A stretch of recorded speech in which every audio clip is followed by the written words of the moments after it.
ಎಲ್ಲ ಶರಣ ಮನಸ್ಸುಗಳಿಗೆ ಭಕ್ತಿಪೂರ್ವಕ ಶರಣಾರ್ಥಿಗಳು. ಆಗ್ಲೇ 30 ಜನ ಸೇರ್ಕೊಂಡಿದ್ದೀವಿ ಕಾರ್ಯಕ್ರಮ ಶುರು ಮಾಡೋಣ ಅಂತ. ಸುಮಾರು 3-4 ವರ್ಷಗಳಿಂದ ನಮ್ಮ ಗೂಗಲ್ ಮೀಟ್ ಶರಣ ಚಿಂತನೆ ಕಾರ್ಯಕ್ರಮ ಶುರುವಾಗಿ ಎಲ್ಲ ಬಸವಾನುಯಾಯಿಗಳನ್ನ ಮತ್ತೆ ಶರಣ ಚಿಂತಕರನ್ನ ಶರಣ ಒಳಗೊಂಡಿರೋರನ್ನ ತೊಡಗಿಸ್ಕೊಂಡಿರೋರನ್ನ ಈ ವೇದಿಕೆಯಲ್ಲಿ ಸೇರಿಸ್ಕೊಂಡು ಎಲ್ಲರ ಚಿಂತನೆಗಳನ್ನ ಹಂಚ್ಕೊಳ್ಳುವಂತ ಪ್ರಯತ್ನ. ಕೊರೋನಾ ಕಾಲದಲ್ಲಿ ಶನಿವಾರ ಭಾನುವಾರ ನಾವು ವಿಷಯನ್ನ ಶುರುವಾದಂತ ಕಾರ್ಯಕ್ರಮ ಇವತ್ತು 4 ವರ್ಷಗಳ ಸಾಲಿನಲ್ಲಿದ್ದು ಇವತ್ತು 222ನೇ ಕಾರ್ಯಕ್ರಮಕ್ಕೆ ಡಾಕ್ಟರ್ ನಿರ್ಮಲಾ ಎಲಿಗಾರ್ ಮೇಡಮ್ ಅವರ ಚಿಂತನೆಯೊಂದಿಗೆ ಈ ಕಾರ್ಯಕ್ರಮ ಶುರುವಾಗ್ತಾ ಇದೆ. ಮೊದಲನೆಯದಾಗಿ ಅವರಿಗೆ ವೇದಿಕೆಗೆ ಭಕ್ತಿಪೂರ್ವಕವಾಗಿ ಆಹ್ವಾನಿಸ್ತಾ ಮತ್ತೆ ಎಲ್ಲ ಶರಣ ವೃಂದ ಆತ್ಮೀಯರನ್ನ ಈ ಕಾರ್ಯಕ್ರಮಕ್ಕೆ ಎಂದಿನಂತೆ ಸ್ವಾಗತಿಸ್ತಾ ನಮ್ಮ 222ನೇ ಶರಣ ಚಿಂತನೆ ಮಾಲಿಕೆಯನ್ನ ಕಾರ್ಯಕ್ರಮವನ್ನ ನಮ್ಮವರೇ ಆದ ವಿದ್ಯಾ ಮಗ್ದುಮ್ ಅವರು ಒಂದು ವಚನ ಪ್ರಾರ್ಥನೆಯೊಂದಿಗೆ ಶುರು ಮಾಡ್ಲಿ ಅಂತ ಹೇಳ್ಕೊಳ್ತೀನಿ. ಶರಣಾರ್ಥಿ ಮೇಡಮ್. ಎಲ್ಲರಿಗೂ ಶರಣಾರ್ಥಿಗಳು. ಸ್ವಾಮಿ ನೀನು ಶಾಶ್ವತ ನೀನು, ಸ್ವಾಮಿ ನೀನು ಶಾಶ್ವತ ನೀನು, ಎತ್ತಿದೆ ಬಿರುದ ಜಗವೆಲ್ಲರಿಯಲು, ಎತ್ತಿದೆ ಬಿರುದ ಜಗವೆಲ್ಲರಿಯಲು, ಸ್ವಾಮಿ ನೀನು ಶಾಶ್ವತ ನೀನು. ಪಶುಪತಿ ಜಗಕ್ಕೆ ಏಕೋ ದೇವ, ಪಶುಪತಿ ಜಗಕ್ಕೆ ಏಕೋ ದೇವ, ಶಬ್ದ ಮಧ್ಯ ಪಾತಾಳದೊಳಗೆಲ್ಲ, ಶಬ್ದ ಮಧ್ಯ ಪಾತಾಳದೊಳಗೆಲ್ಲ ಒಬ್ಬನೇ ದೇವ, ಒಬ್ಬನೇ ದೇವ, ಕೂಡಲ ಸಂಗಮ ದೇವ, ಒಬ್ಬನೇ ದೈವ, ಕೂಡಲ ಸಂಗಮ ದೇವ. ಸ್ವಾಮಿ ನೀನು ಶಾಶ್ವತ ನೀನು, ಸ್ವಾಮಿ ನೀನು ಶಾಶ್ವತ ನೀನು, ಮಹಾದೇವ ಮಹಾದೇವ ಮಹಾದೇವ ಮಹಾದೇವ, ಇಲ್ಲಿಂದ ಮುಂದೆ ಶಬ್ದವಿಲ್ಲ, ಸ್ವಾಮಿ ನೀನು ಶಾಶ್ವತ ನೀನು. ಪಶುಪತಿ ಜಗಕ್ಕೆ ಏಕೋ ದೇವ, ಪಶುಪತಿ ಜಗಕ್ಕೆ ಏಕೋ ದೇವ, ಶಬ್ದ ಮಧ್ಯ ಪಾತಾಳದೊಳಗೆಲ್ಲ, ಶಬ್ದ ಮಧ್ಯ ಪಾತಾಳದೊಳಗೆಲ್ಲ ಒಬ್ಬನೇ ದೇವ, ಕೂಡಲ ಸಂಗಮ ದೇವ. ಸ್ವಾಮಿ ನೀನು, ಸ್ವಾಮಿ ನೀನು, ಸ್ವಾಮಿ ನೀನು ಶಾಶ್ವತ ನೀನು. ಎಲ್ಲರಿಗೂ ಅನಂತ ಶರಣಾರ್ಥಿಗಳು. ನಾನು ಇವತ್ತು ಇಲ್ಲಿ ಏನಿದೆ ಕೋಟಿಲಿಂಗೇಶ್ವರಕ್ಕೆ ಬಂದಿದ್ದೆ ನಮ್ಮ ಮಗಳ ಮತ್ತು ಅಳಿಯನ ಜೊತೆ. ಕೋಟಿಲಿಂಗೇಶ್ವರದಲ್ಲಿ ಈ ಹಾಡನ್ನು ಹಾಡಿದಿರುವೆ. ಎಲ್ಲರಿಗೂ ಅನಂತ ಶರಣಾರ್ಥಿಗಳು. ಶರಣಾರ್ಥಿ ವಿದ್ಯಾಕ ಅತ್ಯಂತ ಪೂರ್ವಕವಾಗಿ ಎಂದಿನಂತೆ ಕಾರ್ಯಕ್ರಮ ನಡೆಸ್ಕೊಟ್ಟಿದ್ದೀರಿ. ನಮಗೆ ಶರಣ ಹೇಳ್ತಾ ಇವತ್ತು ವಿಶೇಷ ಚಿಂತನೆ ಸಮೂಹ ಮಾಧ್ಯಮಗಳಲ್ಲಿ ವಚನ ಸಾಹಿತ್ಯ ಪ್ರಸಾರ, ಈ ವಿಷಯವನ್ನ ಮಾತಾಡ್ಲಿಕ್ಕೆ ನಿರ್ಮಲಾ ಎಲಿಗಾರ್ ಮೇಡಮ್ ಬಿಟ್ರೆ ಮತ್ತಿನ್ಯಾರು ಸಮರ್ಥರು ಸಿಗೋದೇ ಇಲ್ಲ ಅನ್ಸುತ್ತೆ. ಅವರ ಸಾಧನೆ, ಅವರ ಸೇವೆ ಈ ಭಾಗದಲ್ಲಿ ಮತ್ತೆ ಪ್ರಸಾರ ಮಾಧ್ಯಮದಲ್ಲಿ, ದೂರದರ್ಶನ ಆಕಾಶವಾಣಿಯಲ್ಲಿ ಅವರ ಸೇವೆಯನ್ನ ಪರಿಗಣಿಸಿ ಅವರಿಗೆ ಈ ವಿಷಯವನ್ನು ಕೊಟ್ಟು ಅವರಿಂದ ಈ ಮಾತನ್ನ, ಅವರ ಈ ಚಿಂತನೆಯನ್ನ ಕೇಳ್ಬೇಕು ಅಂತ ನಮ್ಮೆಲ್ಲರ ಆಸೆಗಾಗಿ ನಮ್ಮೆಲ್ಲರ ಆಸೆಯನ್ನು ಒಪ್ಪಿಕೊಂಡು ಇವತ್ತು ಈ ಕಾರ್ಯಕ್ರಮ ನಡೆಸ್ಕೊಳ್ಳಿಕ್ಕೆ ಒಪ್ಕೊಂಡಿದ್ದಾರೆ. ಅವರಿಗೆ ಮತ್ತೊಮ್ಮೆ ಸ್ವಾಗತವನ್ನ ಬಯಸ್ತಾ, ಅದೇ ರೀತಿ ಇವತ್ತು ಈ ದತ್ತಿದಾಸವನ್ನ ನೀಡ್ತಾ ಇರುವಂತ ಡಾಕ್ಟರ್ ಕಸ್ತೂರಿ ದಳವಾಯಿ ಅವರು, ಅವರ ತಂದೆ ಲಿಂಗೈಕ್ಯ ಬಸಪ್ಪ ಮಲ್ಲಪ್ಪ ದಳವಾಯಿ ಮತ್ತು ಮಾತೃಶ್ರೀ ಶಂಕರವ್ವ ದಳವಾಯಿ ಇವರ ಸ್ಮರಣಾರ್ಥವಾಗಿ ಈ ಇವತ್ತಿನ ಸಾಮೂಹಿಕ ಸಂವಾದ ಚಿಂತನೆಯನ್ನ ಹಮ್ಮಿಕೊಂಡಿದ್ದಾರೆ. ಅವರಿಗೂ ಭಕ್ತಿಪೂರ್ವಕ ಶರಣಾರ್ಥಿಗಳನ್ನ ಅರ್ಪಿಸ್ತಾ, ಇದರಂತೆ ಪಟ್ಟಣ್ ಸರ್ ಇವರ ಪರಿಚಯವನ್ನ ಮಾಡ್ಕೊಡ್ಬೇಕು. ಡಾಕ್ಟರ್ ನಿರ್ಮಲಾ ಎಲಿಗಾರ್ ಮೇಡಮ್ ಇವತ್ತಿನ ಅನುಭವಿಗಳು ಮತ್ತೆ ದತ್ತಿದಾಸರಿಗೆ ಕಿರು ಪರಿಚಯ ಮಾಡಿಕೊಂಡು ಕಾರ್ಯಕ್ರಮವನ್ನ ಮುಂದುವರಿಸಬೇಕು ಅಂತ ಹೇಳ್ಕೊಡ್ತೇನೆ. ಶರಣಾರ್ಥಿ ಸರ್.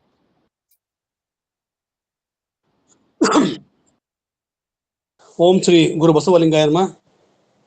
ಉತ್ತರ ಕರ್ನಾಟಕದ ಸಾಂಸ್ಕೃತಿಕ ಸಾಹಿತ್ಯಿಕ ಕರ್ನಾಟಕದ ಸಮಗ್ರ ಸಾಹಿತ್ಯಿಕ ತವರು ಮನೆಯಾದಂಥ ಧಾರವಾಡದೊಳಗೆ ಡಾಕ್ಟರ್ ನಿರ್ಮಲಾ ಎಲಿಗಾರ್ ಅವರ ಜನ್ಮ ತಾಳಿದ್ದು ವಿಶೇಷ. ಅವರ ತಂದೆಯವರು ಅಡ್ವೊಕೇಟ್ ಮತ್ತು ಕೃಷಿ ಕುಟುಂಬದಿಂದ ಬಂದವರು, ವ್ಯಾಪಾರಸ್ಥ ಮನೆ ತಂದವರು. ಅವರು ತಮ್ಮ ಕರ್ನಾಟಕ ಕಾಲೇಜೊಳಗೆ BA ಮಾಡಿ MA ಎಕನಾಮಿಕ್ಸ್ ಒಳಗೆ ಮಾಡಿಕೊಂಡು ಕರ್ನಾಟಕ ಲೋಕ ಸೇವಾ ಪರೀಕ್ಷೆಯನ್ನು 1991 ಅಂದರೆ ಸುಮಾರು 33 ವರ್ಷಗಳ ಮುಂಚೆ ಅದು IAS IPS ಅಂತಾರಲ್ಲ, ಹಾಗೆ ಕರ್ನಾಟಕ ಲೋಕ ಸೇವಾ ಸಂಘವನ್ನು ಕೇಂದ್ರ ಲೋಕ ಸೇವಾ ಸಂಘ UPSC ಪರೀಕ್ಷೆಯನ್ನು ಪಾಸ್ ಮಾಡಿ ಕಳೆದ 33 ವರ್ಷಗಳಿಂದ ವಲಯ ಕೇಂದ್ರ ನಿರ್ದೇಶಕರಾಗಿ ದೂರದರ್ಶನ ಮತ್ತು ಆಕಾಶವಾಣಿಯಾಗ ಸಕ್ರಿಯವಾಗಿ ಹಲವಾರು ವಿವಿಧ ಯೋಜನೆಗಳನ್ನು ಹಮ್ಮಿಕೊಂಡು ಜನಪರವಾದಂಥ ಒಂದು ಕಾರ್ಯಕ್ರಮಗಳನ್ನು ಹಮ್ಮಿಕೊಂಡಿದ್ದು ಡಾಕ್ಟರ್ ನಿರ್ಮಲಾ ಎಲಿಗಾರ್ ಅವರ ಒಂದು ಸೃಜನಶೀಲ ಮನಸ್ಸನ್ನು ಪ್ರತಿಬಿಂಬಿಸುತ್ತದೆ. ಡಾಕ್ಟರ್ ಅವರು ಡಿಪ್ಲೊಮಾ ಇನ್ ವಚನ ಸಾಹಿತ್ಯ, ಡಿಪ್ಲೊಮಾ ಇನ್ ಗಾಂಧಿ, ಹಲವಾರು ಕೃತಿಗಳನ್ನು ಅವರು ಹಲವಾರು ಕಾರ್ಯಗಳನ್ನು ಅವರು ಕೈಗೊಂಡಿದ್ದಾರೆ. ಹೀಗಾಗಿ ಒಟ್ಟಾರೆ ಅವರ ಪರಿಶ್ರಮ ಅವರಿಗೆ ನಿನ್ನೆ ಇಲ್ಲ ಮೊನ್ನೆನೇ ಅವರಿಗೆ ಮಾನವ ರತ್ನ ಪ್ರಶಸ್ತಿಯನ್ನು ಹಿಂದಿನ ಸುಪ್ರೀಂ ಕೋರ್ಟ್ ಚೀಫ್ ಜಸ್ಟಿಸ್ ಆದಂಥ ಡಾಕ್ಟರ್ ಸಂತೋಷ್ ಹೆಗಡೆ ಅವರ ಕೈಯಿಂದ ಪ್ರದಾನ ಮಾಡಿಕೊಂಡ್ರು. ಹಲವಾರು ಸಂಘ ಸಂಸ್ಥೆಗಳಿಂದ ಹಲವಾರು ಪ್ರಶಸ್ತಿಗಳನ್ನು ಪಡೆದಂಥ ಡಾಕ್ಟರ್ ನಿರ್ಮಲಾ ಎಲಿಗಾರ್ ಅವರು ಉತ್ತರ ಕರ್ನಾಟಕದವರಾಗಿ ಬೆಂಗಳೂರಿನೊಳಗೆ ಉತ್ತರ ಕರ್ನಾಟಕದ ಜೊತೆಗೆ ರಾಷ್ಟ್ರೀಯ ಬಸವ ದಳದ ಉಪಾಧ್ಯಕ್ಷರಾಗಿ ಇತ್ತೀಚೆಗೆ ನಿಯೋಜನೆಗೊಂಡಿದ್ದಾರೆ. ಇವತ್ತಿಗೆ ನಿಜಕ್ಕೂ ಅಂದ್ರೆ ಇವತ್ತು ಅವರ ಸ್ವ ಇಚ್ಛೆಯಿಂದ ನಿವೃತ್ತರಾಗ್ತಾ ಇದ್ದಾರೆ. ಅವರ ನಿವೃತ್ತಿಯ ನಮ್ಮ ವಚನ ಚಳುವಳಿಯ ಆರಂಭದ ಜೀವನ ಅಂತಕ್ಕಂಥದ್ದು, ಅವರ ನಾಯಕತ್ವ, ಅವರ ಮಾರ್ಗದರ್ಶನ, ಅವರ ಕೂಡಿಗೊಳ್ಬೇಕೆ ಅಂದ್ರೆ ನಮ್ಮ ವಚನ ಚಳುವಳಿಗೆ ಕೈ ಜೋಡಿಸ್ಲಿಕ್ಕೆ ಮಾಡಿದ್ದೇ ಆತಂದ್ರೆ ಖಂಡಿತ ವಚನ ಚಳುವಳಿ ಒಂದು ವೈಚಾರಿಕ ನೆಲೆಗಟ್ಟಿನೊಳಗೆ ಮುಂದೆ ಹೋಗುತ್ತದೆ ಅಂತಕ್ಕಂಥ ವಿಷಯದಿಂದ ಅವರು ಹಲವಾರು ಸಾಹಿತ್ಯಿಕ ಕೃತಿಗಳನ್ನು ಬರೆದಿದ್ದಾರೆ, ಹಲವಾರು ಯೋಜನೆಗಳನ್ನು ಹಮ್ಮಿಕೊಂಡಿದ್ದಾರೆ. ಇವತ್ತೇ ನಿನ್ನೆ ರಿಟೈರ್ಡ್ ಆದಮೇಲೆ ಸುಮಾರು ಮಾಧ್ಯಮದವರು, ಯಾಕಂದ್ರೆ ಮಾಧ್ಯಮ ಯುಗದ ಹಲವಾರು TV ಮಾಧ್ಯಮದವರು ಅವ್ರಿಗೆ ಅಪ್ರೋಚ್ ಮಾಡಿ ನಮ್ಮ TVಗೆ ಜಾಯ್ನ್ ಆಗುವಂತ ಕೇಳಿದಾಗ ಅವರು ನನಗೆ ದುಡ್ಡು ಸಾಕು, ನಾನು ಸಮಾಜ ದುಡಿತೀನಿ ಅಂತಕೊಂಡು ಪ್ರತಿಜ್ಞೆ ಮಾಡಿದ್ದಾರೆ. ನಮ್ಮೆಲ್ಲರ ಮಧ್ಯದ ಹಿರಿಯ ಒಂದು ಶರಣ ಜೀವ, ವಿಶೇಷವಾಗಿ ದೇಶಿ ಪ್ರತಿಭೆಯನ್ನು, ಉತ್ತರ ಕರ್ನಾಟಕದ ಧಾರವಾಡ ಗಂಡು ಮೆಟ್ಟಿನ ಭಾಷೆಯನ್ನು, ಸಂಸ್ಕೃತಿಯನ್ನು, ಪರಂಪರೆಯನ್ನು ನಾಡಿನಾದ್ಯಂತ ಬಿತ್ತರಗೊಳಿಸ್ತಕ್ಕಂಥವ್ರು. ಒಂದು IAS ಕೇಡರ್ ಅಧಿಕಾರಿಯಾಗಿದ್ದರೂ ಕೂಡ ಸಣ್ಣ ಮಕ್ಕಳಿಗೆ ಕೂಡ ಸ್ಪಂದಿಸ್ತಕ್ಕಂಥ ಒಂದು ಅತ್ಯಂತ ಸರಳ ಸಜ್ಜನಿಕೆಯ ಮನಸ್ಸು ಅವ್ರದ್ದು. ಅವ್ರಿಗೆ ಹೇಳಿದರೆ ನಿವೃತ್ತಿ ಅಂತಕ್ಕಂಥದ್ದು ವಚನ ಚಳುವಳಿ ಆಗಲಿ, ಸಾಹಿತ್ಯ ಸೃಜನಶೀಲ ಮನಸ್ಸಿನೊಳಗೆ ಇರಂಗಿಲ್ಲ. ಇದು ಆರಂಭ. ಯಾಕಂದ್ರೆ ನಾನು ಡಾಕ್ಟರ್ ವ್ಯಾಸರ ಬಲ್ಲಾಳವರ ಮುಂಬೈ ಬಿಟ್ಟು ಬೆಂಗಳೂರು ಬಂದಾಗ ಉತ್ತರಾಯಣ ಅಂತ ಇಟ್ಟರು, ಕಾದಂಬರಿ ಹೆಸರು ಉತ್ತರಾಯಣ. ನಾನು ಅವ್ರಿಗೆ ಹೇಳಿದೆ, ಯಾಕ್ರಿ ಸರ್ ನನಗೆ ಭಾಳ ಅತ್ಯಂತ ಆತ್ಮೀಯ ಉತ್ತರಾಯಣಕ್ಕೆ ಯಾಕೆ ಹೋದ್ರಿ ಅಂದ್ರೆ, ಇಲ್ಲ ನಾನು ನನ್ನ ಕನ್ನಡದ ನೆಲಸಲೊಳಗೆ ಹೋಗ್ತೀನಿ ಅಂತಕೊಂಡು ಮುಂಬೈ ಒಳಗಿರ್ತಕ್ಕಂಥ ಒಂದು ಜೀವನವನ್ನು ಬಿಟ್ಟು ಕೊನೆಗೆ ಬೆಂಗಳೂರು ಬಂದರು. ಅದೇ ಒಂದು ನನ್ನ ಕೋರಿಕೆ ಅಂದ್ರೆ ಡಾಕ್ಟರ್ ನಿರ್ಮಲಾ ಎಲಿಗಾರ್ ಅವರು ಬೆಂಗಳೂರು ಬಿಟ್ಟು ಮತ್ತೆ ಹೊಳ್ಳಿ ಧಾರವಾಡಕ್ಕೆ ಬರಲಿ, ಧಾರವಾಡದೊಳಗೆ ಆ ಸಾಹಿತ್ಯಿಕ ಪರಂಪರೆಯನ್ನು ಮುಂದುವರಿಸಲಿ ಅಂತಕೊಂಡು ಅವ್ರು ಕೇಳ್ತಾ, ಅದೇ ರೀತಿ ಇವತ್ತು ದತ್ತಿದಾನಿಗಳಾದಂಥ ಡಾಕ್ಟರ್ ಕಸ್ತೂರಿ ದಳವಾಯಿ ಅಪ್ಪಟ ಬಸವ ಭಕ್ತೆ, ವೈಚಾರಿಕ ನೆಲೆಗಟ್ಟಿನೊಳಗೆ ಅವರ ಬೆಳೆದಂಥವರು. ಅವರ ತವರು ಮನೆ ಅಂದ್ರೆ ಪಂಪನ ಅಣ್ಣಿಗೇರಿ, ಅವರ ತಂದೆ ಮತ್ತು ತಾಯಿಯರ ಹೆಸರಿನೊಳಗೆ ಅವರು ಎರಡು ದತ್ತಿಗಳನ್ನು ಇಟ್ಟಿದ್ದಾರೆ. ಅವರು ಹಲವಾರು ಸಂಘ ಸಂಸ್ಥೆಗಳಿಂದ ಪ್ರಶಸ್ತಿಗಳನ್ನು ಪಡೆದಿದ್ದಾರೆ, 4-5 ಕೃತಿಗಳನ್ನು ತಂದಿದ್ದಾರೆ. ಅವರ ಬೇರೆ ಬೇರೆ ಹುದ್ದೆಗಳನ್ನು ಅಲಂಕರಿಸಿದ್ದಾರೆ. ಒಂದು ಅಕಾಡೆಮಿಕ್ ಪರಿಪೂರ್ಣತೆಯನ್ನು ಹೊಂದಿದಂಥ ಡಾಕ್ಟರ್ ಕಸ್ತೂರಿ ದಳವಾಯಿ ಅವರು ವಚನ ಚಳುವಳಿಯ ಒಂದು ಜೋಡಿಸುವಿಕೆ ಅಂದರೆ ವಚನ ಪರಿಷ್ಕರಣೆ ಇರ್ಬೋದು, ಶುದ್ಧೀಕರಣ ಇರ್ಬೋದು, ನಮ್ಮ ಪ್ರಕ್ಷಿಪ್ತತೆಯನ್ನು ತೆಗಿತಕ್ಕಂಥ ಇವತ್ತು ಒಂದೇ ಒಂದು ಅಂದ್ರೆ ಪ್ರಾಸ್ತಾವಿಕವಾಗಿ ಹೇಳ್ತಕ್ಕಂಥದ್ದು ಅಂದ್ರೆ ವೀರಶೈವ ಪದ ತಳೆದಿದ್ದಕ್ಕೆ ಹಲವಾರು ಮಠಾಧೀಶರು ಇವತ್ತ ಮಠಾಧೀಶರು ಸ್ವಾಮಿಗಳ ಮೇಲೆ ಒತ್ತಡ ಹೇಳ್ತಾರೆ. ಅಂದ್ರೆ ಯಾವುದನ್ನ ಅಲ್ಲ ಅದನ್ನ ತೆಗೆದು ಹಾಕಿ ಲಿಂಗಾಯತ ಅಂತಕ್ಕಂಥದ್ದು 9ನೇ ತರಗತಿಯ ಸಮಾಜ ವಿಜ್ಞಾನ. ನಾವೆಲ್ಲರೂ ಬಸವ ಭಕ್ತರು ಮೌನ ಆಗಿಬಿಟ್ರಂದ್ರೆ ಈ ಇಂಥ ಒಂದು ಕೆಲ ಶಕ್ತಿಗಳು ಅತಿಕ್ರಮಣ ಮಾಡಿಕೊಂಡು ವಚನ ಚಳುವಳಿಗೆ ದಿಕ್ಕು ತಪ್ಪಿಸುವಂಥ ಕೆಲಸ ಮಾಡ್ತಾರೆ. ಆ ಒಂದು ಚಳುವಳಿಗೆ ತಮ್ಮ ತನುಮನ ಧನಮನ ನೀಡತಕ್ಕಂಥ ಡಾಕ್ಟರ್ ಕಸ್ತೂರಿ ದಳವಾಯಿ ಅವರು ಇತ್ತೀಚೆಗೆ ಬಸವ ಭೀಮ ಪ್ರಶಸ್ತಿಯನ್ನು, ರಾಜ್ಯ ಪ್ರಶಸ್ತಿಯನ್ನು ಪಡೆದಾರ. ಹಲವಾರು, ಆಮೇಲೆ ಕರ್ನಾಟಕ ರತ್ನ, ಆಮೇಲೆ ಕರ್ನಾಟಕ ಯುವ ಲೇಖಕಿಯರು ಹಲವಾರು ಪ್ರಶಸ್ತಿಗಳನ್ನು ಪಡೆದಿದ್ದಾರೆ, ಹಲವಾರು ಕೃತಿಗಳನ್ನು ತೆಗೆದಿದ್ದಾರೆ. ಆಮೇಲೆ ಹಂಪಿ ವಿಶ್ವವಿದ್ಯಾಲಯದ ಮಾರ್ಗದರ್ಶಕರಾಗಿ ಕೆಲಸ ಮಾಡ್ತಾ ಇದ್ದಾರೆ. ಅವರಿಗೂ ಕೂಡ ಅನಂತ ಧನ್ಯವಾದಗಳನ್ನ ಹೇಳ್ತಾ, ಡಾಕ್ಟರ್ ನಿರ್ಮಲಾ ಎಲಿಗಾರ್ ಅವರ ಭಾಷಣವನ್ನು ಕೇಳಲಿಕ್ಕೆ ಭಾಳಷ್ಟು ಜನ ನಮಗೆ ಇವತ್ತು ಬೆಳಗ್ಗೆ ಕೇಳಿ ಲಿಂಕ್ ತೊಗೊಂಡ್ರು. ಖಂಡಿತ ಇವತ್ತು ಸಮೂಹ ಮಾಧ್ಯಮದೊಳಗೆ ಅಥವಾ ವಚನ ಸತ್ವ ಪ್ರಚಾರ ಮಾಡ್ತಕ್ಕಂಥ ರೀತಿಗಳ ಬಗ್ಗೆ, ಯೋಜನೆಗಳ ಬಗ್ಗೆ ಅವ್ರಿಗೆ ಮಾರ್ಗದರ್ಶನ ಮಾಡಲಿ, ಮುಂದೂ ಕೂಡ ಮಾಡ್ತಾ ಇರಲಿ ಅಂತ ಮತ್ತೊಮ್ಮೆ ಅವರನ್ನು ಮತ್ತು ಕಸ್ತೂರಿ ದಳವಾಯಿ ಅವರನ್ನು ಸ್ವಾಗತಿಸಿ, ಭಾಗವಹಿಸಿದ ಎಲ್ಲ ಶರಣ ತಂದೆ ತಾಯಿಗಳನ್ನು ಮತ್ತೊಮ್ಮೆ ಸ್ವಾಗತಿಸಿ ನನ್ನ ಈ ಒಂದು ಮಾತಿಗೆ ವಿರಾಮ ಹೇಳ್ತೇನೆ. ಶರಣಾರ್ಥಿಗಳು. ಶರಣಾರ್ಥಿ ಸರ್, ಸೂಚ್ಯವಾಗಿ ಸರಳವಾಗಿ ಇಬ್ಬರು ಸಾಧಕರ ಪರಿಚಯವನ್ನು ಮಾಡಿಕೊಟ್ರೆ ನಿಮಗೆ ಶರಣಾರ್ಥಿಗಳು. ಎಂದಿನಂತೆ ಎಲ್ಲ ಶರಣರು ತಮ್ಮ ಮೈಕನ್ನ ಮ್ಯೂಟ್ ಮಾಡಿಕೊಂಡು ಮತ್ತೆ ಡಾಕ್ಟರ್ ನಿರ್ಮಲಾ ಎಲಿಗಾರ್ ಅವರಿಗೆ ಒಂದು ಕಾಲು ಗಂಟೆಗಳ ಕಾಲ ತಮ್ಮ ಚಿಂತನೆಯನ್ನು ನಡೆಸ್ಕೊಳ್ಳಿಕ್ಕೆ ಅನುವು ಮಾಡ್ಕೊಡ್ಬೇಕು ಅಂತ ಕೇಳ್ಕೊಳ್ತಾ, ಈಗ ಡಾಕ್ಟರ್ ನಿರ್ಮಲಾ ಎಲಿಗಾರ್ ಅವರಿಗೆ ವೇದಿಕೆ ಮೇಲೆ ಆಹ್ವಾನಿಸ್ತಾ ಅವರ ತಮ್ಮ ಚಿಂತನೆಯನ್ನ ಪ್ರಸ್ತುತಪಡಿಸ್ಬೇಕು ಅಂತ ಕೇಳ್ಕೊಳ್ತೀನಿ ಮೇಡಮ್. ಶರಣಾರ್ಥಿಗಳು. ಶರಣಾರ್ಥಿಗಳು ನಮಸ್ಕಾರ. ಕೇಳಿಸ್ತಾ ಇದೆಯಾ?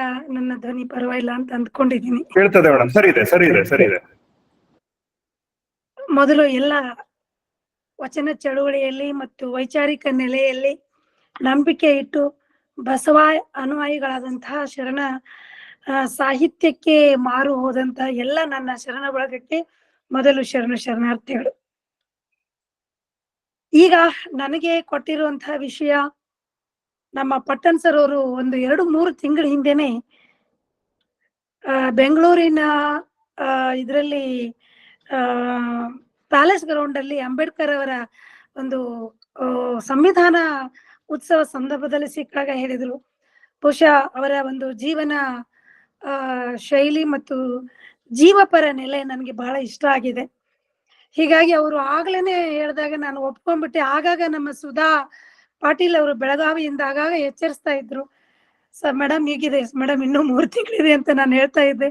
ಆ ದಿನ ಬಂದೇ ಬಿಡ್ತು. ಜೂನ್ 30 ವಿಷಯ ನನಗೆ ಕೊಟ್ಟಿರೋದು ಸಮೂಹ ಮಾಧ್ಯಮಗಳಲ್ಲಿ ವಚನ ಸಾಹಿತ್ಯ ಪ್ರಸಾರದ ಬಗ್ಗೆ ಮಾತಾಡ್ಬೇಕು ಅಂತ. ಬಹುಶಃ ನನ್ನ ಬದುಕು ಮತ್ತು ವಚನ ಪ್ರಸಾರ ಒಂದೇ ನಾಣ್ಯದ 2 ಮುಖಗಳು ಅಂತ ನಾನು ಭಾವಿಸಿದ್ದೀನಿ. ಯಾಕೆಂದ್ರೆ ನನ್ನ ಬಾಲ್ಯ ಮತ್ತು ವಚನ ಸಾಹಿತ್ಯ ಎಷ್ಟು ಹಾಸುಹೊಕ್ಕಾಗಿದೆ ಅಂತಂದ್ರೆ, ಬಹುಶಃ ನನ್ನ ಬಾಲ್ಯ ನನ್ನ ಜೀವನ ಬಿಟ್ಟರೆ ಅದನ್ನ ಬೇರೆ ಉದಾಹರಣೆ ಹೇಳಕ್ ನನಗೆ ಕಷ್ಟ ಆಗಿದೆ. ಗ್ರಾಂಥಿಕವಾಗಿ ಓದು ಜೊತೆಗೆ ತಾವೆಲ್ಲರೂ ತುಂಬಾ ಅನುಭವಿಸ್ತಿದ್ದೀರಾ. ಆದ್ರೆ ನನ್ನ ಜೀವನದ ಕೆಲವು ಘಟನೆಗಳು ಮತ್ತು ನಾನು ಬೆಳೆದ ಬಂದ ಹಾದಿ ಮತ್ತು ಶರಣ ಸಾಹಿತ್ಯ ಮತ್ತು ವಚನ ಸಾಹಿತ್ಯದ ಪ್ರಸಾರ ಒಂದಕ್ಕೊಂದು ಸಾಮೀಪ್ಯವಾಗಿ ನನ್ನ ಜೀವನ ಮತ್ತು ವಚನ ಪ್ರಸಾರ ಬೇರೆ ಅಲ್ಲ ಅನ್ನುವ ನಿಟ್ಟಿನಲ್ಲಿ ನಾನು ಸುಮಾರು 1966ರಲ್ಲಿ ಧಾರವಾಡದ ಕಮಲಾಪುರದಲ್ಲಿ ಹುಟ್ಟಿದಾಗ ಬಾಲ್ಯ ತುಂಬಾ ಈ ವಚನ ಮತ್ತು ಶರಣ ತತ್ವದ ಒಂದು ಬಾಲ್ಯದಲ್ಲೇ ಬೆಳೆದಿರೋದ್ರಿಂದ ನಮ್ಮ ತಂದೆ ಮತ್ತು ತಾತ ಕರ್ನಾಟಕದ ಏಕೀಕರಣದ ಸಂದರ್ಭದಲ್ಲಿ ಕರ್ನಾಟಕ ಧಾರವಾಡದ ವಿದ್ಯಾವರ್ತಕ ಸಂಘದ ಸ್ಥಾಪನೆಯಲ್ಲೂ ಕೂಡ ಅವರು ನೆಲೆಯಾಗಿದ್ರು. ಇನ್ನೊಂದು ವಿಷಯ ನಾನು ಇಲ್ಲಿ ಹೇಳೋಕೆ ಇಷ್ಟಪಡ್ತೀನಿ ಏನಂತಂದ್ರೆ, ಧಾರವಾಡದ ಆನಾಡು ಮನೆತನ, ಕಮಲಾಪುರದಲ್ಲಿ ಇರುವಂತಹ ಮನೆತನ ಸಾಹಿತ್ಯ ಸಂಗೀತ ವಿಶೇಷವಾಗಿ ಶರಣ ಸಾಹಿತ್ಯಕ್ಕೆ ತುಂಬಾ ಒತ್ತು ಕೊಟ್ಟಂತ ಕುಟುಂಬ. ಹೀಗಾಗಿ ನಮ್ಮ ತಂದೆ ಈ ರೀತಿಯ ಲಿಂಗಾಯತ ಟೌನ್ ಹಾಲ್, ಧಾರವಾಡದಲ್ಲಿ ಇರುವಂತಹ ಟೌನ್ ಹಾಲ್ ಅಲ್ಲ ಬೆಳವಣಿಗೆಯಲ್ಲಿ ಇರ್ಬೋದು, ನಮ್ಮ ಚಿಕ್ಕಪ್ಪ ಧಾರವಾಡದ ತಪೋವನದಲ್ಲಿ ಕುಮಾರಸ್ವಾಮಿಯವರ ಬಲಗೈಯಾಗಿ ಅಲ್ಲಮ ಪ್ರಭುಗಳ ಬೆಡಗಿನ ವಚನ ನಿರ್ವಚನದ ಕಾರ್ಯದಲ್ಲಿ ತಮ್ಮನ್ನ ತೊಡಗಿಸಿಕೊಂಡಿರೋದು ಇರ್ಬೋದು. ತದನಂತರ ಹುರ್ಕಡ್ಲಿ ಅಜ್ಜ ಅವರ ಮೊಮ್ಮಕ್ಕಳ ಅವರ ಎಂ ಬಿ ಪಾಟೀಲ್ ಅಂತಿದ್ರು, ಪಾಟೀಲ್ರು ಅಂತ, ಅವರು ಪೊಲೀಸ್ ಡಿಪಾರ್ಟ್ಮೆಂಟ್ ಅಲ್ಲಿ ಅವ್ರ ಮೊಮ್ಮಕ್ಕಳಿಗೆ ನಾನು ಪಾಠ ಹೇಳ್ಕೊಡುವಾಗ ಪ್ರತಿದಿನ ಹುರ್ಕಡ್ಲಿ ಅಜ್ಜ ಅವರ ದರ್ಶನ ಆಗುವ ಸಂದರ್ಭ ಇರ್ಬೋದು, ತಪೋವನದ ಕುಮಾರಸ್ವಾಮಿಗಳ ಸಂದರ್ಭ ಇರ್ಬೋದು, ತದನಂತರ ನಮ್ಮ ತಂದೆ ಮತ್ತು ಲಿಂಗಾನಂದ ಸ್ವಾಮಿಗಳು ಮತ್ತು ಮಾತೆ ಮಾದಿಯವರ ಪ್ರವಚನಗಳ ಸಂದರ್ಭ ಇರ್ಬೋದು. ಧಾರವಾಡದ ಮುರುಘಾ ಮಠದ ಮಹಾಂತಪ್ಪುಗಳು ಮೃತ್ಯುಂಜಯಪ್ಪನವರ ತದನಂತರ ಬಂದಂತ ಮಹಾಂತಪ್ಪುಗಳ ಒಂದು ಸಂಪರ್ಕ ಇರ್ಬೋದು. ಇವೆಲ್ಲವೂ ನನ್ನನ್ನ ವಚನ ಪರಂಪರೆಯಲ್ಲಿ ನನ್ನನ್ನ ಒಂದು ಅದ್ದುವ ಹಾಗೆ, ನನ್ನನ್ನ ನೀರಲ್ಲಿ ಎತ್ತುವ ಹಾಗೆ ಮಾಡಿದ ಈ ಎಲ್ಲ ಬಳಗಕ್ಕೂ ನಾನು ಮೊದಲು ಸಾಷ್ಟಾಂಗ ನಮಸ್ಕಾರಗಳನ್ನ, ಆ ನೆನಪುಗಳನ್ನ ನೆನಪಿಸ್ತಾ, ವಚನ ಅಂದ್ರೇನೆ ನಾನು ಬಹುಶಃ ಪ್ರಸಾರ ಭಾರತಿಗೆ ಆಯ್ಕೆ ಆದ ಸಂದರ್ಭದಲ್ಲಿ ವಚನ ಶರಣ ಸಾಹಿತ್ಯ ಅಂತ ಅನ್ನೋದು ನನ್ನ ಬಾಲ್ಯದಲ್ಲಿ ತಂದೆ ಮತ್ತೆ ನಮ್ಮ ತಂದೆ ಸಮಕಾಲೀನರು ಬಾಲ್ಯದಲ್ಲಿ ಹಸಿಯಾಗಿ ಮಾತನಾಡಿದ ನೆನಪು. ಅಲ್ಲಿ ಇವತ್ತು ಅಡ್ಡ ಪಲ್ಲಕ್ಕಿ ಇದೆ, ಇವತ್ತು ನೀಲುವತ್ತಿಗೆ ಓದ್ಬಾರ್ದು ಅಂತ ಇದ್ದಾರೆ. ನೀಲುವತ್ತಿಗೆ ಅಂತಿದ್ರು ಅವ್ರು. ನೀಲುವತ್ತಿಗೆಯನ್ನ ಓದ್ಬಾರ್ದು, ವಚನಗಳ ಪ್ರಸಾರ ಆಗ್ಬಾರ್ದು, ನಾವು ವಚನಗಳನ್ನ ಪ್ರಸಾರಕ್ಕೆ ಒತ್ತು ಕೊಡ್ಬೇಕು ಅಂತ ನಮ್ಮ ತಂದೆ ಕಾಲ, ನನಗೆ ಒಂದು 6-7-8 ವರ್ಷ ಇರ್ಬೋದು ಅವಾಗ, ಅವರೆಲ್ಲ ಮಾತಾಡ್ಕೊಳ್ತಾ ಇದ್ರು. ಅವರೆಲ್ಲರೂ ಸಮಕಾಲೀನರು ಎಲ್ಲ ಹೋಗಿ ಆಕಾಶವಾಣಿ ಧಾರವಾಡದಲ್ಲಿ ಚಳುವಳಿ ಮಾಡಿದ್ರು. ಅವ್ರ ಅರ್ಥ ಏನು ಅಂತಂದ್ರೆ, ಬೆಳಗ್ಗೆ ಹೊತ್ತು ಆಕಾಶವಾಣಿ ಧಾರವಾಡದಲ್ಲಿ ಅರ್ಪಣಾ ಅನ್ನೋ ಕಾರ್ಯಕ್ರಮ ಪ್ರಸಾರ ಆಗ್ತಿತ್ತು. ಅವಾಗ ನಾವೆಲ್ಲ ರೇಡಿಯೋ ಕೇಳ್ಕೊಂಡು ಬೆಳೆದವರು. ಅಂತ ಸಂದರ್ಭದಲ್ಲಿ ಅವಾಗ ಟಿವಿ ಹಾವಳಿಗಳು ಏನಾಗ್ಲಿ, ಮೊಬೈಲ್ಗಳಾಗ್ಲಿ, ಡಿಜಿಟಲ್ ಸಮೂಹ ಮಾಧ್ಯಮಗಳಾಗ್ಲಿ ಅಷ್ಟು ತಮ್ಮ ಚಳುವಳಿಯನ್ನ, ತಮ್ಮ ಒಂದು ಬಲವನ್ನ, ಪ್ರಭಾವವನ್ನ ಬೀರದೇ ಇರುವಂತ ಸಂದರ್ಭ ಅದು. ನಮ್ ತಂದೆ ಹೋಗಿ ಧಾರವಾಡದ ಆಕಾಶವಾಣಿಯಲ್ಲಿ ಒಂದು ಸುಮಕಲ್ಲಿರೋ ಒಂದು 20-25 ಜನ ಹೋಗಿ ನಿಲಯ ಅವ್ರಿಗೆ ಒಂದು ಗೆರವು ಹಾಕಿದ್ರು. ಅವರ ಅನಿಸಿಕೆ ಏನಂತಂದ್ರೆ, ಬೆಳಗಿನ ಹೊತ್ತು ಅಂದ್ರೆ ಇದು 70ರ ದಶಕ, ಬೆಳಗಿನ ಹೊತ್ತು ಅರ್ಪಣಾ ಕಾರ್ಯಕ್ರಮದಲ್ಲಿ ಕೇವಲ ನೀವು ದಾಸ ಸಾಹಿತ್ಯ ಮತ್ತು ಈ ಭಗವದ್ಗೀತೆ ಆಧಾರಿತ ಅನೇಕ ಕಾರ್ಯಕ್ರಮಗಳನ್ನ ಮಾಡ್ತೀರಾ. ವೈಚಾರಿಕ ನೆಲೆಯಲ್ಲಿ ಮೂರ್ತಿ ಪೂಜೆಯನ್ನ ಧಿಕ್ಕರಿಸಿದಂತಹ ನಿರಂಕಾರ ಅಥವಾ ನಿರಾಕಾರವಾದಂತಹ ದೈವ ಕಲ್ಪನೆಯನ್ನ ಕೊಟ್ಟು ವೈಚಾರಿಕ ನೆಲೆಯಲ್ಲಿ ನಮ್ಮನ್ನ ಒಡಗೂಡಿಸಿದಂತ 12ನೇ ಶತಮಾನದ ವಚನಕಾರರ ವಚನಗಳನ್ನ ನೀವು ಸಂಯೋಜನೆ ಮಾಡಿ ಪ್ರಸಾರ ಮಾಡ್ಬೇಕು ಅಂತ. ಆಗ ಅವ್ರು ಹೇಳಿದ್ರು, ಇಲ್ಲ, ನಮ್ಮಲ್ಲಿ ಅಷ್ಟೊಂದು ಹಾಡುಗಳು, ವಚನಗಳ ಸಂಗ್ರಹ ನಮ್ಮಲ್ಲಿ ಇಲ್ಲ ಅನ್ನುವ ಧೋರಣೆ ಇತ್ತಂತೆ. ನನಗೆ ಅಷ್ಟು ಗೊತ್ತಿಲ್ಲ. ಅದಾದ ನಂತರ ಮಲ್ಲಿಕಾರ್ಜುನ್ ಮನ್ಸೂರ್ ಅವರು, ಅವರ ತಾಯಿ ನೀಲಮ್ಮ ಧಾರವಾಡದ ಕಮಲಾಪುರ ಕುಟುಂಬದ ಹೆಣ್ಣು ಮಗಳು, ಅವರು ಬರ್ತಾ ಇರ್ತಾರಂತೆ ನಮ್ಮ ತಂದೆ ಮತ್ತೆ ನಮ್ಮ ಚಿಕ್ಕಪ್ಪ ಅವರ ಕಾಲದಲ್ಲಿ. ಆವಾಗ 70ರ ಪ್ರಾರಂಭದ ದಿನದಲ್ಲಿ ಮಲ್ಲಿಕಾರ್ಜುನ್ ಮನ್ಸೂರ್ ಅವರು ಅಕ್ಕ ಕೇಳವ್ವ ನಾನೊಂದ ಕನಸ ಕಂಡೆ ಅನ್ನೋ ಹಾಡನ್ನ ಪ್ರಾಕ್ಟೀಸ್ ಮಾಡಿದ್ರು. ನಾನು ಅವಾಗ ಇದ್ರ ಬಗ್ಗೆ ಅಷ್ಟು ಗೊತ್ತಿರ್ಲಿಲ್ಲ. ಇವತ್ತು ವಚನ ಸಾಹಿತ್ಯ ಮತ್ತೆ ಈ ಹಾಡುಗಳು ಇಷ್ಟೊಂದು ಐಕಾನಿಕ್ ಆಗಿ ಬೆಳಿತವೆ ಅನ್ನುವ ಒಂದು ಕಲ್ಪನೆನೂ ಇಲ್ಲದ ಕಾಲ. ಅಂತ ಸಂದರ್ಭದಲ್ಲಿ ಇಂಥ ವಚನಗಳು, ಇಂಥ ಹಿರಿಯರು ಮಾಡಿದ ಒಂದು ಆಂದೋಲನದಿಂದ ಆಕಾಶವಾಣಿ ಬೆಂಗಳೂರಿನಲ್ಲಿ 70ರ ಪೂರ್ವಾರ್ಧ, ಪಶ್ಚಿಮಾರ್ಧದಲ್ಲಿ ವಚನಗಳ ಒಡಂಬಡಿಕೆ ಆಯ್ತು ಅರ್ಪಣಾ ಕಾರ್ಯಕ್ರಮದಲ್ಲಿ. ಅದು ಕಂಪಲ್ಸರಿ, ಇಟ್ ಇಸ್ ನಾಟ್ ಅಲ್ಲೊಂದು ಇಲ್ಲೊಂದು ಪ್ರಸಾರ ಅಲ್ಲ. ಎಲ್ಲಾ ಗೀತೆಗಳ ಜೊತೆಗೆ ಸುಮಾರು 4 ಗೀತೆಗಳು 15 ನಿಮಿಷದ ಪ್ರಸಾರ, ಅದರಲ್ಲಿ ಒಂದು ವಚನ ಕಂಪಲ್ಸರಿ ಪ್ರಸಾರ ಆಗ್ಬೇಕು ಅನ್ನುವ ಒಂದು ನಿರ್ಧಾರವನ್ನ ತೆಗೆದುಕೊಂಡ್ರು. ಆಗ ಬಂದಂತ ವಚನಗಳಲ್ಲಿ ಮಲ್ಲಿಕಾರ್ಜುನ ಮನ್ಸೂರ್ ಅವರು ಇರ್ಬೋದು, ಸಿದ್ದರಾಮ್ ಜಂಬಲದಿನ್ನಿ ಅವರ ವಚನ, ಬಸವರಾಜ್ ರಾಜ್ಗುರು ಅವರ ವಚನಗಳು, ಆಮೇಲೆ ಕುಮಾರ ಗಂಧರ್ವ ಅವರ ಗೀತೆಗಳು, ಹೀಗೆ ಎಲ್ಲ ದೊಡ್ಡ ಆಮೇಲೆ ನಂತರ ಬಂದಂತ ಎಂ ವೆಂಕಟೇಶ್ ಕುಮಾರ್, ಆಮೇಲೆ ವಿನಾಯಕ ತೊರವಿ ಅವರು, ಹೀಗೆ ಅನೇಕ, ಮುದ್ದು ಮೋಹನ್ ಅವರು, ಹೀಗೆ ತಮ್ಮ ವಚನಗಳ ರಾಶಿ, ವಚನಗಳ ಸಂಗ್ರಹ ಆಕಾಶವಾಣಿಯಲ್ಲಿ ಬೆಳೀತಾ ಬಂತು. ಆನಂತರ ಹಾಡುಗಳು ಪ್ರಸಾರ ಆಗೋಕೆ ಸಾಧ್ಯ ಆಯ್ತು. ಆನಂತರ ನನ್ಗೆ ಕಾಕತಾಳೀಯ ಅನ್ನೋ ಹಾಗೆ ರೇಡಿಯೋವನ್ನ ಕೇಳ್ತಾ ಬಂದಂತ ಬೆಳೆದಂತ ನನಗೆ ಪ್ರಸಾರ ಭಾರತಿಗೆ ಆಯ್ಕೆ ಆಗ್ತೀನಿ ಅನ್ನೋದು ಕನಸು ಮನಸ್ಸಲ್ಲೂ ಗೊತ್ತಿರ್ಲಿಲ್ಲ. ನಂಜುಂಡಪ್ಪ ಅವರ ಕರ್ನಾಟಕ ವಿಶ್ವವಿದ್ಯಾನಿಲಯದ ಗ್ರಾಮೀಣ ಮತ್ತು ಬಡ ಕುಟುಂಬದ ಮಕ್ಕಳಿಗೆ IAS IPS ಮಾಡ್ಬೇಕು ಅನ್ನೋ ಒಂದು ಸಂಸ್ಥೆಯನ್ನ ತೆರೆದ್ರು ಕರ್ನಾಟಕ ವಿಶ್ವವಿದ್ಯಾನಿಲಯದಲ್ಲಿ. ಅಲ್ಲಿ ಕರ್ನಾಟಕ ವಿಶ್ವವಿದ್ಯಾನಿಲಯದಲ್ಲಿ ಎಲ್ಲ ಡಿಪಾರ್ಟ್ಮೆಂಟ್ ಅಲ್ಲಿ ಇರುವಂತ ಪ್ರೊಫೆಸರ್ಸ್ ಬಂದು ಟೀಚ್ ಮಾಡ್ತಿದ್ರು. ಅಲ್ಲಿ ಇಂಗ್ಲಿಷ್ ಡಿಪಾರ್ಟ್ಮೆಂಟ್ ಇಂದ ನಮ್ಮ ಚಂಪಾ ಅವರು, ಗಿರೆಡ್ಡಿ ಅವರು, ವೀಣಾ ಶಾಂತೇಶ್ವರ್ ಅವರು ಬಂದ್ರೆ, ಕನ್ನಡ ಇದರಿಂದ ಹಿರೇಮಠ ಅವರು, ಕಲಬುರ್ಗಿ ಅವರು, MM ಕಲಬುರ್ಗಿ ಅವರು, ಆಮೇಲೆ ಚೆನ್ನಕ್ಕ ಪಾವಟೆ, ಮೊದಲು ಅವರು ಎಲಿಗಾರಾಗಿದ್ರು ಅವರು, ಆಮೇಲೆ MI ಸವದತ್ತಿ ಅವರು, ಹೀಗೆ ಎಲ್ಲ ಇಲಾಖೆ, ಎಲ್ಲ ಡಿಪಾರ್ಟ್ಮೆಂಟ್, ಕರ್ನಾಟಕ ವಿಶ್ವವಿದ್ಯಾನಿಲಯದ ಎಲ್ಲಾ ಇಲಾಖೆಯಿಂದ ಕ್ರೀಮ್ ಆಫ್ ಪ್ರೊಫೆಸರ್ಸ್ ಬಂದು ನಮಗೆ ಪಾಠ ಹೇಳ್ಕೊಡ್ತಾ ಇದ್ರು. ಅವ್ರ ಜೊತೆಗೆ ಇಂಟ್ರಾಕ್ಟ್ ಮಾಡುವಂತ ಒಂದು ಅವಕಾಶ ನನಗೆ ಸಿಕ್ತು. ಅದಾದ ನಂತರ ನಾನು UPSC ಸರ್ ಹೇಳಿದಾಗೆ, ಪಟ್ಟಣ್ ಸರ್ ಹೇಳಿದಾಗೆ 91ರಲ್ಲಿ UPSC ಯಲ್ಲಿ ಹಮಾನಾಯಕ್ ಅವರು ಎಲ್ಲ ಸಬ್ಜೆಕ್ಟ್ ಎಕ್ಸ್ಪರ್ಟ್ ಆಗಿದ್ರು. ಆಗ್ಲೂ ಕೂಡ ನನ್ನ ಪ್ರಶ್ನೆಯೂ ಕೂಡ 2-3 ಪ್ರಶ್ನೆಗಳು ಕೂಡ UPSC ಡೆಲ್ಲಿ ನಡೆಸುವಂತ ಪ್ರಶ್ನೆಯಲ್ಲೂ ಕೂಡ ವಚನ ಸಾಹಿತ್ಯದ ಬಗ್ಗೆನೇ ಇತ್ತು. ಬಂಡಾಯ ಮತ್ತು ದಲಿತ ಮತ್ತು ಬಂಡಾಯ ಸಾಹಿತ್ಯದ ವ್ಯತ್ಯಾಸಗಳೇನು ಅನ್ನುವ ಪ್ರಶ್ನೆಯೊಂದಿಗೆ ಹಾಮಾನಾಯಕ್ ಅವರು ಕನ್ನಡದಲ್ಲಿ ಪ್ರಶ್ನೆಯನ್ನ, ಅಂದ್ರೆ ಸಬ್ಜೆಕ್ಟ್ ಎಕ್ಸ್ಪರ್ಟ್, ಅದರಲ್ಲಿ ಒಬ್ರು ಎಕನಾಮಿಕ್ಸ್ ಬಗ್ಗೆ ಪ್ರಶ್ನೆ ಕೇಳೋರು ಇರ್ತಾರೆ, ಕೆಲವರು ಜನರಲ್ ನಾಲೆಜ್ ಇರ್ತಾರೆ. ಸುಮಾರು 9 ಜನ UPSC ಕಮಿಟಿಯಲ್ಲಿ ಪ್ರಶ್ನೆಯನ್ನ ಕೇಳ್ತಿರ್ತಾರೆ. ಅದರಲ್ಲಿ ಕನ್ನಡದ ಸಾಹಿತ್ಯದ ಬಗ್ಗೆ, ವಚನ ಸಾಹಿತ್ಯದ ಬಗ್ಗೆ ಹಾಮಾನಾಯಕ್ ಅವರು ಇಂಥ ಪ್ರಶ್ನೆಗಳನ್ನ ಕೇಳಿದ್ರು. ಅನೇಕ ಪ್ರಶ್ನೆಗಳು 45 ನಿಮಿಷ ಸುದೀರ್ಘವಾಗಿ ನಡೆದಂತ ಚರ್ಚೆ ಆಗಿತ್ತು. ಅದು ಏನು, ನಿಮ್ಮಂತವರ ಮತ್ತು ಗುರುಹಿಯರ ಆಶೀರ್ವಾದದಿಂದ ನಾನು ಎಲ್ಲ ಆಯ್ಕೆಯಾದೆ. ಉತ್ತರ ಕರ್ನಾಟಕದ ಪ್ರಥಮ ಮಹಿಳೆ ಭಾರತೀಯ ಪ್ರಸಾರ ಸೇವೆಗೆ ಅನ್ನುವ ನಮ್ರವಾದ ಪ್ರೀತಿ ಮತ್ತು ಹೆಮ್ಮೆಯು ನನಗೆ ಇರೋದ್ರಿಂದ. ಅದಾದ ನಂತರ ಮಂಗಳೂರಿಗೆ ನನಗೆ ಪೋಸ್ಟಿಂಗ್ ಆಯ್ತು. ಮಂಗಳೂರಿಗೆ ಆದಾಗ ಅಲ್ಲಿ ಮಂಗಳೂರು ಕರಾವಳಿ ಕರ್ನಾಟಕ, ಅಲ್ಲಿ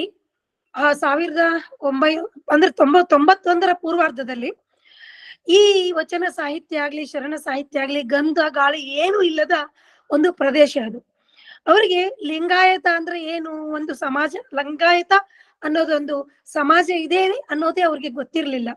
ಅಂತ ಸಂದರ್ಭದಲ್ಲಿ ನೀವ್ ಯಾರು, ನೀವು ಬೆಟ್ಟದ ಆಚೆಯವರ, ಎಲ್ಲಿಂದ ಬಂದಿರೋದು, ನೀವು ಎಂತ ಕಡೆಯಿಂದ ಬಂದಿರೋದು, ನಿಮ್ಗೆ ವಚನ ಅಂದ್ರೆ ಏನು, ಲಿಂಗಾಯತ ಅಂದ್ರೆ ಏನು, ಇವೆಲ್ಲ ಅನೇಕ ಪ್ರಶ್ನೆಗಳನ್ನ ಅವರು ನಮ್ಗೆ ಪ್ರಾರಂಭದಲ್ಲೇ ಕೇಳೋಕ್ ಶುರು ಮಾಡಿದ್ರು. ಲಿಂಗಾಯತ ಅಂದ್ರೆ ಗೊತ್ತಿಲ್ಲ, ಒಂದು ಸಮುದಾಯದ ಬಗ್ಗೆ ಕರಾವಳಿ ಕರ್ನಾಟಕದವರಿಗೆ ಏನು ಗೊತ್ತಿಲ್ಲ. ಅವರು ನಾಗಾರಾಧನೆ, ಲಿಂಗಾರಾಧನೆ, ಅದು ಲಿಂಗಾರಾಧನೆ ಅಲ್ಲ, ಭೂತಾರಾಧನೆ, ಇಂಥ ಒಂದು ಸಂಸ್ಕೃತಿಯಲ್ಲಿ ಬೆಳೆದಂತಹ ಕರಾವಳಿ ಕರ್ನಾಟಕದ ವಿಶೇಷ ತುಳು, ಕೊಡವ, ಕೊಂಕಣಿ, ಈ ಎಲ್ಲ ಭಾಷೆಯ ಪ್ರಾದೇಶಿಕ ಭಾಷೆಯ ಬಲವಾಗಿರುವಂತಹ ಆ ಒಂದು ಪ್ರದೇಶದಲ್ಲಿ 5 ವರ್ಷ ಸೇವೆ ಮಾಡೋದು ನನಗೆ ಬಹಳ ಕಷ್ಟ ಆಯ್ತು. ಅಂತ ಸಂದರ್ಭದಲ್ಲಿ ಪ್ರತಿ ವರ್ಷ ನಾವು ಈ ಬಸವ ಜಯಂತಿಯನ್ನು ಆಚರಿಸುವ ಪರಿಪಾಠ ನಮ್ಮ ತಂದೆ ಕಾಲದಿಂದ ಬಂತು. ನಾನು ಮಂಗಳೂರಲ್ಲಿ ಹೇಗೆ ಆಚರಿಸೋದು ಅನ್ನುವ ದೊಡ್ಡ ಒಂದು ಜಿಜ್ಞಾಸೆಯಲ್ಲೇ ಇದ್ದೆ. ಅವಾಗ ನಾನು ಇನ್ನೂ ಎಸ್ಟಾಬ್ಲಿಷ್ ಆಗಿರ್ಲಿಲ್ಲ ಮಂಗಳೂರಲ್ಲಿ, ಆಗಷ್ಟೇ ಹೊಸಬರು ಇರೋದ್ರಿಂದ ವಚನ ಸಾಹಿತ್ಯದ ಬಗ್ಗೆ ಅಲ್ಲಲ್ಲಿ ಕೂಡ ಕಾರ್ಯಕ್ರಮ ಮಾಡಿದ್ರು ಕೂಡ ಸರಣಿ ಕಾರ್ಯಕ್ರಮವನ್ನ ಮಾಡ್ಬೇಕು ಅನ್ನೋದು ನನಗೆ ಬಹಳ ಕಷ್ಟ ಮತ್ತು ದೊಡ್ಡ ಸವಾಲಾಗಿತ್ತು. ಅಂತ ಸಂದರ್ಭದಲ್ಲಿ ಒಬ್ಬ ಶಿವಪ್ರಕಾಶ್ ಅಂತ ಫಿಶರೀಸ್ ಕಾಲೇಜಲ್ಲಿ ಅವರು ಹಾಸನದಿಂದ ಬಂದಿದ್ರು. ಅವ್ರಿಗೆ ಸ್ವಲ್ಪ ಈ ಲಿಂಗಾಯತ ಮತ್ತು ಶರಣ ಸಾಹಿತ್ಯದ ಬಗ್ಗೆ ಒಲವಿತ್ತಿದ್ದು ಕಂಡು ಬಂತು. ಅವರು ಮತ್ತು ಆಗಷ್ಟೇ ಮತ್ತು MI ಸವದತ್ತಿ ಸರ್ ಮಂಗಳೂರು ವಿಶ್ವವಿದ್ಯಾನಿಲಯಕ್ಕೆ ಬಂದ್ರು. ಅಂತ ಸಂದರ್ಭದಲ್ಲಿ ನಾವು ಅಲ್ಲಿ ಮಂಗಳೂರಲ್ಲಿ ಒಂದು ಶರಣ ಸಾಹಿತ್ಯ ಮತ್ತು ಅದರ ವೈಚಾರಿಕ ನೆಲೆಯನ್ನು ಒಂದು ಸಣ್ಣದೊಂದು ಸಂಘವನ್ನ ಮಾಡಿಕೊಂಡು ಅಲ್ಲಿ ಬಸವ ಜಯಂತಿಯನ್ನ ಟೌನ್ ಹಾಲ್ ಅಲ್ಲಿ ಪ್ರಾರಂಭ ಮಾಡಿದ್ದೆ ನೆನಪು. ಹೀಗೆ ನನ್ನ ಆ ಒಂದು ಮನಸ್ಸಲ್ಲಿ ಇದ್ದ ಈ ಒಂದು ಗುರಿ ಮಂಗಳೂರಿನ ನಂತರ ಮದುವೆಯಾಗಿ ಬೆಂಗಳೂರಿಗೆ ಬಂದಾಗ 1995ರಲ್ಲಿ ನನಗೆ ಒಂದು ಒಳ್ಳೆಯ ಅಬಂಡೆಂಟ್ ಅವಕಾಶಗಳು ನೆಲೆ ಸಿಕ್ತು. ಬಹುಶಃ ದೂರದರ್ಶನ ಆಕಾಶವಾಣಿಯಲ್ಲಿ ಒಬ್ಬ ಹಿರಿಯ ಅಧಿಕಾರಿ ಆಗಿರೋದ್ರಿಂದ ಎಲ್ರು ಭಾಷಣಕ್ಕೆ ಬನ್ನಿ, ಅದನ್ನ ಮಾತಾಡಿ, ಇದು ಮಾತಾಡಿ, ಮಹಿಳಾ ಪರ ಅಧ್ಯಯನ ಮಾಡಿದೀರಾ, ವಚನ ಸಾಹಿತ್ಯ ಮಾಡಿದೀರಾ ಅಂತ. ನಾನು ಅಷ್ಟು ಓದ್ಕೊಂಡವಳು ಅಲ್ಲ, ಬರೆದವಳು ಅಲ್ಲ. ಆದ್ರೆ ನನಗೆ ನನ್ನ ಸಹಾಯಕ್ಕೆ, ನನ್ನ ವ್ಯಕ್ತಿತ್ವ ರೂಪುಗೊಳ್ಳೋಕೆ ನನ್ನ ಸಹಾಯಕ್ಕೆ ಬಂದಿದ್ದು ನನ್ನ ಬಾಲ್ಯದ ನಮ್ಮ ಅಪ್ಪ ಕೊಟ್ಟಂತ 4 ಆನೆಗೆ 1 ವಚನ. 4 ಆನೆ ಕೊಟ್ರೆ 1 ವಚನ ಮಂಡಿಸ್ಬೇಕು ಅಂತ ನಮ್ಮಪ್ಪ ನಮ್ಗೆ ಕಂಪಲ್ಸರಿ ಹೇಳಿದ್ರು. ಹೀಗಾಗಿ ನಾನು ಸುಮಾರು 500 ವಚನಗಳನ್ನ ಬಾಯಾಟ್ ಹೇಳುವ ಸಾಮರ್ಥ್ಯವನ್ನ ಪಡ್ಕೊಂಡಿದ್ದೆ.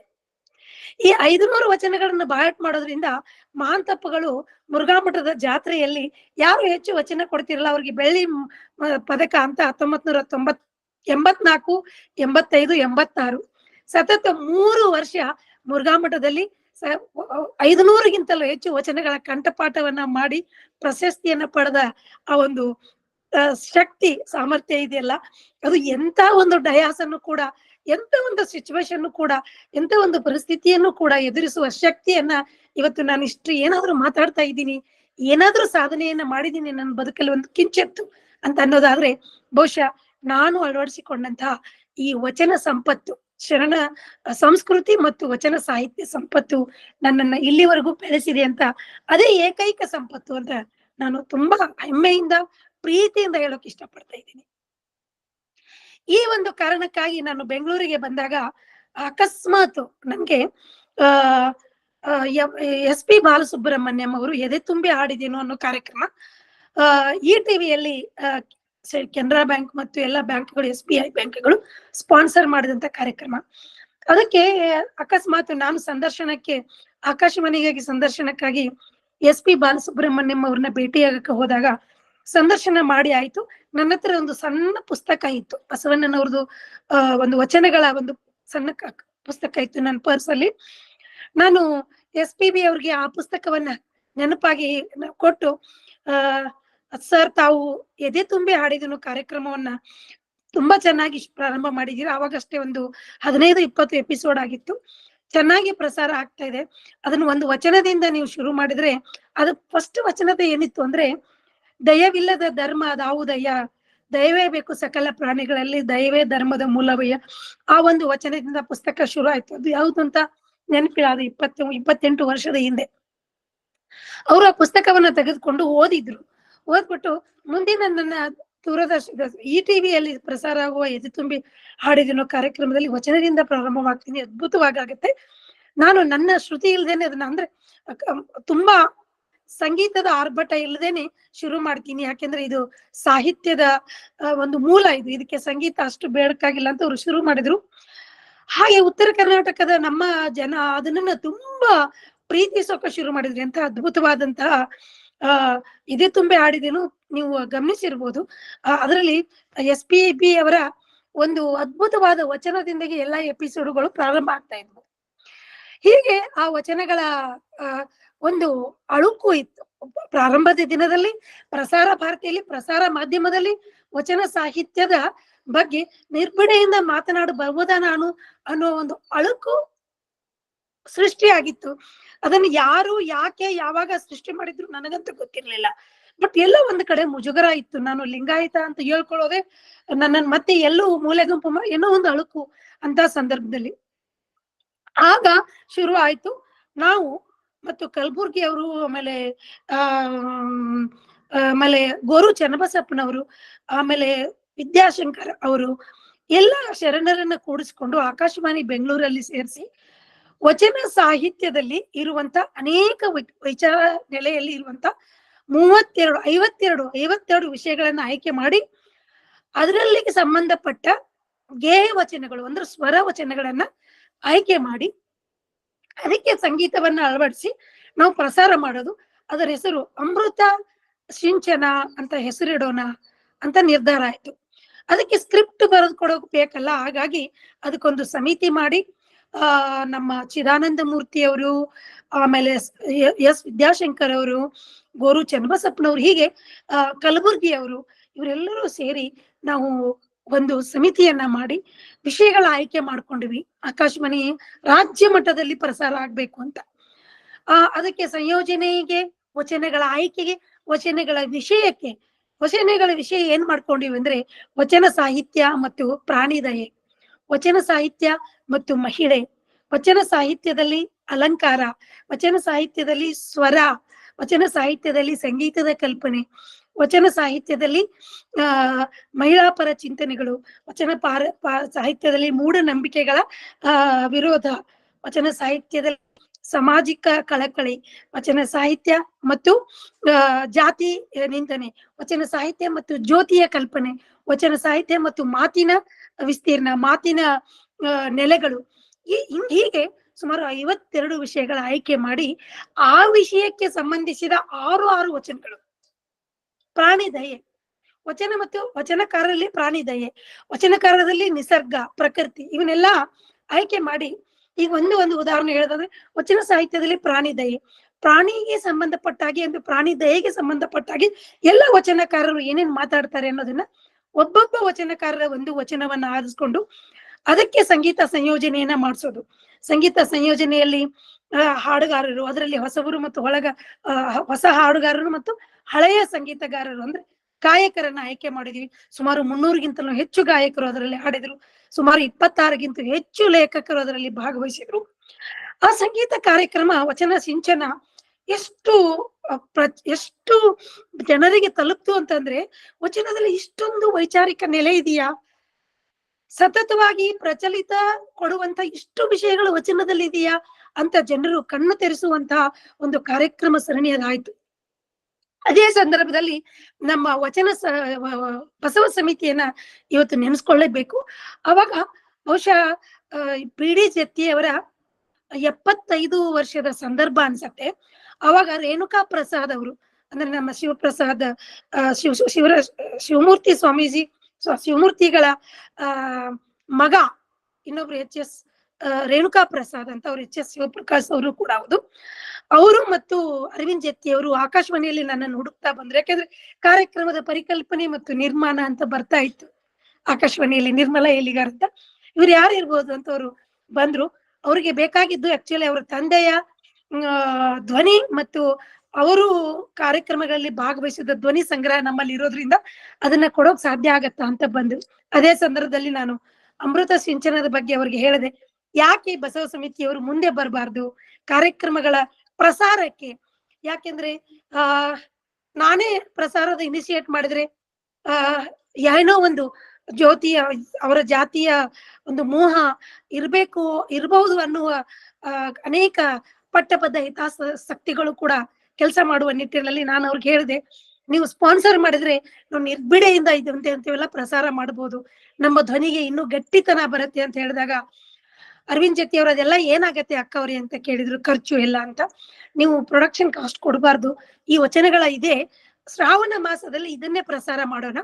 ಇದು ಬಸವ ಸಮಿತಿಯ ವಚನ ತತ್ವ ಪ್ರಸಾರಕ್ಕೆ ಅಂತ ಹೇಳ್ಬಿಟ್ಟು ಈ ಪ್ರಸಾರದ ಪ್ರಾಯೋಜಕರು ಬಸವ ಸಮಿತಿ ಬೆಂಗಳೂರು ಅಂತ ಹೇಳ್ತೀವಿ ಅಂತ ಹೇಳಿದಾಗ ಅವರು ಅಷ್ಟೇ ತುಂಬು ಮನಸ್ಸಿನಿಂದ ಒಪ್ಪಿಕೊಂಡ್ರು. ಸತತ 1 ತಿಂಗಳು ನಾವು ವಚನ ಶ್ರಾವಣ ಅಮೃತ ಸಿಂಚನ ಪ್ರಸಾರ ಮಾಡಿದ್ವಿ. ಆಗ ಬಂದಂತ ಪ್ರತಿಕ್ರಿಯೆ ಅರವಿಂದ್ ಜತ್ತಿಯವರ ಬಾಯಲ್ಲಿ ಹೇಳ್ಬೇಕು ಅಂತಂದ್ರೆ, ಅವರ ಧ್ವನಿಯನ್ನು ಕೂಡ ನಾವು ಪ್ರಸಾರ ಮಾಡಿದ್ವಿ ಆ ತಿಂಗಳು. 1 ತಿಂಗಳು, ಅದು 2001 ಅನ್ಸತ್ತೆ. ಆ ಸಂದರ್ಭದಲ್ಲಿ ಆವಾಗ ಜತ್ತಿಯವರು ಉತ್ತರ ಕರ್ನಾಟಕ ಕಲಬುರ್ಗಿ ಮತ್ತು ಬೀದರ್ ಕಡೆ ಹೋದುವಾಗ ಈ ಕಾರ್ಯಕ್ರಮದ ಪಾಲಕರು ಬಂದು ಅವರು ರೈಲ್ವೆ ಸ್ಟೇಷನ್ ಇಳಿಯುವಾಗ ಉತ್ತಮಿಂದ ಶಿರಸಾಷ್ಟಾಂಗ ಬಿಟ್ಟು ನಮಸ್ಕಾರ ಮಾಡ್ತಿದ್ರು ಅಕ್ಕವ್ರೆ ಅಂತ. ಅಂದ್ರೆ ಈ ಸಾಹಿತ್ಯದ ಪ್ರಸಾರ ಜನರ ಮನಸ್ಸಲ್ಲಿ ಎಷ್ಟು ಗಟ್ಟಿತನದ ನೆಲೆಯನ್ನ ಕೊಡಬಲ್ಲದು ಅನ್ನೋದನ್ನ ನಮ್ಗೆ ಇದು ಹೇಳಿಕೊಡುತ್ತೆ. ಆ ನಂತರ ಬಂದಂತ ಅನೇಕ ಕಾರ್ಯಕ್ರಮಗಳು, ನಾನು ಮಾಡಿದಂತ ಅನೇಕ ಕೆಲ ಕಾರ್ಯಕ್ರಮಗಳು ವಚನ ನಾನು ಮಾಡಿದೆ ಅಂತಲ್ಲ, ದೂರದರ್ಶನದ ಪರವಾಗಿ ನಾನು ಆಯೋಜಿಸಿದ, ನಾನು ಪ್ಲಾನ್ ಮಾಡಿದಂತ ಅನೇಕ ಕಾರ್ಯಕ್ರಮಗಳಲ್ಲಿ ವಚನ ವೈಭವ ಅನ್ನುವ ಕಾರ್ಯಕ್ರಮ, ಅದು ಕೂಡ 12ನೇ ಶತಮಾನದ ಶರಣರ ಮತ್ತು ಅವರು ಸಮಕಾಲೀನ ವಚನಕಾರರ ಅಪರೂಪದ ಅಂದ್ರೆ ಅಲಕ್ಷಿತ ವಚನಕಾರರ ಕಾರ್ಯಕ್ರಮಗಳ ಸರಣಿಗಳನ್ನ ಶ್ರೀನಿವಾಸ ಮೂರ್ತಿ ಅವರು ಸಿನಿಮಾದಲ್ಲಿ ಮಾಡಿದಂಥವ್ರು. ಶ್ರೀನಿವಾಸ ಮೂರ್ತಿ ಅವರ ಹೆಸರುಗಳನ್ನ ಎಷ್ಟು ಜನ ಕೇಳಿದ್ರೆ ಗೊತ್ತಿಲ್ಲ, ಬಹುಶಃ ಅವರ ಸಿನಿಮಾಗಳು ಅನೇಕ ಇದಾವೆ. ರಾಜ್ಕುಮಾರ್ ಅವ್ರ ಜೊತೆಗೆ ಅವರು ಮಾಡಿದಂತ ಅನೇಕ ಮೈಲುಗಲ್ಲು ಕೊಡುವಂತ ಚಿತ್ರಗಳು. ಅವರ ನೇತೃತ್ವದಲ್ಲಿ ವಚನ ವೈಭವ ಅನ್ನುವ 20-25 ನಿಮಿಷಗಳ ಸರಣಿ ಕಾರ್ಯಕ್ರಮಗಳನ್ನ ದೂರದರ್ಶನದಲ್ಲಿ ಪ್ರಸಾರ ಮಾಡಿದ್ದು. ಅದಾದ ನಂತರ ಇನ್ನೊಂದು ಕಾರ್ಯಕ್ರಮ, ನಾನು 2008 ದೂರದರ್ಶನಕ್ಕೆ 2007ರಲ್ಲಿ ಹೋದಾಗ ಫಸ್ಟ್ ನಾನು ಹಮ್ಮಿಕೊಂಡಿದ್ದೆ ಈ ಯೋಚನೆಯನ್ನ, ನಾವು ವಚನ ವೈಭವ ಅನ್ನೋ ಒಂದು ಕಾರ್ಯಕ್ರಮವನ್ನ ಮಾಡ್ಬೇಕು. ಆ ಕಾರ್ಯಕ್ರಮ ಹೇಗಿರ್ಬೇಕು ಅಂದ್ರೆ ಇತಿಹಾಸವನ್ನ ನಿರ್ಮಿಸ್ಬೇಕು. ಹೇಗೆ? ನಾನು ನಮ್ಮ ಆಗಿನ ಕಾಲದಲ್ಲಿ ನಮ್ಮ ಬಾಸ್ ಜೊತೆ ಹೋಗಿ ಹೇಳಿದೆ, ಈ ರೀತಿ ಕಾರ್ಯಕ್ರಮವನ್ನು ನೀವೆಲ್ಲ ಇಷ್ಟ ಹೇಳ್ತೀರಾ, ದುಡ್ಡು ಯಾರು ಕೊಡ್ತಾರಿ, ಅದಕ್ಕಾಗುವ ಖರ್ಚನ್ನ ನೀವು ನಿಭಾಯಿಸೋದಾದ್ರೆ ನೀವು ಎತ್ಕೊಳ್ಳಿ. ನಾನು ಸ್ವಲ್ಪ ಚಾಲೆಂಜ್ ಅನ್ನ ಇಷ್ಟಪಡೋ ಹೆಣ್ಮಗಳು ಹೇಳಿದೆ, ಆಯ್ತು ನಾನು ಮಾಡ್ತೀನಿ ಸರ್, ಏನ್ ಮಾಡ್ಬೇಕು ಹೇಳಿ. ಇಲ್ಲ, ಒಂದು ಖರ್ಚು ದೂರದರ್ಶನದಿಂದ ನೀವು ಮಾಡ್ಕೊಡುದು, ಬೇರೆ ಬೇರೆ ಇಲಾಖೆಯಿಂದ ಸ್ಪಾನ್ಸರ್ಶಿಪ್ ಸಿಕ್ಕು ನೀವು ಮಾಡೋದು, ಅದರದ್ದು ಖರ್ಚು ಅರೌಂಡ್ ಒಂದು 15 ಲಕ್ಷ ಆಗ್ತಿತ್ತು. ಸುಮಾರು ಒಂದು 15 ವರ್ಷದ ಹಿಂದೆ ಆಗ್ತಿತ್ತು. ಹೀಗಾಗಿ ನಾನು ಇವರನ್ನ ಸಂಪರ್ಕ ಮಾಡಿದೆ, ಕನ್ನಡ ಮತ್ತು ಸಂಸ್ಕೃತಿ ಇಲಾಖೆಯಲ್ಲಿ. ಹಾಗೆ ಆಗ ಮೋಸ್ಟ್ಲಿ ಕಾಂತಾ ಚಿಕ್ಕಣ್ಣ ಅಂತ ಇದ್ರು, ಸ್ವಲ್ಪ ದಿನ ಅವರನ್ನ ಹೋಗಿ ಅಪ್ರೋಚ್ ಮಾಡಿದೆ. ಆಯ್ತು ಮಾಡಿ. ಅದು ಏನು ಅಂತಂದ್ರೆ, ನನ್ನ ಕಲ್ಪನೆ ಬಸವೇಶ್ವರರ ಐಕ್ಯ ಸ್ಥಳ ಇದೆಯಲ್ಲ ಕೂಡಲ ಸಂಗಮ, ಅಲ್ಲಿ ಒಂದು ದೊಡ್ಡ ಕರ್ನಾಟಕ ಸರ್ಕಾರದವರು ಬಸವ ಮಂಟಪ ಅಂತ ಮಾಡಿದ್ದಾರೆ. ಒಂದು ದೊಡ್ಡ ಕಾರ್ಯಕ್ರಮ ಯಾವುದು ಆಗಿಲ್ಲ. ಅಂತಾರಾಷ್ಟ್ರೀಯ ಗುಣಮಟ್ಟದ ಆರ್ಕಿಟೆಕ್ಟ್ ಅನ್ನ ಯೂಸ್ ಮಾಡಿ ಸುಮಾರು 10,000 ಜನರಷ್ಟು ಕೂತ್ಕೊಳ್ಳುವಂತಹ ದೊಡ್ಡ ವಿಶಾಲವಾದ ಪ್ರಾಂಗಣವನ್ನ ಮಾಡಿದ್ದಾರೆ. ಅದರಲ್ಲಿ ಅಂತಾರಾಷ್ಟ್ರೀಯ ಮಟ್ಟದ ಕಾರ್ಯಕ್ರಮಗಳು ನಡೆದಿದೆ ಇಲ್ವೋ ನನಗೆ ಗೊತ್ತಿಲ್ಲ. ನಾನ್ ಮಾಡ್ಬೇಕು ಅಂತ ಒಂದು ಆಸೆ ಪಟ್ಟಿದ್ದೀನಿ. ನೀವೆಲ್ರೂ ಕೈ ಜೋಡಿಸಿದ್ರೆ ನಾವು ಮಾಡ್ಬೋದು ಅಂತ. ಅವರು ಆಯ್ತು, ಇಷ್ಟು ಒಳ್ಳೆ ಯೋಚನೆ ಇದೆ ಅಂತ. ಏನು ಕಲ್ಪನೆ? ರಾಜ್ಯದ ಸುಮಾರು 500 ಕಲಾವಿದರು, ವಚನಗಳನ್ನ ಹಾಡುವಂತ ಕಲಾವಿದರು ಇದರಲ್ಲಿ ಬರ್ಬೇಕು. ಆಮೇಲೆ ಅಹೋರಾತ್ರಿ, ಹಗಲು ರಾತ್ರಿ ಅಹೋರಾತ್ರಿ ವಚನಗಳ ಕಾರ್ಯಕ್ರಮ ಕೂಡಲ ಸಂಗಮದ ಆ ಬಸವ ಮಂಟಪದಲ್ಲಿ ನಡಿಬೇಕು. ಅಲ್ಲಿ ಹೊಸ ಮತ್ತು ಹಳೆ ತಲೆಮಾರಿನ ಎಲ್ಲ ಕಲಾವಿದರು ಕೂಡ್ಬೇಕು. ನಾಟಕ, ಜಾನಪದ, ರಗಳೆ ಮತ್ತು ಗಮಕ, ಈ ಎಲ್ಲ ಶೈಲಿಯಲ್ಲಿ, ವೆಸ್ಟರ್ನ್ ಶೈಲಿಯಲ್ಲಿ, ಗಮಕ ಶೈಲಿಯಲ್ಲಿ, ಗಜಲ್ ಶೈಲಿಯಲ್ಲಿ, ವೆಸ್ಟರ್ನ್ ಶೈಲಿಯಲ್ಲಿ, ಫೋಕ್ ಅಂದ್ರೆ ಜಾನಪದ ಶೈಲಿಯಲ್ಲಿ, ಶಾಸ್ತ್ರೀಯ ಶೈಲಿಯಲ್ಲಿ, ಲಘು ಸಂಗೀತದ ಶೈಲಿಯಲ್ಲಿ ಇರುವಂತ ಎಲ್ಲ ವಚನಗಳನ್ನ ಅಲ್ಲಿ ಪ್ರಸಾರ ಮಾಡ್ಬೇಕು. ಮತ್ತೆ ನಾಟಕವೂ ಕೂಡ ಇರ್ಬೇಕು ಅಂತ ಸಾಣೇಹಳ್ಳಿಯ ನಮ್ಮ ಗುರುಗಳನ್ನ ಬೇಡ್ಕೊಂಡಾಗ ಅವರು ಕೂಡ ಕೂಡಲ ಸಂಗಮ ಅನ್ನುವ ನಾಟಕವನ್ನೇ ಅಲ್ಲಿ ಪ್ರದರ್ಶನ ಮಾಡಿದ್ರು, ನಿರಂತರ ರಂಗ ಸಂಘದಿಂದ. ಈ ಎಲ್ಲ ನೆನಪುಗಳು. ಆಗ ನನ್ಗೆ ಕೈ ಜೋಡಿಸಕ್ಕೆ ಬಂದವರು ಕನ್ನಡ ಮತ್ತು ಸಂಸ್ಕೃತಿ ಇಲಾಖೆ ಮತ್ತು ಕೂಡಲ ಸಂಗಮ ಅಭಿವೃದ್ಧಿ ಪ್ರಾಧಿಕಾರದ ಜಾಮದಾರ್ ಅವರು, ಆದ ನಂತರ ಕನ್ನಡ ಸಂಸ್ಕೃತಿ ಇಲಾಖೆಯವರು ಮತ್ತು ಬಸವ ಸಮಿತಿಯ ಅರವಿಂದ ಜತ್ತಿಯವರು, ಮತ್ತೆ ದೂರದರ್ಶನ, ಆಕಾಶವಾಣಿ, ಇವರು 5-6 ಸಂಘ ಸಂಸ್ಥೆಗಳು ಜೋಡಿ ಕೂಡಿ ಒಂದು ಅಭೂತಪೂರ್ವ ಐತಿಹಾಸಿಕ ಕಾರ್ಯಕ್ರಮವನ್ನ ಕೂಡಲ ಸಂಗಮ ಬಸವ ಮಂಟಪದಲ್ಲಿ ಅಹೋರಾತ್ರಿ 3 ರಾತ್ರಿ 3 ಹಗಲು ಮಾಡಿದ್ವಿ. ಉತ್ತರ ಕರ್ನಾಟಕ, ದಕ್ಷಿಣ ಕರ್ನಾಟಕ, ಉತ್ತರ ಸರ್ ಹೇಳ್ದಂಗೆ ಉತ್ತರ ಧ್ರುವದ ದಕ್ಷಿಣ ಧ್ರುವಕ್ಕೂ, ದಕ್ಷಿಣ ಧ್ರುವದ ಉತ್ತರ ಧ್ರುವಕ್ಕೂ ಅನ್ನೋ ರೀತಿಯಲ್ಲಿ ಒಂದು ಅದ್ಭುತವಾದ ಕಾರ್ಯಕ್ರಮವನ್ನ ಮಾಡಿ ಬಸವ ಜಯಂತಿ ಮತ್ತು ಅದರ ಸುತ್ತಮುತ್ತ ಇರುವ 1 ತಿಂಗಳು ಆ ಕಾರ್ಯಕ್ರಮವನ್ನ ಪ್ರಸಾರ ಮಾಡಿದ ಒಂದು ತುಂಬಾ ಆತ್ಮತೃಪ್ತಿ ನನಗಿದೆ. ಅದನಂತರ ಕಾರ್ಯಕ್ರಮ ವೈವಿಧ್ಯಗಳಿರ್ಬೋದು, ಮಹಿಳಾ ಕಾರ್ಯಕ್ರಮ, ಮಕ್ಕಳ ಕಾರ್ಯಕ್ರಮ, ವೈಚಾರಿಕ ಕಾರ್ಯಕ್ರಮ, ಬಸವ ಜಯಂತಿಯ ಕಾರ್ಯಕ್ರಮ, ಈ ಎಲ್ಲ ಕಾರ್ಯಕ್ರಮಗಳಲ್ಲೂ ಕೂಡ ಮೂಢನಂಬಿಕೆಗಳನ್ನ ಪ್ರೋತ್ಸಾಹಿಸದೆ ವೈಚಾರಿಕ ನೆಲೆಯಲ್ಲಿ ಮತ್ತು ಮೆದುಳಿಗೆ ಆಹಾರವಾಗುವಂತಹ, ಆತ್ಮಕ್ಕೆ ತೃಪ್ತಿ ಕೊಡುವಂತಹ ಒಂದು ಅನೇಕ ಗುಣಮಟ್ಟದ ಕಾರ್ಯಕ್ರಮಗಳನ್ನ ನಿರೂಪಿಸ್ತಾ ಬಂದಿರೋದು ನನ್ನ ಅನುಭವ. ನನ್ನ ಪ್ರಸಾರ ಸೇವೆಗೆ ಒಂದು ಕೊಟ್ಟಂತಹ ಒಂದು ಅವಕಾಶ ಅಂತ ನಾನು ಭಾವಿಸ್ತೀನಿ. ತದನಂತರ ವಚನ ತೋರಣ ಅನ್ನುವ ಕಾರ್ಯಕ್ರಮ ಸರಣಿ, ವಚನ ವೈಭವ, ವಚನ ಲೋಕ. ಇನ್ನೊಂದು ಕನ್ನಡ ಶರಣ ಸಾಹಿತ್ಯ ಪರಿಷತ್ತನ್ನ ನಾವು ಇವತ್ತು ನೆನೆಸ್ಬೇಕು. ಅವರು ಕೂಡ ಗೋರು ಚನ್ನಬಸಪ್ಪನವರ ಒಂದು ನಿರ್ದೇಶನ ಅಥವಾ ರಚನೆಯಲ್ಲಿ ಶರಣ ದರ್ಶನ ಅನ್ನುವ ಕಾರ್ಯಕ್ರಮ ಸರಣಿ. ಅದರಲ್ಲಿ ಶರಣರ ಜನ್ಮಭೂಮಿ 5 ನಿಮಿಷ, ಶರಣರ ಕರ್ಮಭೂಮಿ 5 ನಿಮಿಷ, ಶರಣರ ಒಂದು ತಪೋಭೂಮಿ ಅಥವಾ ಅವರ ಐಕ್ಯ ಸ್ಥಳ, ಜನ್ಮಸ್ಥಳ, ಕರ್ಮಸ್ಥಳ ಮತ್ತು ಐಕ್ಯ ಸ್ಥಳ, ಮತ್ತೆ ಅವರ ವಚನಗಳ ಒಂದು ಸಾಹಿತ್ಯದ ಕೊಡುಗೆ, ಇವನ್ನೆಲ್ಲ ಒಳಗೊಂಡಂತೆ 15 ನಿಮಿಷಗಳ ಕಾರ್ಯಕ್ರಮಗಳ ಸರಣಿಯನ್ನು ಕೂಡ ನಾವು ಬಿತ್ತರಿಸಿದ್ದೀವಿ. ಅದು ಕೂಡ ಇದು ಒಂದು ಅಚ್ಚಳಿಯದ ನೆನಪನ್ನ, ಅನುಭವದ ತೃಪ್ತಿಯನ್ನ ನನಗೆ ನೀಡಿರುವಂಥದ್ದು. ಹೀಗೆ ನನ್ನ ಬದುಕು, ಬಾಲ್ಯ ಮತ್ತು ಸಾಹಿತ್ಯ ಜೊತೆಗೆ ನನ್ನ ವೃತ್ತಿ, ಇದನ್ನು ಒಂದನ್ನೊಂದು ಬೇರ್ಪಡಿಸೋಕೆ ಸಾಧ್ಯ ಆಗದ ಅವಕಾಶವನ್ನ ಆ ಭಗವಂತ ನನಗೆ ನೀಡಿದ್ದು ನಿಮ್ಮೆಲ್ಲರ ಅಥವಾ ಗುರು ಹಿರಿಯರ ಒಂದು ಅಪೂರ್ವವಾದ ಆಶೀರ್ವಾದ ಅಂತ ನಾನು ಭಾವಿಸಿದ್ದೀನಿ. ಇನ್ನು ದೂರದರ್ಶನ, ಆಕಾಶವಾಣಿಯನ್ನ ಹೊರತುಪಡಿಸಿ ಅನೇಕ ಸಂಘ ಸಂಸ್ಥೆಗಳ ಜೊತೆಗೆ ನನಗೆ ಒಡನಾಟ ಇರೋದ್ರಿಂದ, ಅದು ಬಸವ ದಳ ಇರ್ಬೋದು, ಬಸವ ಕೇಂದ್ರ ಇರ್ಬೋದು, ಬಸವ ಸಮಿತಿ ಇರ್ಬೋದು, ಶರಣ ಸಾಹಿತ್ಯ ಪರಿಷತ್ತು ಇರ್ಬೋದು, ಬಸವ ಎಲ್ಲ ವಚನ ಶರಣ ಸಾಹಿತ್ಯಕ್ಕೆ ಸಂಬಂಧಿಸಿದ ಹಾಗೆ ಅನೇಕ ಅವಕಾಶಗಳನ್ನ ಒಂದು ಒಡನಾಟವನ್ನ ತಂದು ಕೊಡ್ತು. ಇದರ ಮಧ್ಯದಲ್ಲಿ ಅಕ್ಕ ಮಹಾದೇವಿಯ ಒಂದು ಕಿರುಚಿತ್ರ ಅಂದ್ರೆ ಚಿತ್ರವನ್ನ ತೆಗೆಯುವ ಅವಕಾಶವೂ ಕೂಡ ಅಕ್ಕ ಮಹಾದೇವಿಯ ಬಳಗ ಉಡತಡಿಯಿಂದ ನನಗೆ ಕೂಡಿ ಬಂದಿದ್ದು ಒಂದು ಅಸ್ಮರಣೀಯವಾದಂತ ಅನುಭವ. ಅಕ್ಕ ಮಹಾದೇವಿ ಎಲ್ಲಿ ಹುಟ್ಟುತ್ತಾರೆ, ಅವರು ಕರ್ನಾಟಕದಲ್ಲಿ ಇಟ್ಟಂತ ದಿಟ್ಟ ಹೆಜ್ಜೆಗಳು ಎಲ್ಲೆಲ್ಲಿದೆ, ಅದನ್ನ ನಾವು ಹೇಗೆ ದಾಖಲಿಸಬೇಕು, ಅದನ್ನ ಹೇಗೆ ಚಿತ್ರೀಕರಣ ಮಾಡಬೇಕು, 12ನೇ ಶತಮಾನದ ಕರ್ನಾಟಕಕ್ಕೆ ಹೇಗೆ ನಮ್ಮ ನೋಡುಗರನ್ನ ಕರ್ಕೊಂಡು ಹೋಗ್ಬೇಕು, ಅಲ್ಲಿಯ ಅನೇಕ ದಾಖಲೆಗಳನ್ನ ಹೇಗ್ ಮಾಡ್ಬೇಕು ಅನ್ನುವ ಒಂದು ದೊಡ್ಡ ಸವಾಲು ನನಗೆ ಕೂಡಿ ಬಂತು. ರಚನೆ ಮತ್ತು ನಿರ್ದೇಶನ ನಂದೇ ಇರೋದ್ರಿಂದ ಅದು ಹೆಚ್ಚು ಅಧ್ಯಯನ ಮತ್ತು ಅನೇಕ ವಿಷಯಗಳನ್ನ ನನ್ನಿಂದ ಬಯಸ್ತಾ ಇತ್ತು. ಈ ಸಂದರ್ಭದಲ್ಲಿ ನಾನು ಅನೇಕ ವಚನ ಸಂಶೋಧಕರನ್ನ, ಸಾಹಿತ್ಯ ಸಂಶೋಧಕರನ್ನ ಭೇಟಿ ಮಾಡಿದ್ದು ಉಂಟು. ಸ್ಥಾವರ ಲಿಂಗವ ತರುವ ಹಾಗೆ ಇರ್ಲಿಲ್ಲ. ಆಮೇಲೆ ಅಕ್ಕ ಮಹಾದೇವಿಯ ಮದುವೆ ಮತ್ತು ಹುಟ್ಟು, ಇದರ ಬಗ್ಗೆ ಅನೇಕ ಸಂಶೋಧನೆಗೆ ನಮ್ಮನ್ನ ಒಳಪಡಿಸುವಂತ ವಿಚಾರಗಳಿದು. ಎಲ್ಲ ಸೂಕ್ಷ್ಮ ವಿಚಾರಗಳನ್ನ ತಂದು ಅಕ್ಕ ಮಹಾದೇವಿಯ ಜೀವನ ಆಧಾರಿತ ಚಿತ್ರವನ್ನ ಮಾಡೋದು ದೊಡ್ಡ ಸವಾಲಾಗೆ ಕಾಡಿತ್ತು. ಹೀಗಾಗಿ ನಾನು ಅಂದ್ಕೊಂಡೆ, ಇಂಥ ವಿಷಯಗಳನ್ನ ಬಿಟ್ಟು ಅಕ್ಕನನ್ನ ಪರಿಚಯಿಸೋದು ಬಹುಶಃ ನಾವು ಅವರ ಇಟ್ಟಂತ ಭೌತಿಕ ಮತ್ತು ಬೌದ್ಧಿಕ ಈ ಹೆಜ್ಜೆಗಳೇನಿದಾವಲ್ಲ, ಅದು ಉಡತಡಿ ಇರ್ಬೋದು, ಅದಾದ ನಂತರ ಬಂದವರ ಓಣಿ, ಬಸವ ಕಲ್ಯಾಣ, ಅನುಭವ ಮಂಟಪ, ಶ್ರೀಶೈಲ ಮತ್ತು ಕದಳಿಯ ವನ, ಕದಳಿಯ ಗುಹೆ, ಈ 5-6 ಕ್ಷೇತ್ರಗಳನ್ನ ಇಟ್ಕೊಂಡು ಅಕ್ಕನ ಹೆಜ್ಜೆ ಅಂತ ಮಾಡೋಣ ಅಂತ ಹೇಳಿ ನಮ್ಮ ಪಯಣ ಅಕ್ಕನ ಜ್ಯೋತಿ ಉಡತಡಿಯಿಂದ ಕದಳಿಯ ವನದವರೆಗೂ, ಅಂದ್ರೆ ಅಕ್ಕ ಐಕ್ಯ ಆದ ಸ್ಥಳದವರೆಗೂ ನಮ್ಮ ಪಯಣ, ಅಂದ್ರೆ ದೂರದರ್ಶನ ಚಂದನದ ಮತ್ತು ಉಡತಡಿಯ ಅಕ್ಕನ ಬಳಗದ ಸಹಾಯದಿಂದ ನಾವು ಮಾಡಿದ್ವಿ.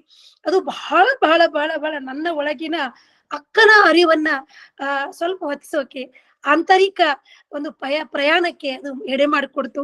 ಅಕ್ಕನನ್ನ ಓದ್ತಾ ನನಗೂ ಕೂಡ ಬಹಳ ಬಹಳ ಒಂದು ಏನಂತೀರ, ನನ್ನ ಒಳಗಿನ ಆತ್ಮವಿಶ್ವಾಸ, ನನ್ನ ಒಳಗಿನ ಆತ್ಮಬಲ, ನನ್ನ ಒಳಗಿನ ಜೀವಕಲೆ, ನನ್ನ ಒಳಗಿನ ಜೀವ ದ್ರವ್ಯ ಹೆಚ್ಚು ತೆಗೆದುಕೊಳ್ಳೋಕೆ ಸಾಧ್ಯ ಆಯ್ತು. ಅದು ಸುಮಾರು 1.5 ಗಂಟೆಗಳ ಚಿತ್ರ. ಅದನ್ನ ಬಹಳ ಅದ್ಭುತವಾಗಿ ನೀವೆಲ್ಲರೂ ಸಿಕ್ಕಿದ್ರೆ ನೋಡಿ, ಇದು ದಯವಿಟ್ಟು ಎಲ್ಲ ಮಠಮಾನ್ಯಗಳಲ್ಲೂ ಎಲ್ಲ ಇದರಲ್ಲೂ ಕೂಡ ಮಳಿಗೆಗಳಲ್ಲೂ ಕೂಡ ಲಭ್ಯ ಇದೆ, ಅಕ್ಕನ ಹೆಜ್ಜೆ ಗುರುತುಗಳು ಅಂತ. ಅದರಲ್ಲಿ ಅಕ್ಕ ಮಹಾದೇವಿಯಿಂದ ಪರಿಚಯ ರೀತಿ ಏನಿದೆ ಅಂದ್ರೆ, ನಾನು ಹೊಸ ರೀತಿಯಲ್ಲಿ ಆಲೋಚನೆ ಮಾಡಿ ಅಕ್ಕನನ್ನ ಯಾರು ಪರಿಚಯಿಸಬೇಕು. ಚೆನ್ನಮಲ್ಲಿಕಾರ್ಜುನ ಕಣ್ಣಿಗೆ ಕಾಣದ ಆಕೆಯ ಅಂಕಿತ ನಾಮದ ಒಂದು ಕಲ್ಪಿತ ಅಂತಿಮ ಮುಕ್ತಿ ಪಡೆಯುವಂತ ಒಂದು ಅಲೌಕಿಕವಾದಂತ ಕಲ್ಪನೆ. ಅದು ಅವರು ಪರಿಚಯ ಮಾಡಿಸೋದು ಹೇಗೆ ಅಂತ, ಅಕ್ಕನ ಹುಟ್ಟು, ಬೆಳವಣಿಗೆ ಮತ್ತು ಪ್ರಕೃತಿ, ಆಕೆಯ ಪ್ರಕೃತಿ ಪ್ರೇಮ, ಆಕೆಯ ನಿಸರ್ಗದ ಒಲವು, ಇದನ್ನೆಲ್ಲ ಇಟ್ಕೊಂಡು ಪರಿಸರ ಆಕೆಯನ್ನ ಪರಿಚಯಿಸುವ ಹಾಗೆ. ಚಿಲಿಪಿಲಿಯಿಂದ ಓದುವ ಗಿಳಿಗಳೇರ, ಅಲ್ಲಿಂದ ಹುಟ್ಕೊಂಡು ಆಕೆಯ ಮದುವೆ, ಪಚ್ಚೆಯ ನೆಲಗಟ್ಟು, ಕನಕದ ತೋರಣ, ಚಪ್ಪರದ ಪವಳದ ಚಪ್ಪರವನಿಕ್ಕಿ ಮದುವೆ ಮಾಡಿದರು, ನಮ್ಮವರನ್ನ ಮದುವೆ ಮಾಡಿದರು, ಅಂದ್ರೆ ನಿಸರ್ಗ, ಇದನ್ನೆಲ್ಲ ಬಳಸ್ಕೊಂಡು ಆಕೆಯ ಹುಟ್ಟು, ಬೆಳವಣಿಗೆ, ಸ್ನೇಹಿತಿಯರು, ಮದುವೆ, ಗಂಡನ ಕಲ್ಪನೆ, ಮದುವೆ ಆಗಿದ್ದು, ಅನುಭವ ಮಂಟಪ, ಆಕೆಯ ಅಧ್ಯಾತ್ಮ, ಆಕೆಯ ಬಂದವರ ಓಣಿಯಲ್ಲಿ ಆಕೆಯ ಪೂಜೆ, ಇವನ್ನೆಲ್ಲ ಮಾಡ್ತಾ ಹೋಗಿ ಅವಳ ಒಂದು ಅಂದ್ರೆ ಅವಳ ನಿರ್ವಾಣ ಏನಿದೆ, ಆಕೆ ಬಟ್ಟೆಯನ್ನ ಕಳಚಿಕೊಂಡು ದಿಗಂಬರಿ ಆಗುವ ಒಂದು ಸನ್ನಿವೇಶವನ್ನ ತುಂಬಾ ಸೂಕ್ಷ್ಮವಾಗಿ ನಿರ್ದೇಶಿಸುವ ಒಂದು ಸವಾಲು ಕೂಡ ನನಗೆ ಒದಗಿತ್ತು. ಹೀಗಾಗಿ ಅವರು ಕಂಬಳಿಯನ್ನ ಹಾಕೊಂಡ್ರು, ಅವಳು ಕೂದಲನ್ನ ಮುಚ್ಕೊಂಡಿದ್ರು ಅನ್ನೋ ಒಂದು ಅನೇಕ ಜಿಜ್ಞಾಸೆಗಳಿದೆ. ಅದು ಕಂಬಳಿಯ ಕೂದಲು, ಈ ತರ ಅನೇಕ ಜಿಜ್ಞಾಸೆಗಳ ಮಧ್ಯ ಅದು ಆಯ್ತು. ತದನಂತರ ಸುತ್ತೂರು ಅವರು, ಆಮೇಲೆ ಅದನ್ನ ನಮ್ಮ ತುಮಕೂರು ಸಿದ್ಧಗಂಗಾ ಸ್ವಾಮೀಜಿಯವರು, ಹಿರಿಯರು, ಶಿವಕುಮಾರ ಸ್ವಾಮೀಜಿಯವರ ಒಂದು ಇದನ್ನ ನೋಡಿ ತುಂಬಾ ಮೆಚ್ಕೊಂಡಿದ್ದು, ನನ್ನ ಒಂದು ನಿರ್ದೇಶನ ಇದನ್ನ ಇನ್ನೂ ಕಾನ್ಫಿಡೆಂಟ್ ಅನ್ನ ಮೂಡಿಸ್ತು, ನನಗೆ ಆತ್ಮವಿಶ್ವಾಸವನ್ನ ಮೂಡಿಸಿದಂತ ಘಟನೆಗಳು. ಕೊನೆಗೆ ಅಕ್ಕನ ಐಕ್ಯ ಸ್ಥಾವರ ಲಿಂಗದಲ್ಲೋ ಅಥವಾ ಇದರಲ್ಲೋ ಅದನ್ನು ಕೂಡ ಜಿಜ್ಞಾಸೆ. ಯಾಕೆಂದ್ರೆ ಸ್ಥಾವರವನ್ನ ಧಿಕ್ಕರಿಸಿದ ಶರಣ ಸಾಹಿತ್ಯ, ಮತ್ತೆ ಅದನ್ನ ಸ್ಥಾವರಕ್ಕೆ ನಾವು ತರೋದು ಕೂಡ ನನಗೆ ಒಂದು ಸವಾಲಾಗಿತ್ತು. ಅದನ್ನ ಬೆಳಕಲ್ಲಿ ನಿಸರ್ಗ ಜೊತೆಗೇನೆ ಅಕ್ಕನನ್ನ ಐಕ್ಯ ಮಾಡುವ ಒಂದು ಇದು ಕಲ್ಪನೆ ಬಹಳ ಜನರಿಗೆ ಇಷ್ಟ ಆಯ್ತು. ಈ ನೆಲೆಯಲ್ಲಿ ಅಕ್ಕ ಮಹಾದೇವಿಯ ಒಂದು ಚಿತ್ರ ತಮಿಳು, ತೆಲುಗು, ಮರಾಠಿ, ಮಲಯಾಳಿ ಭಾಷೆಯಲ್ಲೂ ಕೂಡ ಈಗ ಅದು ತರ್ಜುಮೆಗೊಂಡು ಶ್ರೀಶೈಲದ ಮಲ್ಲಿಕಾರ್ಜುನ ಇದರವರು ಕೂಡ ಅದನ್ನ ಇವತ್ತು ಮಾರಾಟಕ್ಕೆ ಇಟ್ಟಿರೋದು ನನಗೆ ಬಹಳ ಬಹಳ ಹೆಮ್ಮೆಯ ಖುಷಿಯ ವಿಷಯ. ಅದ್ರ ಜೊತೆಗೆ ಬಾಲ ಅಕ್ಕಮ್ಮನಾಗಿ ಅಕ್ಕಮಹಾದೇವಿಯಾಗಿ ನನ್ನ ಮಗಳು ಅವಾಗ 8 ವರ್ಷದವಳು ಆಭರಣ ಅಂತ ಅವಳು ಅದರಲ್ಲಿ ಆಕ್ಟ್ ಮಾಡಿದ್ದು ಕೂಡ ನನಗೆ ಇನ್ನೂ ಹೆಚ್ಚಿನ ಸಂತೋಷ ಖುಷಿಯನ್ನ ತಂದು ಕೊಟ್ಟಿದ್ದು. ಒಂದು ವಿಷಯ, ನಮ್ಮ ಜನರು, ಧಾರವಾಡದ ಜನರು ಅಂತಿದ್ರು, ನೋಡ ನಿರ್ಮಲ ಒಂದೇನೋ ಸಿನಿಮಾ ಮಾಡ್ಯಾಳಂತ, ಅದರಲ್ಲಿ ಅವಳ ಮಗಳನ್ನ ಅಕ್ಕಮಹಾದೇವಿ ಆಗ್ಯಾಳಂತೆ. ಅಕ್ಕಮಹಾದೇವಿ ಆಗ್ಯಾಳಂತ ಅವಳ ಮಗಳು. ನೋಡಿ, ನಮ್ ತಾಯಿ ಹೇಳಿದ್ರು ಅಂದ್ರೆ, ನಮ್ ತಾಯಿ ಅವ್ರ ಚಿಕ್ಕಮ್ಮ ಅವರೆಲ್ಲ ಪಾಪ ಗೊತ್ತಿಲ್ಲ ಅವ್ರಿಗೆ, ಏನು ಬಾಳ ದಿನಕ್ಕೆ ಒಂದ್ ಮಗಳು ನೋಡೋದು, ಆಕಿನ ಅಕ್ಕಮಹಾದೇವಿ ಮಾಡ್ಬಿಟ್ಟಿ ಅಂತಲ್ಲ ನೀನು ಅಂತ. ಅಂದ್ರೆ ಸನ್ಯಾಸಿನಿ ಮಾಡ್ಬಿಟ್ಟಿದ್ಯಲ್ಲ ಅನ್ನೋ ಒಂದು ಮುಗ್ಧ ಜನರು ನನಗೆ ಕೇಳಿದ್ರು. ಇಲ್ಲ, ಅವಳು ಅಕ್ಕಮಹಾದೇವಿನ ಮಾಡಿದೀನಿ ಸಿನಿಮಾದಲ್ಲಿ, ಆದ್ರೆ ಅವಳು ಈಗ ಲಾ ಓದಿ ಒಬ್ಬ ಪ್ರಸಿದ್ಧ ಲಾಯರ್ ಆಗಿ ಕೆಲಸ ಮಾಡಕ್ ಶುರು ಮಾಡಿದಾಳೆ ಅಂತ ಹೇಳಿದೆ. ಅವಾಗ ಅವರು ನಗ್ತಾ ಇದ್ರು. ಈ ಹಿನ್ನೆಲೆಯಲ್ಲಿ ನನ್ನ ಬದುಕು ಮತ್ತು ವೃತ್ತಿಯನ್ನ ನಾನು ಬೇರೆ ಆಗ್ಸೋಕೆ ಇಷ್ಟಪಡಲ್ಲ. ಅದಾದ ನಂತರ ಕೂಡಲ ಸಂಗಮ, ಇದು ಭಕ್ತಿ ಭಾವಗಳ ಸಮಾಗಮ ಅಂತ ಬಸವಣ್ಣನವರ ಐಕ್ಯ ಸ್ಥಳದ ಮೇಲೆ ಒಂದು ಡಾಕ್ಯುಮೆಂಟರಿಯನ್ನ ಮಾಡೋಕೆ ಹೋದೆ. ಅಕ್ಕಮಹಾದೇವಿಯ ಮಾಡುವಾಗ ನನ್ಗೆ ಒಂದು ವಿಶೇಷ ಅನುಭವ ಆಯ್ತು. ಅಲ್ಲಿ ಒಬ್ರು ಅಕ್ಕಮಹಾದೇವಿಯ ವಂಶಸ್ಥರು ಅಂತ ಬಂದ್ರು. ಅಕ್ಕಮಹಾದೇವಿಯ ಮೂಲಗುಣ ಅವರು ತಾಮ್ರ ಪತ್ರವನ್ನ ನನಗೆ ಕೊಟ್ಟಿದ್ದಾರೆ. ಅದರ ಪ್ರತಿಯು ನನ್ನಲ್ಲಿದೆ. ಅದು ನಾನು ಬರೆದಂತ ಪುಸ್ತಕಗಳು. ಕದಳಿ ಮಾರ್ಗ ಅನ್ನೋ ಇತ್ತೀಚೆಗೆ ಇನ್ನೂ ಬಿಡುಗಡೆ ಆಗಿಲ್ಲ. ಆ ಪುಸ್ತಕದಲ್ಲೂ ಕೂಡ ಈ ಉತ್ತರ ಕರ್ನಾಟಕದ ಹೆಳವರು ಅಕ್ಕಮಹಾದೇವಿಯ ವಂಶ ಪರಂಪರೆಯನ್ನು ಗೊತ್ತು ನಮ್ಗೆ. ಹೆಳವರು ಅನ್ನುವ ಒಂದು ಅಲೆಮಾರಿ ಸಮುದಾಯದವರು ಉತ್ತರ ಕರ್ನಾಟಕದ ಮನೆಯಲ್ಲಿ ಬಂದು ಹುಟ್ಟು ಸಾವುಗಳ ಮತ್ತು ಆ ವಂಶದ ಪರಂಪರೆಯ ಕಥೆಯನ್ನು ಹಾಡು ರೂಪದಲ್ಲಿ ಹೇಳೋದು ನಿಮ್ಗೆಲ್ಲ ಗೊತ್ತೇ ಇದೆ. ಅಂತವರನ್ನ ಗೋಕಾಕದ ಕೆಲವು ನಗರ ಪಟ್ಟಣ ಶೆಟ್ರು ಅಂತ ಅವ್ರ ಹೆಸರು, ಅವರ ಕುಟುಂಬದವರು ಬಂದು ನನಗೆ ಸಂಶೋಧನೆ ಮಾಡುವ ಸಂದರ್ಭದಲ್ಲಿ ಬಂದು ಆ ಒಂದು ತಾಮ್ರ ಪತ್ರವನ್ನ ನನಗೆ ಕೊಟ್ರು. ಆ ಪತ್ರದಲ್ಲಿ ಅಕ್ಕಮಹಾದೇವಿಯ 12ನೇ ಶತಮಾನದ ಇತಿಹಾಸವನ್ನ ಅವರು ಹೇಳ್ತಾ ಅದು ಏನ್ ಬಂತು, ನಿರ್ಮಲ ಶೆಟ್ರು, ಸುಮತಿ, ಅದರ ಹೆಸರನ್ನ ಹೇಳ್ತಾ ಬಂದು, ಅಕ್ಕಮಹಾದೇವಿಗೆ ನಿರ್ಮಲ ಶೆಟ್ರು ಅವ್ರು ಮತ್ತೆ ವಂಶಸ್ಥರು ಇರ್ಲಿಲ್ಲ, ಇವ್ರು ಒಬ್ಬಳೆ ಹೆಣ್ಣು ಮಗಳೋದ್ರಿಂದ ಇವರ ವಂಶ ಇಲ್ಲಿಗೆ ಮುಗಿತು. ಅಕ್ಕಮಹಾದೇವಿಯ ಚಿಕ್ಕಪ್ಪನ ವಂಶಸ್ಥರು ಇನ್ನೂ ಇದೀವಿ ನಾವು, ಆ ಕುಟುಂಬದವರು ಅಂತ ಅವರು ಆ ತಾಮ್ರ ಪತ್ರವನ್ನ ತಂದು ಕೊಟ್ರು. ಅಂದ್ರೆ ಹೆಳವರು ಕೊಟ್ಟಂತಹ ಪತ್ರವನ್ನ ಅದನ್ನು ಕೂಡ ನಮೂದಿಸಿದೀನಿ. ಅದನ್ನ ನಾನು ಅದ್ರ ಬಗ್ಗೆ ಚರ್ಚೆಯನ್ನ ಮಾಡೋಕೆ ನನ್ನನ್ನ ಇವರು ಚಿದಾನಂದ ಮೂರ್ತಿ ಸರ್ ಕರೆದ್ರು. ಅವರು ಕೂಡ ತುಂಬಾ ಸಂಶೋಧನೆಯವರು, ಎಲ್ಲವನ್ನೂ ಸಂಶಯದಿಂದ ಸಂಶೋಧನಾತ್ಮಕವಾಗಿ ನೋಡುವಂತಹ ಚಿದಾನಂದ ಮೂರ್ತಿ ಅವರು ಇರೋದ್ರಿಂದ ಅವರು ಅದನ್ನ ಇಸ್ಕೊಂಡ್ರು. ಅದನ್ನು ಕೂಡ ಅವರು ಬುಕ್ ಅಲ್ಲಿ ದಾಖಲೆ ಮಾಡಿದ್ದಾರೆ. ಅವರು ಇಂತಹ ಅನೇಕ ವಿಷಯಗಳನ್ನ ವಚನ ಸಾಹಿತ್ಯ ಹೇಳ್ತಾ ಹೋದ್ರೆ ಸುಮಾರು 37 ವರ್ಷದ ಸುದೀರ್ಘ ವೃತ್ತಿ ಅನುಭವದಲ್ಲಿ, ಹೀಗಾಗಿ ಹೇಳ್ತಾ ಹೋದ್ರೆ ನನ್ಗೆ ತುಂಬಾ ಕೆಲಸ ಇದೆ. ನಂತರ ಇನ್ನೊಂದು ಹೇಳಬೇಕು, ಇದು ಪ್ರಸಾರ ಸೇವೆ ಅಂತ ಬಂದಾಗ, ಸಮೂಹ ಮಾಧ್ಯಮ ಅಂತ ಬಂದಾಗ ನಾವು ಹೊಸಬರೇನಲ್ಲ, ನಾವು ಪತ್ರಕರ್ತರಾಗ್ಲಿ ಮಾಧ್ಯಮದಲ್ಲಿ ಕೆಲಸ ಮಾಡೋರು 2024ರಲ್ಲಿ ನಿಂತು ಮಾತನಾಡೋದು ದೊಡ್ಡ ಹೆಗ್ಗಳಿಕೆ ಅಲ್ಲ, ನಾವು ಮಾಡಿದ ದೊಡ್ಡ ಕೆಲ್ಸನೂ ಅಲ್ಲ. ಆದ್ರೆ ಇದೇ ಕೆಲಸವನ್ನ ನಾವು ಇವತ್ತು ಮಾಡ್ತಾ ಇರುವಂತ ಕೆಲಸವನ್ನ 12ನೇ ಶತಮಾನದ ಶರಣರು ಮಾಡಿದ್ದಾರೆ ಅನ್ನೋದು ಇಲ್ಲಿ ದಾಖಲೆ. ಅವರು ಕೇವಲ ತಮ್ಮ ಅನುಭವದ ಮೊಗಸೆಯ ಪಾತ್ರೆಯಲ್ಲಿ ಬಂದಂತಹ ವಚನ ರೂಪದಲ್ಲಿ, ಭಾವನೆಗಳನ್ನ ವಚನ ರೂಪದಲ್ಲಿ ಮೂಡಿಸಿದ್ದೇ ಅಲ್ಲ. ಅವರು ದೊಡ್ಡ ವಚನಕಾರರಷ್ಟೇ ಅಲ್ಲ, ಸಾಹಿತಿಗಳು ಅಷ್ಟೇ ಅಲ್ಲ, ಸಮಾನತೆಯ ನೆಲೆಯಲ್ಲಿ ಹೋರಾಡುವಂತಹ, ಜಾತ್ಯತೀತ ನೆಲೆಯಲ್ಲಿ ಹೋರಾಡುವಂತಹ ಮನಸ್ಸುಗಳು ಮಾತ್ರ ಅಲ್ಲ, ಅವರು ಎಲ್ಲರೂ ಪ್ರಗತಿಪರ ಚಿಂತಕರಾಗಿದ್ದರ ಜೊತೆಗೆ ವಚನಕಾರರೆಲ್ಲರೂ ಕೂಡ ಪತ್ರಕರ್ತರು ಅಂತ ನಾನು ಹೇಳಕ್ ಇಷ್ಟಪಡ್ತೀನಿ. ವಚನಕಾರರೆಲ್ಲ ವೈಚಾರಿಕ ನೆಲೆಯಲ್ಲಿ ಆಲೋಚನೆ ಮಾಡಿ ತಮ್ಮ ಅನುಭವದ ಮೊಗಸಾಲೆಯಲ್ಲಿ ವಚನಗಳನ್ನ ಬರಿತಾ ಅದನ್ನ ಪ್ರಸಾರ ಮಾಡಿದಂತ ಪ್ರಚಾರಕರು. ಅವರು ಅತ್ಯಂತ ವಸ್ತುನಿಷ್ಠ ಪತ್ರಕರ್ತರು ಅಂತ ನಾನು ಹೇಳಕ್ ಇಷ್ಟಪಡ್ತೀನಿ. ಅಂತಹ ವಚನ ಪರಂಪರೆಯಲ್ಲಿ, ಪತ್ರಕರ್ತರ ಪರಂಪರೆಯಲ್ಲಿ ಬೆಳೆದಂತಹ ನಾವು ಇಷ್ಟು ಸಾಧನೆಯನ್ನ ಮಾಡೋದು ಅಥವಾ ಇಷ್ಟು ಕೆಲಸವನ್ನ ಮಾಡೋದು, ಇಷ್ಟು ಸೇವೆಯನ್ನ ಮಾಡೋದು ಖಂಡಿತ ಹೆಗ್ಗಳಿಕೆ ಅಲ್ಲ. ಅಂತ ವಚನಕಾರ್ತಿಯರ 12ನೇ ಶತಮಾನದ 33ಕ್ಕಿಂತಲೂ ಹೆಚ್ಚು ವಚನಕಾರ್ತಿಯರನ್ನ ಕೊಟ್ಟಂತಹ ಈ ಶರಣ ತತ್ವ ಪರಂಪರೆಯಲ್ಲಿ ವ್ಯಕ್ತಿಗೆ ಅಭಿವ್ಯಕ್ತಿ ಸ್ವಾತಂತ್ರ್ಯವನ್ನ, ಅವರಿಗೆ ಅನಿಸಿದ್ದನ್ನ, ಸಮಾಜದಲ್ಲಿ ಮೂಡಿಸಿದ್ದನ್ನ ಪ್ರಶ್ನಿಸುವ ಅಧಿಕಾರವನ್ನ, ನಿರ್ಭಿಡೆಯಿಂದ ಅದನ್ನ ದಾಖಲಿಸುವ ಅಧಿಕಾರವನ್ನ 12ನೇ ಶತಮಾನದಲ್ಲೇ ವಚನಕಾರರು, ಶರಣ ತತ್ವಗಳು, ಶರಣ ಪರಂಪರೆ ಕೊಟ್ಟಿರುವಾಗ ಈಗ 2024ರಲ್ಲೂ ಕೂಡ ನಾವು ಪ್ರಶ್ನಿಸಬಹುದಾ? ನಮ್ಮನ್ನ ಯಾರಾದ್ರೂ ದೂರಿಸ್ಬಿಡ್ತಾರ? ನಮ್ಮನ್ನ ದೂರ ಇಟ್ಬಿಡ್ತಾರ? ನಮ್ಮನ್ನ ಏನಾದ್ರೂ ಒಂದು ಪ್ರಶಸ್ತಿಗಳಿಂದ ನಮ್ಮನ್ನ ದೂರ ಇಡ್ತಾರ? ನಮ್ಮನ್ನ ದೂಷಿಸ್ತಾರ?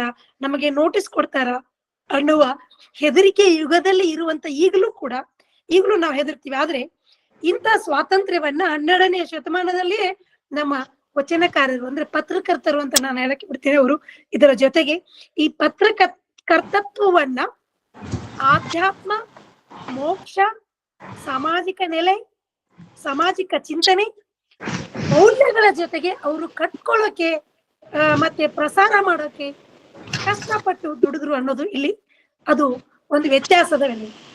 ಇಲ್ಲಿ TRPಗೋಸ್ಕರ, ಇನ್ನೊಬ್ಬರ ನಿದ್ದೆಯನ್ನ ಎಚ್ಚರಿಸೋಸ್ಕರ, ಟಿವಿಯನ್ನ ನೀವು ನೋಡ್ಲೇಬೇಕು ಅನ್ನೋಗೋಸ್ಕರ ಪ್ರಸಾರ ಮಾಡುವ ಇಂಥ ಹಂಬಲದಲ್ಲಿ ಮೌಲ್ಯಾತ್ಮಕವಾದಂತಹ, ಗುಣಾತ್ಮಕವಾದಂತಹ, ಮನುಷ್ಯನ ಮೆದುಳಿಗೆ ಆಹಾರ ಕೊಡಬಲ್ಲಂತಹ ಅನೇಕ ವಿಷಯಗಳನ್ನ ಪ್ರಸಾರ ಮಾಡುವ ಸಿದ್ಧ ಮನಸ್ಸನ್ನು ಸಿದ್ಧಗೊಳಿಸುವ ಜವಾಬ್ದಾರಿ ಪ್ರಸಾರ ಭಾರತಿ ಆಗುವುದು, ಪ್ರಸಾರ ಸೇವೆಗೆ ಇರಬೇಕು.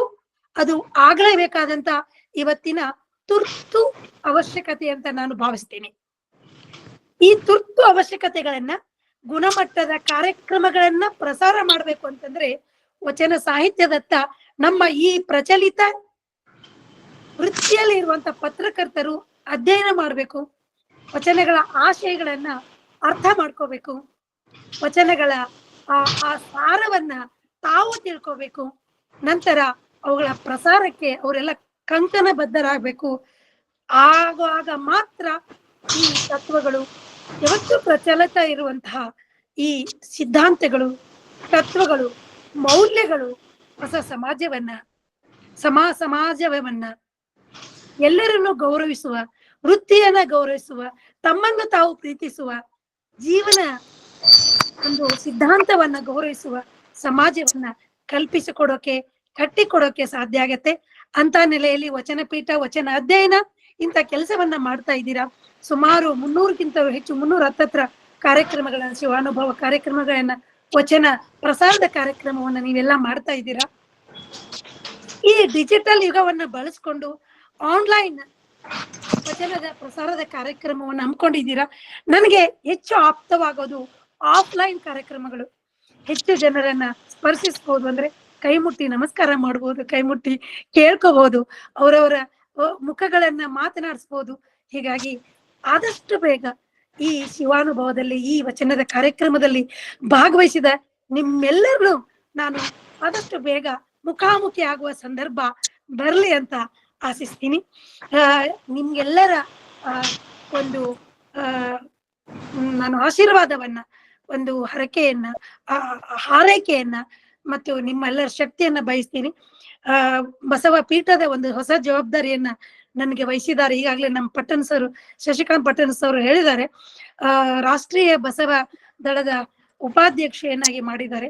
ಅದ್ರ ದೊಡ್ಡ ಜವಾಬ್ದಾರಿ ಅಂದ್ರೆ, ಈಗ ಕುಂಬಳಗೋಡು ಬಸವ ಮೈಸೂರು ರಸ್ತೆ ಹೋಗುವ ರಸ್ತೆಯಲ್ಲಿ 112 ಅಡಿಯ ಬಸವ, ತುಂಬಾ ಅದ್ಭುತವಾದ ಬಸವ ಮೂರ್ತಿಯನ್ನ ಅವರು ತುಂಬಾ ಕಷ್ಟಪಟ್ಟು ಮಾಡಿದ್ದಾರೆ. ನನ್ನಲ್ಲಿ ಏನೂ ಇಲ್ಲ.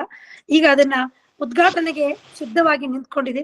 ರಾಷ್ಟ್ರಪತಿಗಳನ್ನ ಕರೆಸ್ಬೇಕು ಅನ್ನುವ ಉತ್ಕಟ ಬಯಕೆಯನ್ನ ಮಾತಾಜಿಯವರ ಮತ್ತೆ ಲಿಂಗಾನಂದ ಸ್ವಾಮೀಜಿಯವರ ಒಂದು ಪೀಠ ಆಶಿಸ್ತಾ ಇದೆ.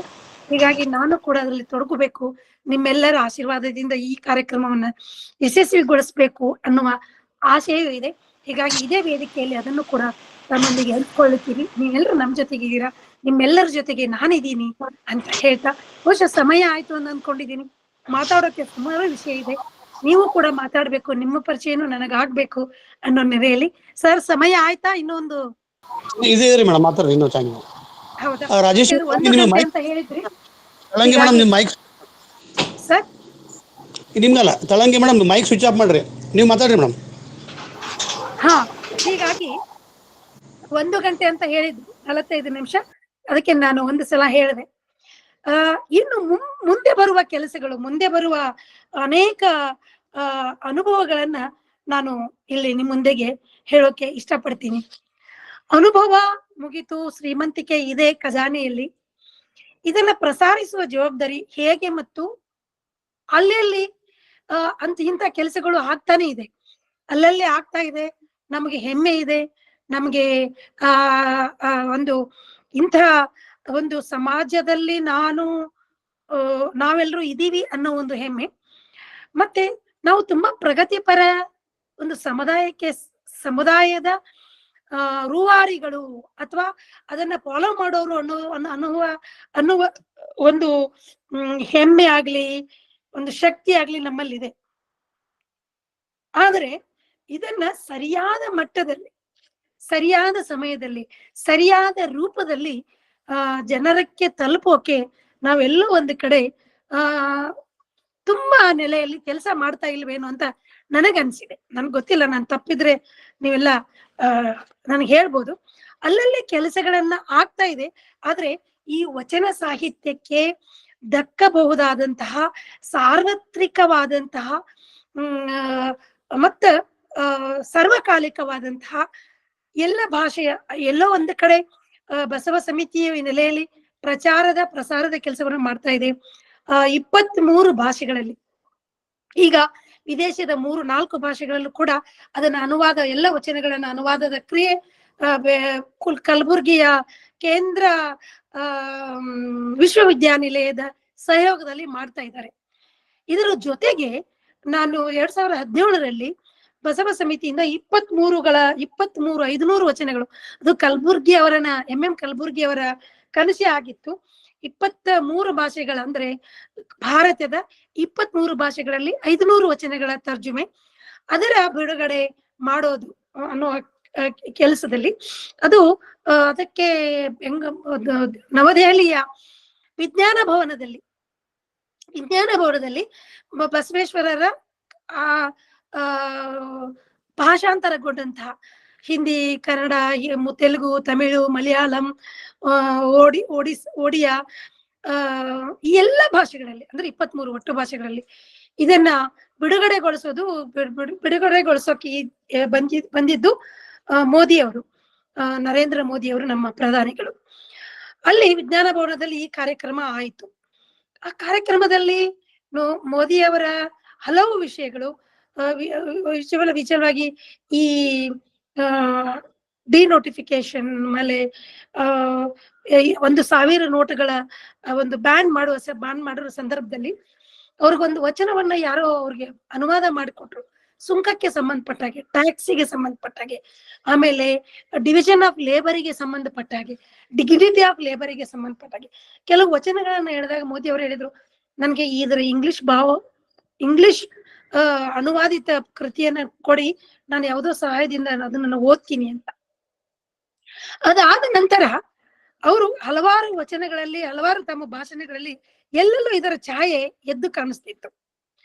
ನಾನು ಹೇಳೋದಿಷ್ಟೇ, ನಾವು ಇವತ್ತು ನಮ್ಮ ಎಲ್ಲಾ ಭಾಷಣಗಳಲ್ಲಿ, ಎಲ್ಲಾ ಪಬ್ಲಿಕ್ ಸ್ಪೀಕ್ಗಳಲ್ಲಿ ಅದೇ ಹಳೆಯ ಕೆಲವು ಕೊಟೇಶನ್ಗಳನ್ನೇ ಬಳಸಿ ನಮ್ಮ ಮಾತನ್ನ ಪ್ರಾರಂಭ ಮಾಡ್ತೀವಿ.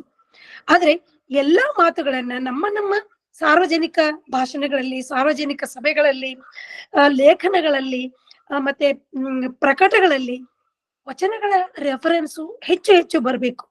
ಯಾಕೆಂದ್ರೆ ಸಾಮಾಜಿಕವಾಗಿ ಯಾವುದೇ ವಿಷಯಕ್ಕೆ ಸಂಬಂಧಿಸಿದ ವಚನಗಳ ಲಭ್ಯತೆ, ಯಾವುದೇ ಭಾಷೆ ಇರ್ಬೋದು, ಯಾವುದೇ ವಿಷಯ ಇರ್ಬೋದು, ಆ ವಿಷಯಕ್ಕೆ ಸಂಬಂಧಿಸಿದ ವಚನಗಳ ಸಂಗ್ರಹ ನಮ್ಮಲ್ಲಿ ಇರೋದ್ರಿಂದ ನಾವು ಕೂಡ ಹೆಚ್ಚು ಅಧ್ಯಯನಶೀಲರಾಗಿ ಈ ವಚನಗಳು ನಮ್ಮ ಲೇಖನ ಮುಖೇನ, ನಮ್ಮ ಮಾತಿನ ಮುಖೇನ, ನಮ್ಮ ನಡೆನುಡಿಯ ಮುಖೇನ ಇನ್ನೂ ಹೆಚ್ಚು ಜನರಿಗೆ ತಲುಪ್ತಾ ಇದೆ. ನಾನು ಇಲ್ಲ ಅಂತ ಹೇಳ್ತಾ ಇಲ್ಲ, ಇನ್ನೂ ಹೆಚ್ಚಿನ ಮಟ್ಟಿಗೆ ತಲುಪಿಸುವ ಜವಾಬ್ದಾರಿ ನಮ್ಮೆಲ್ಲರ ಮೇಲೆ ಇದೆ ಅಂತ ಹೇಳ್ತಾ, ಇದಕ್ಕೆ ಅನೇಕ ಮಾರ್ಗಗಳಿದೆ.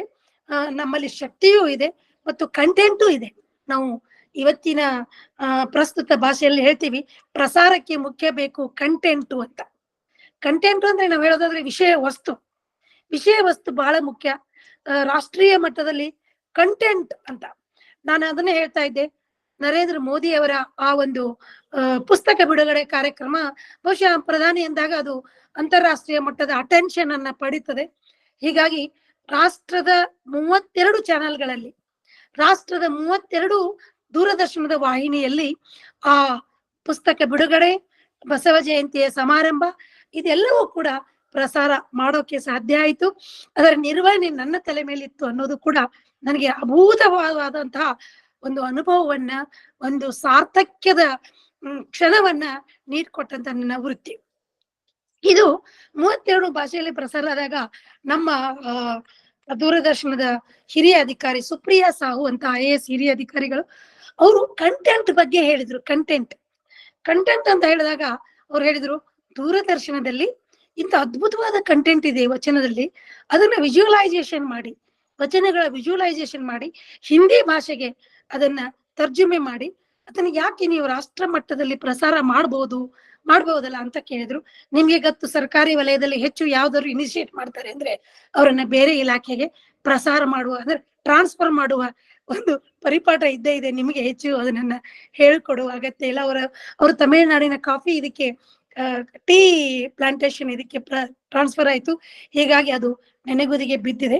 ಈಗ ನಾನು ಫ್ರೀ ಆಗಿ ಅದನ್ನ ಯಾಕೆ ಆ ಒಂದು ಯೋಜನೆಯನ್ನ ಹಿಂದಿಯಲ್ಲಿ ವಚನಗಳನ್ನ ವಿಜುವಲೈಸೇಷನ್ ಮಾಡಿ ಅದನ್ನ ಒಂದು ವಿಷಯ ಆಧಾರಿತ ವಚನಗಳನ್ನ ಪ್ರಸಾರ ಮಾಡುವ, ಹಿಂದಿ ಭಾಷೆ ಪ್ರಸಾರ ಮಾಡುವ ಒಂದು ದೊಡ್ಡ ಪ್ರಾಜೆಕ್ಟ್ ಅನ್ನ ಕೈಗೊಳ್ಳಬಹುದಲ್ಲ ಅನ್ನುವ ಒಂದು ಯೋಚನೆ ನನಗೆ ಅದು ಇದೆ.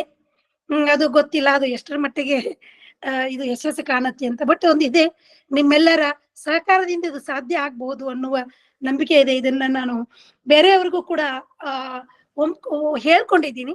ನಮ್ಮ ಬಸವ ಅನುಯಾಯಿಗಳು ತುಂಬಾ ಅನುಕೂಲಸ್ಥರು ಇದ್ದಾರೆ. ಇದಕ್ಕೆ ಯಾರಾದ್ರೂ ಒಬ್ರು ಮುಂದೆ ಬಂದ್ರೆ ಹಿಂದಿ ಭಾಷೆಯಲ್ಲಿ ವಿಷಯ ಆಧಾರಿತ ವಚನಗಳ ದೃಶ್ಯೀಕರಣ, ವಿಜುವಲೈಸೇಷನ್ ಆಫ್ ವಚನಗಳ ಮರು ಸೃಷ್ಟಿಯನ್ನ ಮಾಡ್ಬೋದೇನೋ ಅಂತ ನನಗನ್ಸತ್ತೆ. ಈ ರಾಮಾಯಣ ಮಹಾಭಾರತದ ಒಂದು ಪ್ರಚಲಿತತೆಯನ್ನ ಪ್ರಸಾರ ಭಾರತಿ ಪ್ರಸಾರ ಸೇವೆ ಮಾಡ್ತಾ ಬಂದಿದೆ. ಅದೇ ನೆಲೆಯಲ್ಲಿ ನಮ್ಮ ವಚನಗಳ ಸಾರ ಮತ್ತು ತತ್ವ ಮತ್ತು ಅದರ ಕಂಟೆಂಟು ಹಿಂದಿ ಭಾಷೆಯಲ್ಲಿ ರಾಷ್ಟ್ರ ಮತ್ತು ಅಂತಾರಾಷ್ಟ್ರೀಯ, ಇಂಗ್ಲಿಷಿಗೂ ಕೂಡ ರಾಷ್ಟ್ರ ಮತ್ತು ಅಂತಾರಾಷ್ಟ್ರೀಯ ಮಟ್ಟದ ಮನೆ ಮಾತಾಗ್ಬೇಕು ಅನ್ನುವ ಕನಸು ನನಗಿದೆ. ಈ ಕನಸಿನ ಜೊತೆಗೆ ನಮ್ಮ ರಾಷ್ಟ್ರದ ವಚನ ಅನುಯಾಯಿಗಳು, ಬಸವ ಅನುಯಾಯಿಗಳು ಮತ್ತು ಶರಣ ಸಾಹಿತ್ಯದಲ್ಲಿ ನಂಬಿಕೆ ಇಟ್ಟವರೆಲ್ಲ ಇದಕ್ಕೆ ಕೈ ಜೋಡಿಸ್ತಾರೆ ಅನ್ನುವ ನಂಬಿಕೆಯೂ ನನಗಿದೆ. ಹೀಗಾಗಿ ಇವತ್ತು ಭಾನುವಾರ ನನಗೆ ಚಾಟ್ ಅಲ್ಲಿ ನೋಡ್ಲಿಲ್ಲ ಎಷ್ಟು ಜನ ನಮ್ಮ ಸ್ನೇಹಿತಿಯರು ಇದ್ದಾರೆ ಅಂತ. ಯಾರಾದ್ರೂ ದೊಡ್ಡವರು, ನಾನು ಎಲ್ಲರ ಜೊತೆಗೆ ನನ್ನ ಸೋಷಿಯಲ್ ಮೀಡಿಯಾದಲ್ಲೂ ಕೂಡ ಹಂಚ್ಕೊಂಡಿದ್ದೆ. ನನ್ನ ಮನವಿಗೆ ಸೇರಿ ಕೇಳಿ ನೀವ್ ಯಾರಾದ್ರೂ ಇದರಲ್ಲಿ ಭಾಗವಹಿಸಿದ್ರೆ ಅವ್ರಿಗೂ ಕೂಡ ಶರಣಾರ್ಥಿಗಳನ್ನ ತಿಳಿಸ್ತಾ, ನಮ್ಮ ಸುಧಾ ಮೇಡಮ್ ಅವರು ಹಗಲೆಲ್ಲ ಫೋನ್ ಮಾಡ್ತಾ ಇದ್ರು, ಅವ್ರಿಗೂ ಕೂಡ ನಾನು ಮಾತಾಡಿದೀನಿ. ಸುಮಾರು ಸಲ ಕಾಲ್ ಮಾಡಿದಾಗ ಫೋನ್ ಮಾಡಕ್ ಆಗಿರ್ಲಿಲ್ಲ. ಅದು ಬರೀ ಇನ್ನೊಂದು ಕೆಲಸದ ನನ್ನ ಇನ್ವಾಲ್ವ್ಮೆಂಟೇ ಹೊರತು ಸುಮ್ನೆ ನಾನು ಇರೋಳೆಲ್ಲ ಫೋನ್ ಮಾಡ್ತಾ ಇದ್ದೆ. ಮತ್ತೆ ಪಟ್ಟಣ್ ಸರ್ ಅವರ ಶಕ್ತಿಯನ್ನ ಇನ್ನೂ ಹೆಚ್ಚು ಮಾಡೋಣ, ಅವರ ಈ ಬಸವ ಪೀಠದ ಮತ್ತೆ ವಚನ ಸಾಹಿತ್ಯದ ಸಂಶೋಧನೆ ಮತ್ತು ಈಗ ಏನು ಕೆಲಸವನ್ನ ಕೈಗೊಂಡಿದ್ದಾರೆ ಅದು ಕೂಡ ಇನ್ನೂ ಹೆಚ್ಚು ಅರ್ಥಪೂರ್ಣ ಮತ್ತು ಇನ್ನೂ ವಿಸ್ತಾರವನ್ನ ಮತ್ತು ಆಳವನ್ನ ಅಗಲವನ್ನ ವಿಸ್ತರಿಸ್ಕೊಳ್ತಾ ಹೋಗ್ಲಿ. ಎಲ್ಲ ಭಾಷೆಯಲ್ಲೂ ಕೂಡ ಇದು ಗಟ್ಟಿಗೊಳ್ತಾ ಹೋಗ್ಲಿ. ನಾವು ನಿಮ್ಮ ಜೊತೆಗಿದ್ದೀವಿ, ನಾವು ನಿಮ್ ಜೊತೆಗಿದ್ದೀವಿ, ನಾವೆಲ್ಲರೂ ಒಕ್ಕಟ್ಟಿನಲ್ಲಿ ಇದ್ದೀವಿ ಅಂತ ಹೇಳ್ತಾ ಮತ್ತೊಮ್ಮೆ ಮಗದೊಮ್ಮೆ ಅವಕಾಶ ಕೊಟ್ಟದ್ದಕ್ಕಾಗಿ ನಿಮ್ಮೆಲ್ಲರಿಗೂ ಮಗದೊಮ್ಮೆ ನಮಸ್ಕಾರವನ್ನ ಹೇಳ್ತಾ, ನಾನು ಯಾವುದೇ ಮಾತನ್ನ ಹೇಳುವಾಗ ಒಂದು ಅಕ್ಕನ ವಚನವನ್ನ ಹೇಳೇನೆ ಮುಗಿಸ್ತಾ ಇದ್ದೀನಿ. ಯಾಕೆಂದ್ರೆ ವಚನವನ್ನ ನಾವು ಪ್ರಸ್ತಾಪ ಮಾಡದೆ ಹೋದ್ರೆ, ನಾನು ಈಗಾಗಲೇ ಹೇಳಿದಾಗೆ ಸುಮಾರು ವಚನಗಳನ್ನ ಹೇಳ್ತಾ ಹೇಳ್ಬೋದು. ನಾನು ಹೇಳಿದೆ ಈಗಾಗಲೇ ನನಗೆ 500 ವಚನಗಳು ಇರೋದ್ರಿಂದ ಈ ಆ ವಚನ ಮಾತ್ರ ನನಗೆ ಬಹಳ ಆಪ್ತವಾದಂತಹ ವಚನ ಅಂತ ನಾನು ಹೇಳೋದ್ರಿಂದ, ಅಕ್ಕ ಹೇಳ್ತಾಳೆ, ಹುಟ್ಟಿದೆ ಶ್ರೀ ಗುರುವಿನ ಹಸ್ತದಿಂದ, ಬೆಳೆದೆನು ಅಸಂಖ್ಯಾತರ ಕರುಣೆಯಲ್ಲಿ, ಭಾವವೆಂಬ ತುಪ್ಪ, ಸುಜ್ಞಾನವೆಂಬ ಸಕ್ಕರೆ, ಪಾರಮಾರ್ಥವೆಂಬ ಹಾಲನ್ನ ಇಕ್ಕಿದಿರಿ ನೋಡ. ಇಂತಿ ತ್ರಿವಿಧಾಮೃತವ ದನಿಯಲೆರೆದು ಸವಿದಿರಿ. ಸರಿಯಪ್ಪ ಗಂಡೆಗೆ ಕೊಟ್ಟಿರಿ, ಕೊಟ್ಟ ಮನೆಗೆ ಕಳುಹಲೆಂದು ಅಸಂಖ್ಯಾತರೆಲ್ಲರೂ ಇಲ್ಲಿ ಕೂಡಿರುವಿರಿ. ಬಸವನ್ನ ಮೆಚ್ಚಲು ಹೊಗೆತನವ ಮಾಡುವೆ, ಚೆನ್ನ ಮಲ್ಲಿಕಾರ್ಜುನನ ಕೈ ಹಿಡಿದು ನಿಮ್ಮೆಲ್ಲರ ಮುಡಿಗೆ ಹೂವ ತಾರೇನಲ್ಲದೆ ಹುಲ್ಲ ತಾರೆ. ಶರಣು ಶರಣಾರ್ಥಿ. ನಮಸ್ಕಾರ.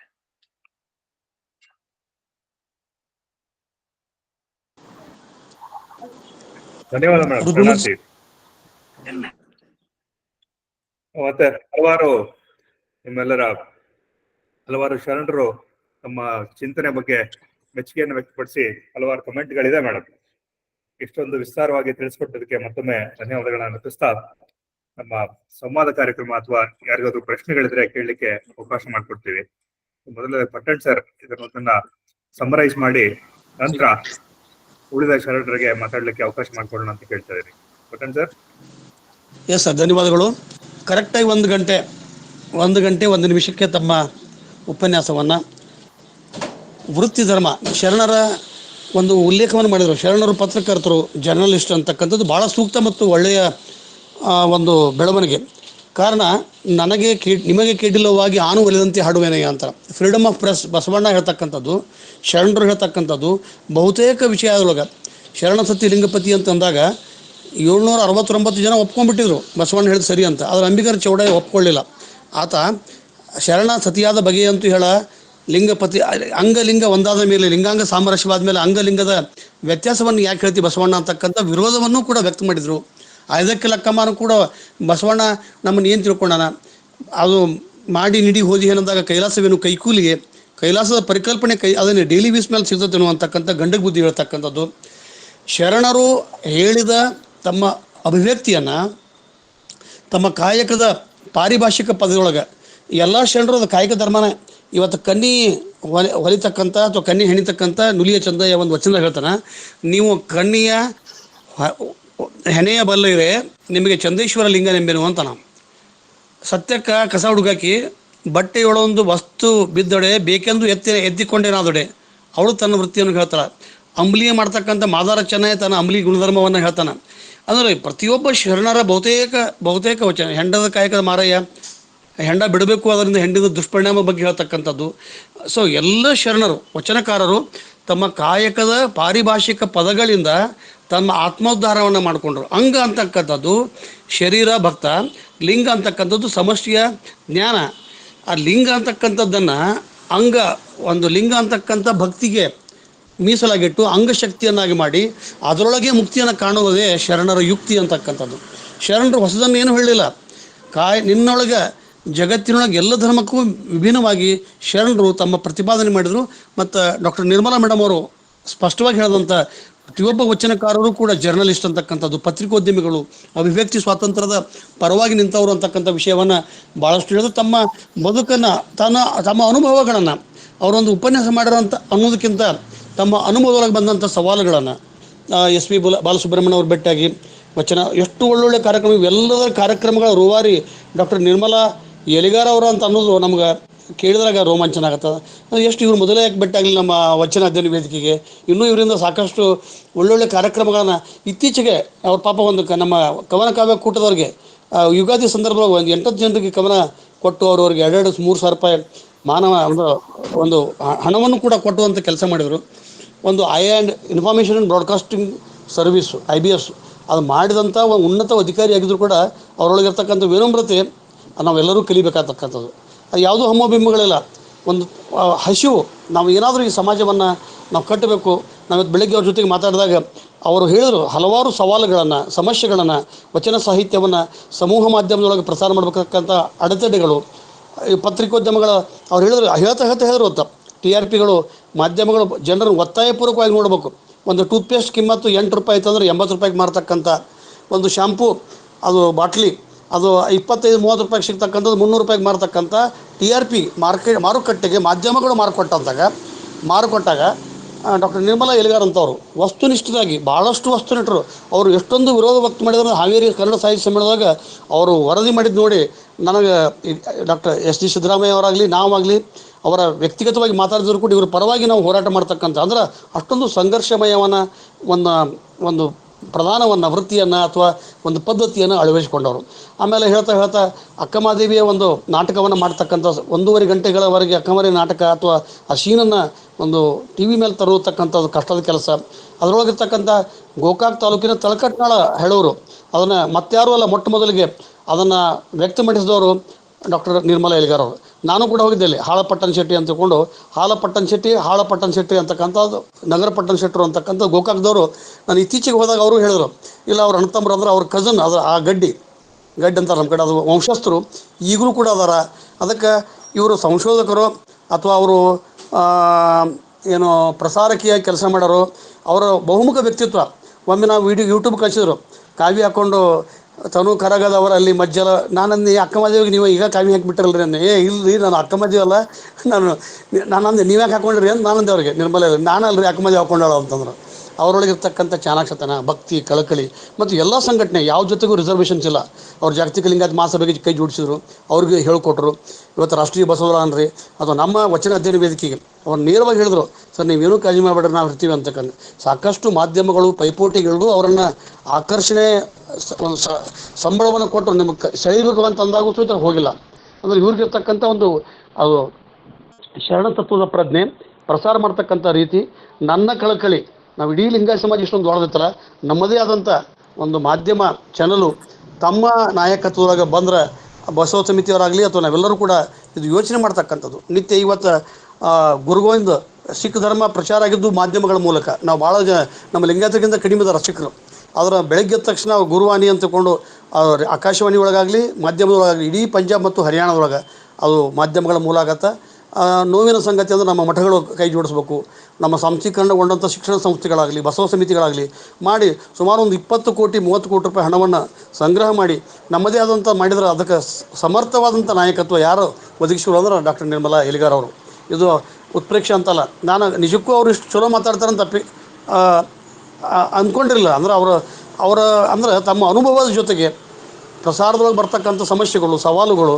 ಯಾಕಂದರೆ ಎಲ್ಲ ಕೇಂದ್ರ ಸರ್ಕಾರದೊಳಗೆ ಇರ್ತುಕೊಂಡು ಬಸವಣ್ಣನ ಹೋಗಿ ಇವತ್ತು 32 ಚಾನಲ್ಗಳನ್ನು ಏಕಕಾಲಕ್ಕೆ ಮೋದಿಯವರು ಒಂದು 23 ಭಾಷೆಗಳಲ್ಲಿ ತರ್ಜುಮೆಗೊಂಡಂಥ ವಚನ ಸಾಹಿತ್ಯವನ್ನು 32 ವಚನಗಳು ಎಷ್ಟೊಂದು ಲಿಂಕ್ ಇತ್ತು ನೋಡ್ರಿ. ಅದು ಎಲೆಯ ಮರೆಯಕಾಯಿ. ಕೆಲವು ಮಂದಿ ಏನು ಮಾಡ್ತಾರೆ ಅಂದ್ರೆ ಸಣ್ಣ ಕೆಲಸ ಮಾಡಿ ದೊಡ್ಡ ಪ್ರಸಾರ ತೊಗೊತಾರೆ. ಇವರು ಭಾಳಷ್ಟು ಕೆಲಸ ಮಾಡಿ ಆಧಾರ ತಕ್ಕಂಗೆ ತೊಗೊಂಡಿಲ್ಲ ಅಂತಕ್ಕಂಥದ್ದು. ಅದಕ್ಕೆ ನಿರ್ಮಲಾ ಮೇಡಮ್ ನಿಮ್ಮ ಜೊತೆಗೆ ನಾವು ವಚನ ಅಧ್ಯಯನ ವೇದಿಕೆ ಎಲ್ಲ ಸದಸ್ಯರು ನಿಮ್ಮೊಂದಿಗಿದ್ದೇವೆ. ನಮ್ಮದೇ ಆದಂಥ ಒಂದು ಮಾಧ್ಯಮ ಇವತ್ತು ಯೂಟ್ಯೂಬ್ ಚಾನಲ್ ತೆಗಿತಾರೆ. ಇವತ್ತು 2-3 ಮಿಲಿಯನ್ ಫಾಲೋವರ್ಸ್ ಇರ್ತಾರೆ. ಸೊ ತಾವೇನಾದರೂ ಹಂಗಿತ್ತಂದ್ರೆ ನಮ್ಮಿಂದ ಇವತ್ತು ನಮ್ಮ ರುದ್ರಮೂರ್ತಿಯವರಾಗಲಿ, ರಾಜಣ್ಣ ಆಗಲಿ, ನಮ್ಮ ತಂಡದ ಎಲ್ಲ ಸದಸ್ಯರು, ದಾನಮ್ಮ, ಸುಧಾ ಮೇಡಮು, ನಮ್ಮ ಇಡೀ ತಂಡದ ಸದಸ್ಯರು ಎಲ್ಲ ದೃಷ್ಟಿಯಿಂದ ತಮ್ಮ ಜೊತೆಗೆ ಸಹಾಯ ಸಹಕಾರ ಮಾಡ್ತೀವಿ. ಅದಕ್ಕೆ ಮುಂದಿನ ದಿನದೊಳಗೂ ಕೂಡ ಈ ಎಲ್ಲವನ್ನು ನೀವು ಪತ್ರಿಕೆ ತೊಗೊಂಡ್ರಿ, ಟಿ ವಿ ತೊಗೊಂಡ್ರಿ, ಆಕಾಶವಾಣಿ ತೊಗೊಂಡ್ರಿ, ಮತ್ತು ಅಷ್ಟೇ ಅಲ್ಲ ತಮ್ಮ ಅನುಭವ, ತಮ್ಮ ಬಾಲ್ಯದೊಳಗೆ ಮಲ್ಲಿಕಾರ್ಜುನ ಮನ್ಸೂರ್ ಜೊತೆಗೆ ತಮ್ಮ ಒಡನಾಟವನ್ನು, ತಮ್ಮ ಅಜ್ಜ, ತಮ್ಮ ತಂದೆಯವ್ರ ಬಗ್ಗೆ ನನಗೆ ನೇರವಾಗಿ ಪರಿಚಯ ಇತ್ತು. ಭಾಳ ಕನ್ನಡಾಭಿಮಾನಿಗಳು, ಅವರ ಅಷ್ಟೇ ಗಟ್ಟಿಯಾಗಿ ಮಾತಾಡ್ತಕ್ಕಂಥ ವ್ಯಕ್ತಿಗಳು. ಆ ಒಂದು ಆನುವಂಶಿಕ ಗುಣಗಳು ನಿಮ್ಮೊಳಗೆ ಬಂದವು. ತಮ್ಮಿಂದ ಈ ಜಂಗಮ ಪ್ರಜ್ಞೆ ಇನ್ನೂ ಜಾಗೃತ ಆಗಲಿ ಅಂತಕೊಂಡು ಕೇಳ್ತಾ, ಮುಂದಿನ ದಿನದೊಳಗೂ ಕೂಡ ತಮಗೆ ಸಮಯ ಸಿಕ್ಕಾಗ, ಯಾಕಂತ ನಾವು ಭಾಳ ಭಾಳ ಬಿಜಿ ಹಾಕಿರಿ. ಈ ಬಿಜಿ ಶೆಡ್ಯೂಲ್ನೊಳಗೂ ಕೂಡ ಇವತ್ತು ಪಾಪ ಅವರು ವೃತ್ತಿಯಿಂದ ನಿವೃತ್ತರಾದಂಥ ದಿನ. ಇವತ್ತೇ ಅವರು ವೃತ್ತಿಯೊಳಗೆ ತಾವು ಗಟ್ಟಿ ಆದರು. ಅಂದ್ರೆ ಇವತ್ತು ನಿವೃತ್ತಿ ಆಗಲಿಲ್ಲ, ಇವತ್ತು ನಿಜವಾಗಿ ವೃತ್ತಿಗೆ ಸೇರಿಕೊಂಡ್ರು. ಅದು ಶರಣ ಧರ್ಮ, ಕಾಯಕ ಧರ್ಮ ಅಂತಕ್ಕಂಥದ್ದು ಹೇಳಿದೆ. ತಮಗೆ 100 ವರ್ಷದ ಆಯುಷ್ಯ ಕನಸು ತಮ್ಮ ಮಗಳಿಗೆ, ತಮ್ಮ ಮನೆಯವರಿಗೆ, ಕುಟುಂಬಕ್ಕೆ ಬಸವಾದಿ ಶರಣರು ಅವರಿಗೆ ತಮ್ಮ ಆಶೀರ್ವಾದ ಹರಕೆಗಳು ಇರಲಿ. ಪಾಪ ನೀವು ಹೇಳ್ತಾ ಹೇಳಿದ್ರೆ ನಮ್ಮ ಹರಕೆ ಆಶೀರ್ವಾದ, ನಮ್ಗಿಂತ ದೊಡ್ಡವರು ನೀವು. ಅದು ನಿಜವಾದ ಕಿಂಕರನ ಆದಾಗ ಶಂಕರನಾಗಂತಾನ. ಇವನು ಮೊದಲು ಕಿಂಕರನಾಗು, ಶಂಕರ ತಾನೇ ಆಕೆ ಅಂತ ಆ ಒಂದು ತತ್ವದೊಳಗೆ ನಂಬಿಕೆ ಇಟ್ಟವರು. ನಾವು ಬೆಂಗಳೂರಲ್ಲಿ ನೋಡಿದಾಗ ಎಷ್ಟು ಸರಳವಾಗಿ ಇವರು ಇಂಥ ಕ್ಲಾಸ್ 1 ಆಫೀಸರ್ ಎಷ್ಟು ಸರಳವಾಗಿ ಬಂದುಬಿಡ್ತಾರೆ ಅಂತ ತಿಳ್ಕೊಂಡು, ನಾನು ಸಿದ್ದಪ್ಪ ಬಾಗಲಕೋಟೆ ಬಂದಾಗ ಎಷ್ಟು ಜನ ನಮ್ಮ ಸುಧಾ ಪಾಟೀಲ್ ಮೇಡಮ್ ಅವರಿದ್ದರು. ಅಗದಿ ಸರಳವಾಗಿ ಬಂದು ಮಾಡಿಕೊಂಡು ನಗೆ ನೋವು ಯಾವುದೂ ಹಮ್ಮು ಬಿಮ್ಮುಗಳಿಲ್ಲ. ನಮ್ಮ ಸಿದ್ದರಾಮಯ್ಯ ಸರ್ ಇದ್ದರು, ಅವತ್ತು ಎಸ್ ಜಿ ಸಿದ್ದರಾಮಯ್ಯ ಅವರು ಅಷ್ಟು ಸರಳವಾಗಿ ನಮ್ಮ ಜೊತೆಗಿದ್ದಾರೆ. ದಯವಿಟ್ಟು ಈ ವಚನ ಚಳುವಳಿಗೆ ಅದರೊಳಗೆ ನಾನು ವಿಶೇಷವಾಗಿ ನಾನು ಭಾಳ ಸಲ ಹೇಳ್ತೀನಿ, ಪರಿಷ್ಕರಣೆ, ವಚನಗಳ ಶುದ್ಧೀಕರಣ. ಇವತ್ತು ನೋಡಿರಿ ಪಠ್ಯಕ್ರಮದೊಳಗೆ ವೀರಶೈವದ ಬದಲಾಗಿ ಲಿಂಗಾಯತ ಬಳಸಿದ್ದಕ್ಕಾಗಿ ದೊಡ್ಡ ಗದ್ದಲವನ್ನು ಮಾಡಾಕ್ತಾರೆ ಮಠಾಧೀಶರು. ಅಂದರೆ ಎಷ್ಟೊಂದು ಅವರ ತಮ್ಮ ಅಸ್ಮಿತೆ ತಮ್ಮ ಏನೋ ಅಳಗಾಡಿದ್ರಪ್ಪ. ನಮಗೆ ಬಸವಣ್ಣ ಬೇಡ ವೀರಶೈವ ಬೇಕು ಅಂತಕ್ಕಂಥ ಒಂದು ಹುನ್ನಾರ ನಡೆದಿದೆ. ಅದಕ್ಕೆ ನಾವೆಲ್ಲರೂ ವಚನ ತತ್ವನಿಷ್ಠರು ಇದಕ್ಕೆ ಧ್ವನಿ ಎತ್ತಬೇಕು, ಹೋರಾಟ ಮಾಡಬೇಕು. ಅದಕ್ಕೆ ತಾವೆಲ್ಲ ನಮ್ಮ ಕಾರ್ಯಗಳಿಗೆ ಡಾಕ್ಟರ್ ನಿರ್ಮಲಾ ಎಲಿಗಾರ್ ಇರ್ತಾರೆ ಅಂತ ತಿಳ್ಕೊಂಡು ಅವರಿಗೆ ಮತ್ತೊಮ್ಮೆ ನಾವು ಭಾಳ ತ್ರಾಸು ಕೊಟ್ವಿ. ಅಂದರೆ ಅವ್ರಿಗೆ ಬರ್ರಿ ಮೇಡಮ್ ಬರ್ರಿ ಡಿಮ್ಯಾಂಡ್ ಯಾವಾಗೈತ್ರಿ, ಇನ್ನೂ 1 ತಿಂಗಳು 2 ತಿಂಗಳಿಂದ ಹೇಳಕತ್ತೀರಿ ಅಂತ ತಿಳ್ಕೊಂಡು ಅವ್ರಿಗೆ ಹೇಳ್ತಾ, ಅದು ಕಾಕತಾಳಿ ಅನ್ನೋಂಗೆ ಇವತ್ತು 30 ಜೂನು ಅವರಿಗೆ ನಿವೃತ್ತಿಯ ದಿನ. ಅವೆಲ್ಲ ಕಾರ್ಯಕ್ರಮ ಇವತ್ತು 8 ಕಾರ್ಯಕ್ರಮ ಬಿಟ್ಟುಕೊಟ್ಟು ನಮ್ಮ ಕಾರ್ಯಕ್ರಮಗಳನ್ನು ಅವ್ರು ಒಪ್ಕೊಂಡಾರ. ಅವರಿಗೆ ಧನ್ಯವಾದ ಹೇಳಿದ್ರೆ ಸಾಣದಾಗ್ಬೋದು, ಅದಕ್ಕಿಂತ ಕೃತಜ್ಞತೆ ಅನ್ನೋದು ಸಾಣದಾಗ್ಬೋದು. ಅದು ಒಂದು ಲಿಂಗ ಮೆಚ್ಚಿ ಹೌದೌದು ಏನಬೇಕು ಅಂತಾರಲ್ಲ, ಆ ರೀತಿಯಾಗಿ ಬದುಕತಕ್ಕಂಥವ್ರು ಅಂದ್ರೆ ನಿರ್ಮಲಾ ಎಲಿಗಾರ್ ಅವರು. ಮುಂದಿನ ದಿನದೊಳಗೂ ಕೂಡ ಅವರೆಲ್ಲ ಕೃತಿಗಳು ಬರಲಿ.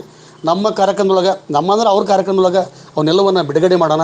ಅಕ್ಕನ ಅರಿವಿನ ತಂಡದ ಹಿರಿಯ ಸದಸ್ಯೆ ಅಕ್ಕ ಆಗಿ, ಮಾರ್ಗದರ್ಶಿಕೆ ಆಗಲಿ, ನಮ್ಮ ಜೊತೆಗೆ ಕೆಲಸ ಮಾಡಲಿ ಅಂತ ಅವ್ರಿಗೆ ಭಕ್ತಿಯಿಂದ ಕೇಳಿಕೊಂಡು ನನ್ನ ಮಾತಿಗೆ ವಿರಾಮ ಹೇಳ್ತೇನೆ. ಇನ್ನೂ 3 ಜನ ಹ್ಯಾಂಡಲ್ ಮಾಡಿದ್ದಾರೆ. ರತ್ನಕ್ಕ ಕಾದ್ರೋಳಿ ಅವರು ತಮ್ಮ ಅಭಿಪ್ರಾಯವನ್ನು ಸಂಕ್ಷಿಪ್ತವಾಗಿ ಹೇಳಲಿ ಅಂತ ಅವ್ರು ಕೇಳ್ಕೊಂಡು. ಶ್ರೀ ಗುರು ಬಸವಲಿಂಗಾಯ ನಮಃ. ಸರ್ವರಿಗೆ ಶರಣಾರ್ಥಿಗಳು.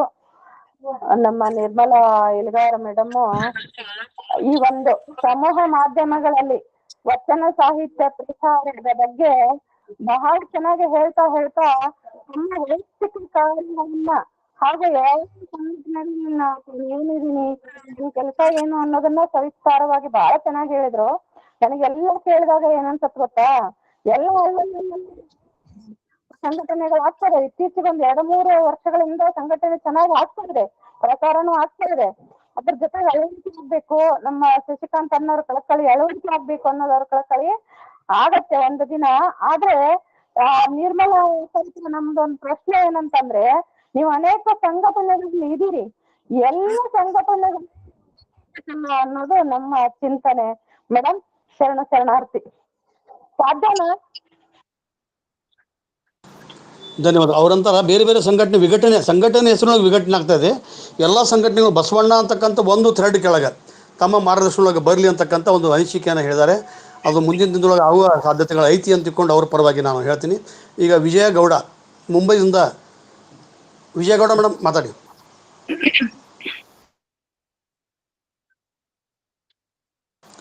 Vijayagowda madam.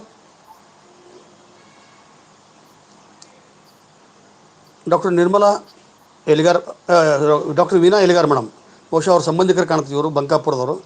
Doctor Veena Eligar madam ಮಾತಾಡಿ. ಎಲ್ಲರಿಗೂ ಶರಣಾರ್ಥಿಗಳು. ಮೊಟ್ಟ ಮೊದಲನೇದಾಗಿ ಡಾಕ್ಟರ್ ನಿರ್ಮಲಾ ಎಲಿಗಾರ ಮೇಡಮ್ ಅವ್ರಿಗೆ ಇವತ್ತು ನಿವೃತ್ತಿಯ ದಿನ, ಅವ್ರಿಗೆ ಹೃತ್ಪೂರ್ವಕವಾದಂತ ಶುಭಾಶಯಗಳು, ಅಭಿನಂದನೆಗಳನ್ನು ಸಲ್ಲಿಸ್ತೇನೆ. ಮತ್ತು ಬಹಳಷ್ಟು ಚೆನ್ನಾಗಿ ಮಾತಾಡಿದ್ರಿ ಮೇಡಮ್. ಮತ್ತೆ ನಾನು ಎಲಿಗಾರ ಅಂದಾಗ ಎಲ್ಲಾರು ನನಗೆ ನಿಮ್ ಹೆಸರು ನನಗೆ ಕೇಳೋರು, ನಿರ್ಮಲಾ ಎಲಿಗಾರ್ ಅವ್ರು ನಿಮ್ಗೆ ಏನಾಗ್ಬೇಕ್ರಿ, ನಿಮ್ ಒಳಗಿದ್ದಾಗೂ ಕೇಳೋರು, ನಾನ್ ಧಾರವಾಡಕ್ ಬಂದಾಗೂ ಕೇಳೋರು. ವಿಚಿತ್ರ ಅಂದ್ರೆ ಮೇಡಮ್ ಅವರು ನಾವು ಇಲ್ಲಿವರೆಗೂ ಒಮ್ಮಿನೂ ಭೇಟಿಯಾಗಿಲ್ಲ, ಆದ್ರೆ ಅವ್ರ ಬಗ್ಗೆ ನನಗೆ ಸಾಕಷ್ಟು ಪರಿಚಯ ಇದೆ. ನನ್ನ ಪರಿಚಯ ಅವ್ರಿಗೆ ಇರ್ಲಿಕ್ಕಿಲ್ಲ. ಆದ್ರೆ ಇವತ್ತು ಅಕ್ಕನ ಅರಿವಿನ ವೇದಿಕೆ ನೋಡುವಂತಹ ಸೌಭಾಗ್ಯ ಅಂತಾನೆ ನಾನು ಅನ್ಕೊಂತೀನಿ. ಆಮೇಲೆ ತಮ್ಮ ಮಾತುಗಳನ್ನ ಕೇಳೋದು ಬಹಳ ನನಗೆ ಸಂತೋಷವನ್ನ ಕೊಡ್ತು. ಮತ್ತೆ ಎಲ್ಲಕ್ಕಿಂತಲೂ ಹೆಚ್ಚಾಗಿ ನನಗೆ ನಿಜವಾಗ್ಲೂ ಅಭಿಮಾನ ಅನಿಸ್ತು ಇವತ್ತು. ಯಾಕಂದ್ರೆ ಶರಣ ಸಾಹಿತ್ಯದ ಪ್ರೀತಿ ಅದು ನನ್ನ ಬಾಲ್ಯದ್ದು. ನಾನು ಹುಟ್ಟಿ ಬೆಳೆದ ಪರಿಸರ ಅನ್ರಿ, ನಮ್ಮ ತಂದೆ ತಾಯಿ ಮನೆತನ ಮಠದ ಪರಿಸರದೊಳಗೆ ಬೆಳೆದವರು. ನಾನೇನು ಅನ್ಕೊಂತಿದ್ದೆ, ನಾನೇನ್ ಮಾಡಬಹುದು ಮಾಡಬಲ್ಲೆ, ಅದನ್ನೆಲ್ಲ ಮೇಡಮ್ ಅವರು ಇಡೀ ತಮ್ಮ ಜೀವನದ ಉದ್ದಕ್ಕೂ ಮಾಡಿದ್ದು ನೋಡಿ ನಿಜವಾಗ್ಲೂ ನಿಮ್ಮೊಳಗೆ ನಾನೇ ಪರಕಾಯ ಪ್ರವೇಶ ಮಾಡಿ ಆ ಖುಷಿಯನ್ನ ನಾನು ಇವತ್ತು ಅನುಭವಿಸ್ತೆ ಅಂತ ನನ್ಗನಿಸ್ತು ಅಂತ. ಮತ್ತು ಒಂದು ಹೆಮ್ಮೆಯ ವಿಷಯ ಅಂದ್ರೆ ವಚನ ನೀವು ಸರ್ ಹೇಳಿದಾಗೆ ಅದು ಯಾವ್ದೋ ವಿಷಯವನ್ನ ನೀವು ಮಾತಾಡ್ಲಿಲ್ಲ, ನಿಮ್ಮ ಜೀವನಾನುಭವನ್ನ ನೀವು ಹಂಚ್ಕೊಂಡ್ರಿ. ಮತ್ತೆ ನೀವು ವಚನ ಸಾಹಿತ್ಯಕ್ಕೆ ಎಷ್ಟೊಂದು ಕೆಲಸ ಮಾಡಿದಿರಲ್ಲ, ಅದು ನಿಜವಾಗ್ಲೂ ಚಪ್ಪಾಳೆ ತಟ್ಟುವಂತ ಕೆಲಸ ಅಂತ ನಾನು ಅನ್ಕೊಂತೇನೆ. ಯಾಕಂದ್ರೆ ಒಬ್ಬ ಹೆಣ್ಣಾಗಿ, ಒಬ್ಬ ಅಧಿಕಾರಿಯಾಗಿ ವಚನ ಸಾಹಿತ್ಯದ ಪ್ರೀತಿಯನ್ನ ಇಟ್ಕೊಂಡು, ಅದು ಕಾವ್ಯ ಇರ್ಲಿ, ಸಂಗೀತ ಇರ್ಲಿ, ನಾಟಕ ಇರ್ಲಿ, ನಿರ್ದೇಶನ ಇರ್ಲಿ, ಎಲ್ಲದ್ರೊಳಗು ನೀವು ಕೆಲಸ ಮಾಡಿದಿರಲ್ಲ ಮೇಡಮ್. ನಿಜವಾಗ್ಲೂ ನಾನು ಸರ್ ಹೇಳದಂಗೆ ಇಷ್ಟು ದಿನ ನೀವ್ಯಾಕೆ ನನಗೆ ಭೇಟಿ ಆಗ್ಲಿಲ್ಲ ಅಂತ, ಬರೀ ದೂರದಿಂದಲೇ ನಾವು ಉಳ್ಕೊಂಡ್ಬಿಟ್ವಿ ನಿಮ್ಮನ್ನ ಭೇಟಿ ಆಗುವಂತ ಪ್ರಸಂಗ. ನೀವು ಹೇಳದಾಗೆ ನಾವು ಬೇಗನೆ ಅಕ್ಕನ ಅರಿವಿನವ್ರು ಎಲ್ಲರೂ ಕೂಡೋಣ, ಭೇಟಿ ಆಗೋಣ. ಮತ್ತೆ ಇನ್ನೊಂದು ನಾನು ನಿಮ್ಮಲ್ಲಿ ಕಂಡದ್ದು ಅಂದ್ರೆ ನಿಮ್ಮಲ್ಲಿರುವಂತ ವಿನಯತೆ, ಅದು ನನಗೆ ಬಹಳ ಇಷ್ಟ ಆಯ್ತು ಮೇಡಮ್. ಎಷ್ಟೊಂದು ಕೆಲಸ ಮಾಡಿರಿ, ಎಷ್ಟೊಂದು ಸಾಧನೆ ಮಾಡಿರಿ. ಆ ವಿದ್ಯೆಗೆ ವಿನಯ ಇದ್ದಾಗ ಮಾತ್ರ ಅದಕ್ಕೊಂದು ಬೆಲೆ ಇರ್ತದೆ ಅನ್ನೋದನ್ನ ನಾವು ಕೇಳಿದೀವಿ. ಆದ್ರೆ ಇವತ್ತು ನಾನು ನೋಡಿದಂತ ಅನುಭವ ನನಗಾಯ್ತು. ಇಷ್ಟೊಂದು ಸಾಧನೆಗಳ ಹಿನ್ನೆಲೆಯಲ್ಲೂ ಕೂಡ ನಿಮ್ಮಲ್ಲಿರುವಂತ ಸೌಜನ್ಯ ಅದು ನಾವು ಕಲ್ಕೋಬೇಕಾದದ್ದು ಅಂತ ನಾನು ಅನ್ಕೊಂತೇನೆ. ತಮ್ಮ ಮಾರ್ಗದರ್ಶನ, ನಿಮ್ಮಂಥವ್ರು ಅಕ್ಕನ ಅರಿವಿನ ವೇದಿಕೆಗೆ ಬಂದು ಹಲವಾರು ಕನಸುಗಳನ್ನು ಇನ್ನೂ ನೀವು ಇಟ್ಕೊಂಡಿದ್ದೀರಿ. ಆ ಕನಸಿಗೆ ಕೈ ಜೋಡಿಸುವಂತ ಕೆಲಸ ನಮ್ಮಿಂದ ನಿಮ್ಮ ಮಾರ್ಗದರ್ಶನದಲ್ಲಿ ಆದ್ರೆ, ಪಟ್ಟಣ್ ಸರ್ ಅವರ ಮಾರ್ಗದರ್ಶನದಲ್ಲಿ ಆದ್ರೆ ಅದೊಂದು ಸೌಭಾಗ್ಯ ಅಂತ ನಾನು ಅನ್ಕೊಂತೇನೆ ಮೇಡಮ್. ಬೇಗನೆ ನಾವೆಲ್ಲರೂ ಭೇಟಿ ಆಗೋಣ, ಕೂಡೋಣ, ಆ ಖುಷಿಯನ್ನು ಕೂಡ ನಾವು ಅನುಭವಿಸೋಣ ಅಂತ ಹೇಳ್ತಾ ಅವಕಾಶಕ್ಕೆ ಧನ್ಯವಾದಗಳು. ಮೇಡಮ್, ನನಗೂ ಆಗ್ಲಿಲ್ಲ, ಜನ ಕೇಳ್ತಾ ಇದ್ರು ಮಾತಾಡ್ರಿ ಮೇಡಮ್, ಮಾತಾಡ್ರಿ. ವೀಣಾ ಎಲಿಗಾರ್ ಏನಾಗ್ಬೇಕ್ರಿ ನಿಮ್ಗೆ ಅಂತ ಹಾ ನನ್ಗೂ ಕೇಳಿದ್ದಾರೆ. ನೀವ್ ಎಲ್ಲಿ ನೀವು ಮಂಜುಳಾ ಆನ್ಲೈನ್ ಸಂಬಂಧಗಳು ಬಂಕಾಪುರ ಅಂತ ಅಂದ ತಕ್ಷಣ ಅವರು ಹೇಳ್ತಿದ್ರು, ಅವರು ಆ ಕಡೆಯವರಿದ್ರಿ ಸಂಬಂಧಗಳನ್ನು ಇರ್ಬೇಕು ನೋಡ್ರಿ ಅಂತ ಹೇಳ್ತಿದ್ರು. ಇರ್ಬಹುದು, ಅದಕ್ಕೆ ಭೇಟಿ ಯಾಕಂದ್ರೆ ಆಗೋಣ ಮೇಡಮ್. ನಾವು ಸುಗ್ಗಾವಿ ಎಲ್ಲಿಗಾರು ಮೋಸ್ಟ್ಲಿ ಇರ್ಬೋದು. ಸೇರೋಣ ಮೇಡಮ್, ಆದಷ್ಟು ಮುಖಾಮುಖಿ ಆಗೋಣ. ಓಕೆ ಮೇಡಮ್, ಪಟನ್ ಸರ್ ಅವರು ಒಂದ್ ಖಂಡಿತ. ಕಾರ್ಯಕ್ರಮ ಮಾಡ್ಲಿ ಬೆಂಗಳೂರಲ್ಲಿ, ಸರ್ ಮಾಡಿ ಎಲ್ರು ಓಕೆ ಒಂದ್ಸಲ ಮೇಡಮ್. ಬರ್ರಿ ಧಾರವಾಡಕ್ಕೆ ಬರ್ರಿ ಮೇಡಮ್. ಓಕೆ ಮಾಡೋಣ, ಎಲ್ಲಿದ್ರು ಥ್ಯಾಂಕ್ ಯು ಮೇಡಮ್. ಈ ಡಾಕ್ಟರ್ ಜಯಶ್ರೀ ಪಟ್ಟಣ ನಿಮ್ಮ ಮಾತು ಕೇಳಿ ನಾನು ಭಾವುಕಳಾದೆ. ಅಯ್ಯೋ ಮೇಡಮ್, ಜಯಶ್ರೀ ಬರ್ರಿ ಪಟ್ಟಣ ಭೇಟಿ ಆಗೋಣ ಎಲ್ಲರೂ. ಖಂಡಿತ ಖಂಡಿತ. Okay madam. ಓಕೆ ಓಕೆ, ಧನ್ಯವಾದಗಳು. ಮತ್ತೆ ಯಾರಾದರೂ ಮಾತಾಡೋರಿದ್ರೆ ತಮ್ಮ ಅಭಿಪ್ರಾಯಗಳನ್ನು ಹೇಳ್ಕೊಳ್ಳಿದ್ರೆ ಹೇಳ್ಕೊಳ್ಳಿ.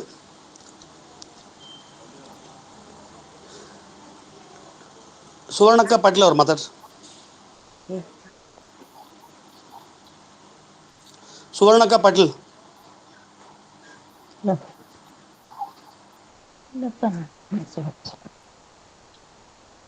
ಹಲೋ, ಮಾತಾಡ್ರಿ ಅವ್ರ. ಎಲ್ಲ ಸ್ವಾನುಭಾವದ ಈ ಒಂದು ಕಾರ್ಯಕ್ರಮದಲ್ಲಿ ಭಾಗಿಯಾದಂತಹ ಎಲ್ಲ ಶರಣ ಬಂಧುಗಳಿಗೆ ಶರಣಾರ್ಥಿಗಳು. ನಿಜವಾಗ್ಲೂ ಈ ದಿನ ಅಕ್ಕನವರು ಮಾತನಾಡಿದಂತಹ ಏನು ಸ್ಫೂರ್ತಿದಾಯಕ ವಿಚಾರಗಳು ಏನದವಲ್ಲ, ಎಲ್ಲರ ಹೃದಯವನ್ನು ಮುಟ್ಟಿ ಒಂದು ಜಾಗೃತಿಯನ್ನ, ವಚನದ ಒಂದು ಜಾಗೃತಿಯನ್ನ ಎತ್ತುವಂತಹ ಕೆಲಸವನ್ನು ಅಕ್ಕ ಮಾಡ್ತಾ ಇದ್ದಾರೆ. ಅವರ ಸ್ಫೂರ್ತಿಯ ಮಾತುಗಳು ಎಲ್ಲರಿಗೂ ಕೂಡ ಸ್ಫೂರ್ತಿಯನ್ನು ತಂದು ನಾವೆಲ್ಲರೂ ಕೂಡ ಆ ಒಂದು ಬಸವ ಚಳುವಳಿಗೆ ಪಾತ್ರರಾಗೋಣ ಅಂತೇಳಿ ಬಸವೇಶ್ವರರಲ್ಲಿ ಪ್ರಾರ್ಥನೆ ಮಾಡ್ತೀನಿ. ಶರಣಾರ್ಥಿಗಳು. Doctor Geeta Digge, Solapur university.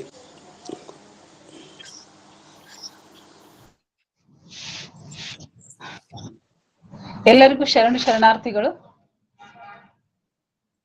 ನಿವೃತ್ತಿಯ ಜೀವನಕ್ಕೆ ನೀವು ಇವತ್ತ ಕೊನೆ ಇದನ್ ಮಾಡಿದ್ದಕ್ಕ ತಮ್ಗ ಮುಂದಿನ ವಿಶ್ರಾಂತ ಜೀವನಕ್ಕೂ ಸಹಿತ ಶುಭ ಹಾರೈಕೆಗಳನ್ನ ಹೇಳ್ತಾ, ಇವತ್ತಿನ ಈ ಉಪನ್ಯಾಸ ಕಾರ್ಯಕ್ರಮದೊಳಗೆ ನೀವು ಮಾಡಿದಂತಹ ಕೆಲವೊಂದು ಪ್ರಗತಿಪರ ವಿಚಾರಗಳು ಮತ್ತು ಆ ಒಂದು ವಿಚಾರಗಳ ಮೂಲಕ ತಮ್ಮ ಬಹುಮುಖ ವ್ಯಕ್ತಿತ್ವ ಅನ್ನುವಂತಹದ್ದು ನಮ್ಗ ಬಹಳಷ್ಟು ವಿಚಾರಗಳನ್ನ ತಿಳಿಸ್ಕೊಡುವಂತಹದ್ದು ಮಾಡ್ದು ಅಂತ ಹೇಳೋದಕ್ಕೆ ಇಷ್ಟಪಡ್ತೀನಿ. ಆಮೇಲೆ ನಾವು ಯಾವಾಗ್ಲೂ ಸಹಿತ ಆಕಾಶವಾಣಿ ಧಾರವಾಡ ಕೇಂದ್ರದೊಳಗಾಗ್ಲಿ ಮತ್ತು ಚಂದನ ವಾಹಿನಿ ಒಳಗ ತಮ್ಮ ಹೆಸರನ್ನ ನಾ ಕೇಳ್ತಾ ಇದ್ದೆ, ಕಾರ್ಯಕ್ರಮಗಳನ್ನ ಕೇಳ್ತಾ ಇದ್ದೆ. ಇವತ್ತ ತಮ್ಮನ್ನ ಸಮಕ್ಷಮವಾಗಿ ಆನ್ಲೈನ್ ದೊಳಗಾದ್ರೂ ಸಹಿತ ನೋಡಿ ಮಾತಾಡುವಂತಹ ಅವಕಾಶ ಸಿಕ್ತು. ಅದಕ್ಕಾಗಿ ಬಹಳಷ್ಟು ಏನಾದ್ರು ಖುಷಿ ಅನಿಸ್ತದ. ಆಮೇಲೆ ತಮ್ಮ ವಿಚಾರಗಳು, ನಮ್ಮ ಒಂದು ತಮ್ಮ ಅನೇಕ ಅನುಭವಗಳನ್ನ ಹೇಳ್ತಾ ಬಂದ್ರಿ. ಅವಾಗ ಹೇಳ್ತಾ ಬಂದಾಗ ನಮ್ಗ ಅನಿಸ್ತಾ ಇತ್ತು, ಈ ಗ್ರೂಪ್ನೊಳಗ್ ತಾವು ಇರುವುದು ನಮ್ಗೆಲ್ಲಾ ಹೆಮ್ಮೆಯ ವಿಷಯ ಅಂತ ಹೇಳಿ. ಅದಕ್ಕ ಸರ್ ಹೇಳ್ದಂಗ ನೀವು ಈ ಒಂದು ಗ್ರೂಪ್ ನ ಅಕ್ಕ ಅನ್ನುವಂತಹ ರೀತಿಯೊಳಗ ನಮಗ್ ಸತತ ಮಾರ್ಗದರ್ಶನವನ್ನ ಕೊಡ್ತಾ, ನಿಮ್ ರೀತಿಯಲ್ಲೇ ನಾವು ಎಲ್ಲಾ ಬೆಳಿಬೇಕು ಅಂತ ಅನ್ನುವಂತ ರೀತಿಯೊಳಗ ಮಾರ್ಗದರ್ಶನ ನಿರಂತರವಾಗಿ ಸಿಗ್ತಾ ಇರ್ಲಿ ಅಂತ ಹೇಳಿ ಹೇಳ್ತಾ, ತಮ್ಮ ವಿಶ್ರಾಂತ ಜೀವನಕ್ಕೂ ಸಹಿತ ಶುಭ ಹಾರೈಕೆಗಳನ್ನ ಹೇಳ್ತಾ ನನ್ನ 2 ಮಾತುಗಳನ್ನ. ನನಗೆ ಭಾಳ ಜನ ಮೆಸೇಜ್ ಹಾಕ್ಯಾರ, ಅವ್ರೇನು 60 ವರ್ಷ ಕಂಡಂಗೆ ಕಾಣಂಗಿಲ್ಲ, ಅವ್ರಂಗೆ ನಿವೃತ್ತಿ ಹಾಕಾರ್ರಿ ಅಂತಂದ್ರು. ನಾನು ಹೇಳಿದೆ, ಇಲ್ರಿ ಅವ್ರಿಗೆ ವಯಸ್ಸಾಗಿಲ್ಲ, ಇದು ಇಚ್ಛೆ, ಅವ್ರು ಸಮೀಪ ಬಂತು, ಇನ್ನೊಂದು ವರ್ಷ 2 ವರ್ಷ ಇತ್ತು ಕಾಣತೈತಿ. ಬಹುಶಃ ಅವರು ತಮ್ಮ ಬೇರೆ ಬೇರೆ ಯೋಜನೆಗಳನ್ನು ಹಾಕ್ಕೊಂಡು, ಮತ್ತು ಅದ್ರ ಡಿಫ್ರೆನ್ಸ್ ನಾನು ಕೇಳಿದೆ, ಯಾಕೆ ರೀ ಇಷ್ಟು ದೊಡ್ಡ ಇನ್ನೂ 2 ವರ್ಷ ಇತ್ತಲ್ಲ ಅಂತ ಕೇಳಿದಾಗ, ಸರ್ ಏನೂ ವ್ಯತ್ಯಾಸ ಆಗೋದಿಲ್ಲ, ನಾನು ನನ್ನ ನಿವೃತ್ತಿ ಜೀವನದೊಳಗೆ ನನ್ನ ಪ್ರವೃತ್ತಿಯನ್ನು ಬೆಳೆಸ್ಬೇಕಂತ ಕೆಲಸ ಮಾಡ್ಬೇಕಾಗೈತಿ, ನಾನು ಬಿಡ್ತೀನಿ ಅಂಥೇಳಿ ಪಾಪ ಹೇಳೋರಿಗೆ ಒಂದು 4-5 ತಿಂಗಳಿಂದ. ಜೂನ್ 30ಕ್ಕೆ ಮುಗೀತು. ಅದಕ್ಕೆ ಅವರು ಏನು ಸಹಜ ಸೇವಾ ನಿವೃತ್ತಿ ಅಲ್ಲ, ಅದು ತಾವಾಗಲೇ ಇಚ್ಛೆಯಿಂದ ಕೆಲಸವನ್ನು ಬಿಟ್ಟವರು ಭಾಳ ಕಡಿಮೆ ಜನ ಇಂಥವ್ರು. ನಮ್ಮ ವಚನ ಅಧ್ಯಯನ ವೇದಿಕೆಗೆ ಒಂದು ಒಳ್ಳೆಯ ಆಸ್ತಿ, ಬೌದ್ಧಿಕ ಸಂಪತ್ತು ನಿರ್ಮಲಾ ಎಲಿಗಾರ್ ಮೇಡಮ್ ಅವರು ಅಂತಕ್ಕಂಥದ್ದು ನಾನು ಹೇಳ್ತಾ ಇದ್ದೀನಿ. ಈಗ J C. Kololgi madam, professor of philosophy, Karnataka college, doctor J C. Kololgi. ನಮಸ್ತೆ ಸರ್.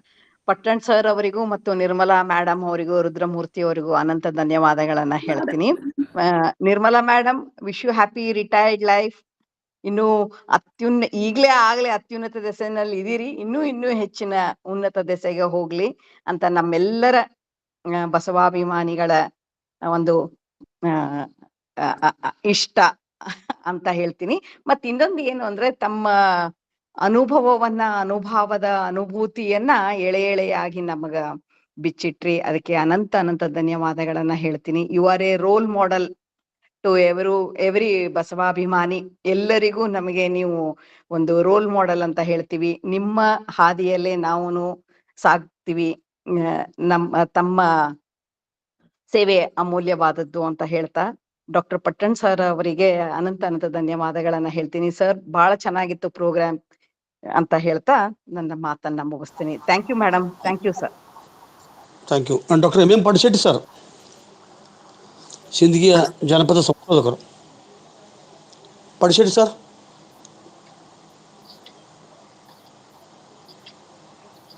ಎಲ್ಲರಿಗೂ ಶರಣಾರ್ಥಿಗಳು. ಯಲಗಾರ್ ಮೇಡಮ್ ಅವರ ಮಾತುಗಳ ಕೇಳಿ ಬಹಳ ಸಂತೋಷ ಆಯ್ತು.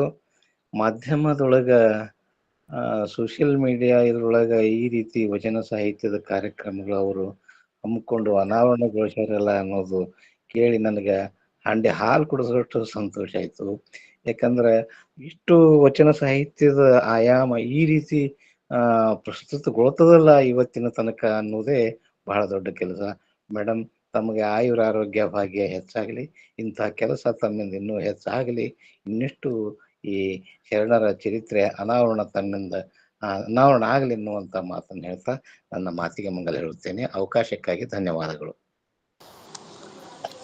Doctor Nagaraj sir. ಎಲ್ಲರಿಗೂ ಸರ್ ನಮಸ್ತೆ. ಎಲ್ಲರಿಗೂ ನಮಸ್ತೆ. ನಿರ್ಮಲಾ ಮೇಡಮ್ ಅವ್ರಿಗೆ ತುಂಬಾ ಧನ್ಯವಾದಗಳು. ಬಹಳ ಎಳೆಯಾಗಿ ಬಹಳ ಚೆನ್ನಾಗಿ ಹೇಳಿದ್ರಿ ಮೇಡಮ್. ನಿಮ್ಮ ಅನುಭವ ತುಂಬಾ ಉತ್ತಮವಾಗಿತ್ತು madam. Sir, Shashikant Pattan sir, ನನಗೆ ಈ ಒಂದು ಟಾಪಿಕ್ ಕೇಳಿದ ತಕ್ಷಣ ಹಾಗೆ ನನ್ನ ಮನಸ್ಸಲ್ಲಿ ಮೂಡಿರುವಂತ ಒಂದು ಭಾವನೆ ಏನಾಗಿತ್ತಂದ್ರೆ ಸರ್, ನಿನ್ನೆ ನಾನು ನೋಡಿದಾಗ ಯಾಕೆ ನಾವು ಮತ್ತೊಂದ್ಸರಿ ಈಗ ಏನಾದ್ರೂ ಒಂದ್ ಸ್ವಲ್ಪ ಧಾರಾವಾಹಿಗಳ ಮೂಲಕ ಈ ಶರಣರ ಚರಿತ್ರೆಯನ್ನ ಮುಟ್ಟಿಸುವಂತ ಕೆಲಸ ಮಾಡೋದಕ್ಕೆ ಏನಾದ್ರೂ ನಾವು ಪ್ರಯತ್ನ ಮಾಡ್ಬೋದಾ ಅಂತ ಸರ್. ಅದಕ್ಕೆ ಸಂಬಂಧಪಟ್ಟಂಗೆ ಏನ್ ಕಾಂಟ್ರಿಬ್ಯೂಷನ್ ಬರ್ತೈತಿ ಎಲ್ಲರೂ ಸೇರಿ ಕಾಂಟ್ರಿಬ್ಯೂಷನ್ ಮಾಡ್ಕೊಂಡು ಅಟ್ಲೀಸ್ಟ್ ಒಂದು 100 ಸಂಚಿಕೆಯನ್ನು ಇಟ್ಕೊಂಡು ಸರ್, ಯಾವ್ದಾದ್ರು ಒಂದು ಪ್ರತಿಷ್ಠಿತ ಚಲನ್ ಅವರಿಗೆ ನಾವು ಭೇಟಿ ಹಾಕೊಂಡು ಏನಾದ್ರು ಮಾಡ್ಬೋದಾ ಸರ್ ಅಂತ ಒಂದ್ ಇದು ಸರ್. ಯಾಕಂದ್ರೆ ಎಲ್ಲ ಕೆಲವೊಂದು ಈಗ ನಾವು ಜಾತಿ ಆಧಾರಿತವಾಗಿ ಅಥವಾ ಧಾರ್ಮಿಕವಾಗಿ ಕೆಲವೊಂದು ವ್ಯಕ್ತಿ ಮತ್ತು ಶಕ್ತಿಗಳನ್ನ ಇತ್ತೀಚಿನ ದಿನಮಾನಗಳಲ್ಲೆಲ್ಲ ನಾವು ಈಗ ಧಾರಾವಾಹಿಗಳಲ್ಲಿ ನೋಡ್ತಾ ಇದೀವಿ ಸರ್.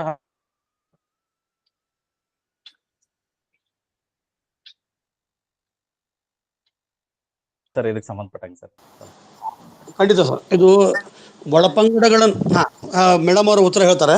ಯಾಕಂದರೆ ಅವ್ರು ತಾಂತ್ರಿಕವಾಗಿ ಸಾಹಿತ್ಯಿಕವಾಗಿ ಎರಡೂ ಅಂದ್ರೆ ನಮಗೇನು ಅಡ್ವಾಂಟೇಜ್ ಅಂತಂದರೆ 37 ವರ್ಷಗಳ ಸಮಗ್ರವಾಗಿ ಈ ದೂರದರ್ಶನ ಮತ್ತು ಆಕಾಶವಾಣಿ ಒಳಗೆ ಕೆಲಸ ಮಾಡಿರ್ತಕ್ಕಂಥ ಡಾಕ್ಟರ್ ನಿರ್ಮಲಾ ಅವ್ರ ಮುಂದೆ ಬಹುಶಃ ಅವರ ಅನುಭವದ ಮುಂದೆ ನಾವು ಇನ್ನೂ ಸಣ್ಣವರು LKG ಸ್ಟೂಡೆಂಟ್ ಅಂದರೂ ಅಡ್ಡಿಲ್ಲ.